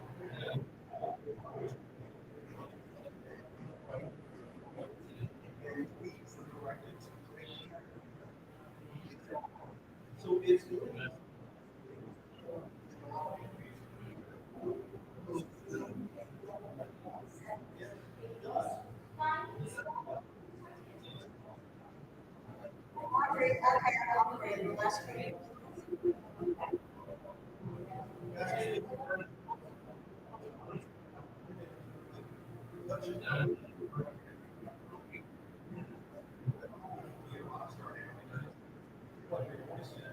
I get it.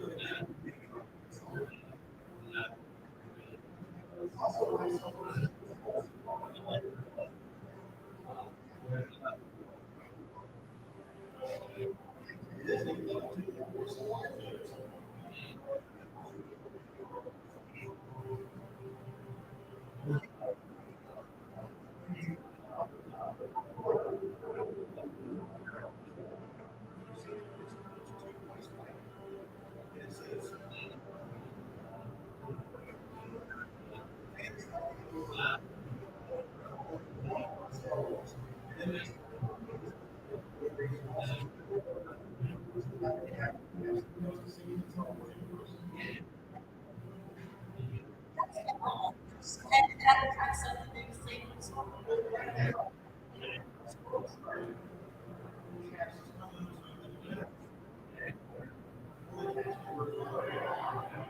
because she's getting people on it. And what several of her comments, they're all like,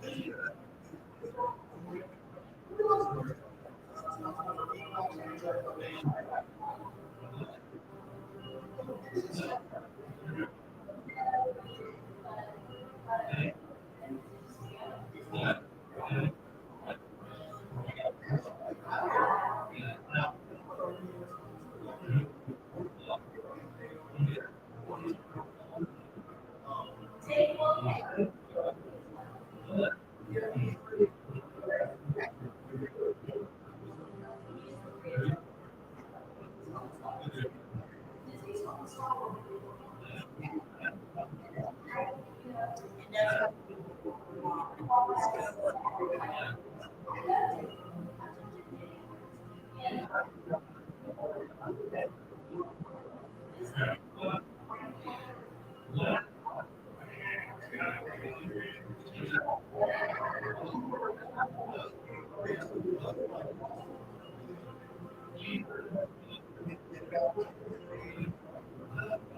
it's almost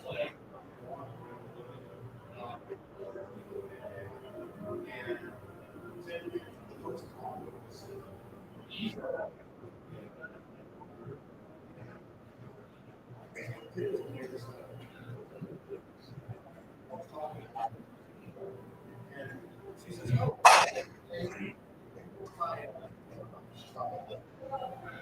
yeah, I said, I know the offer. She said, oh, I said, yeah. I said, I'd like to get it signed for you. And she says, well, you know, I don't know.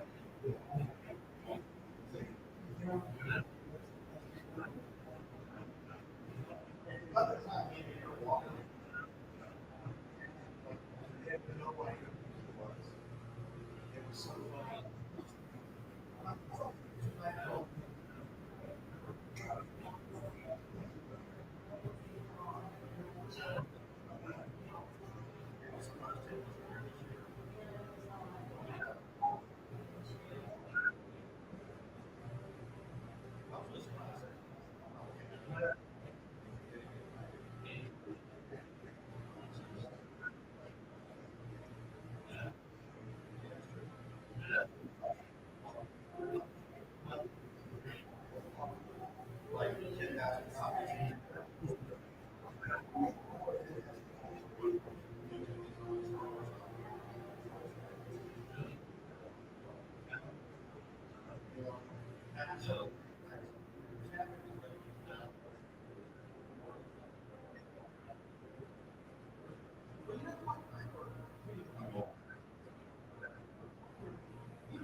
Disney is not one for it. And let alone don't go to the damn.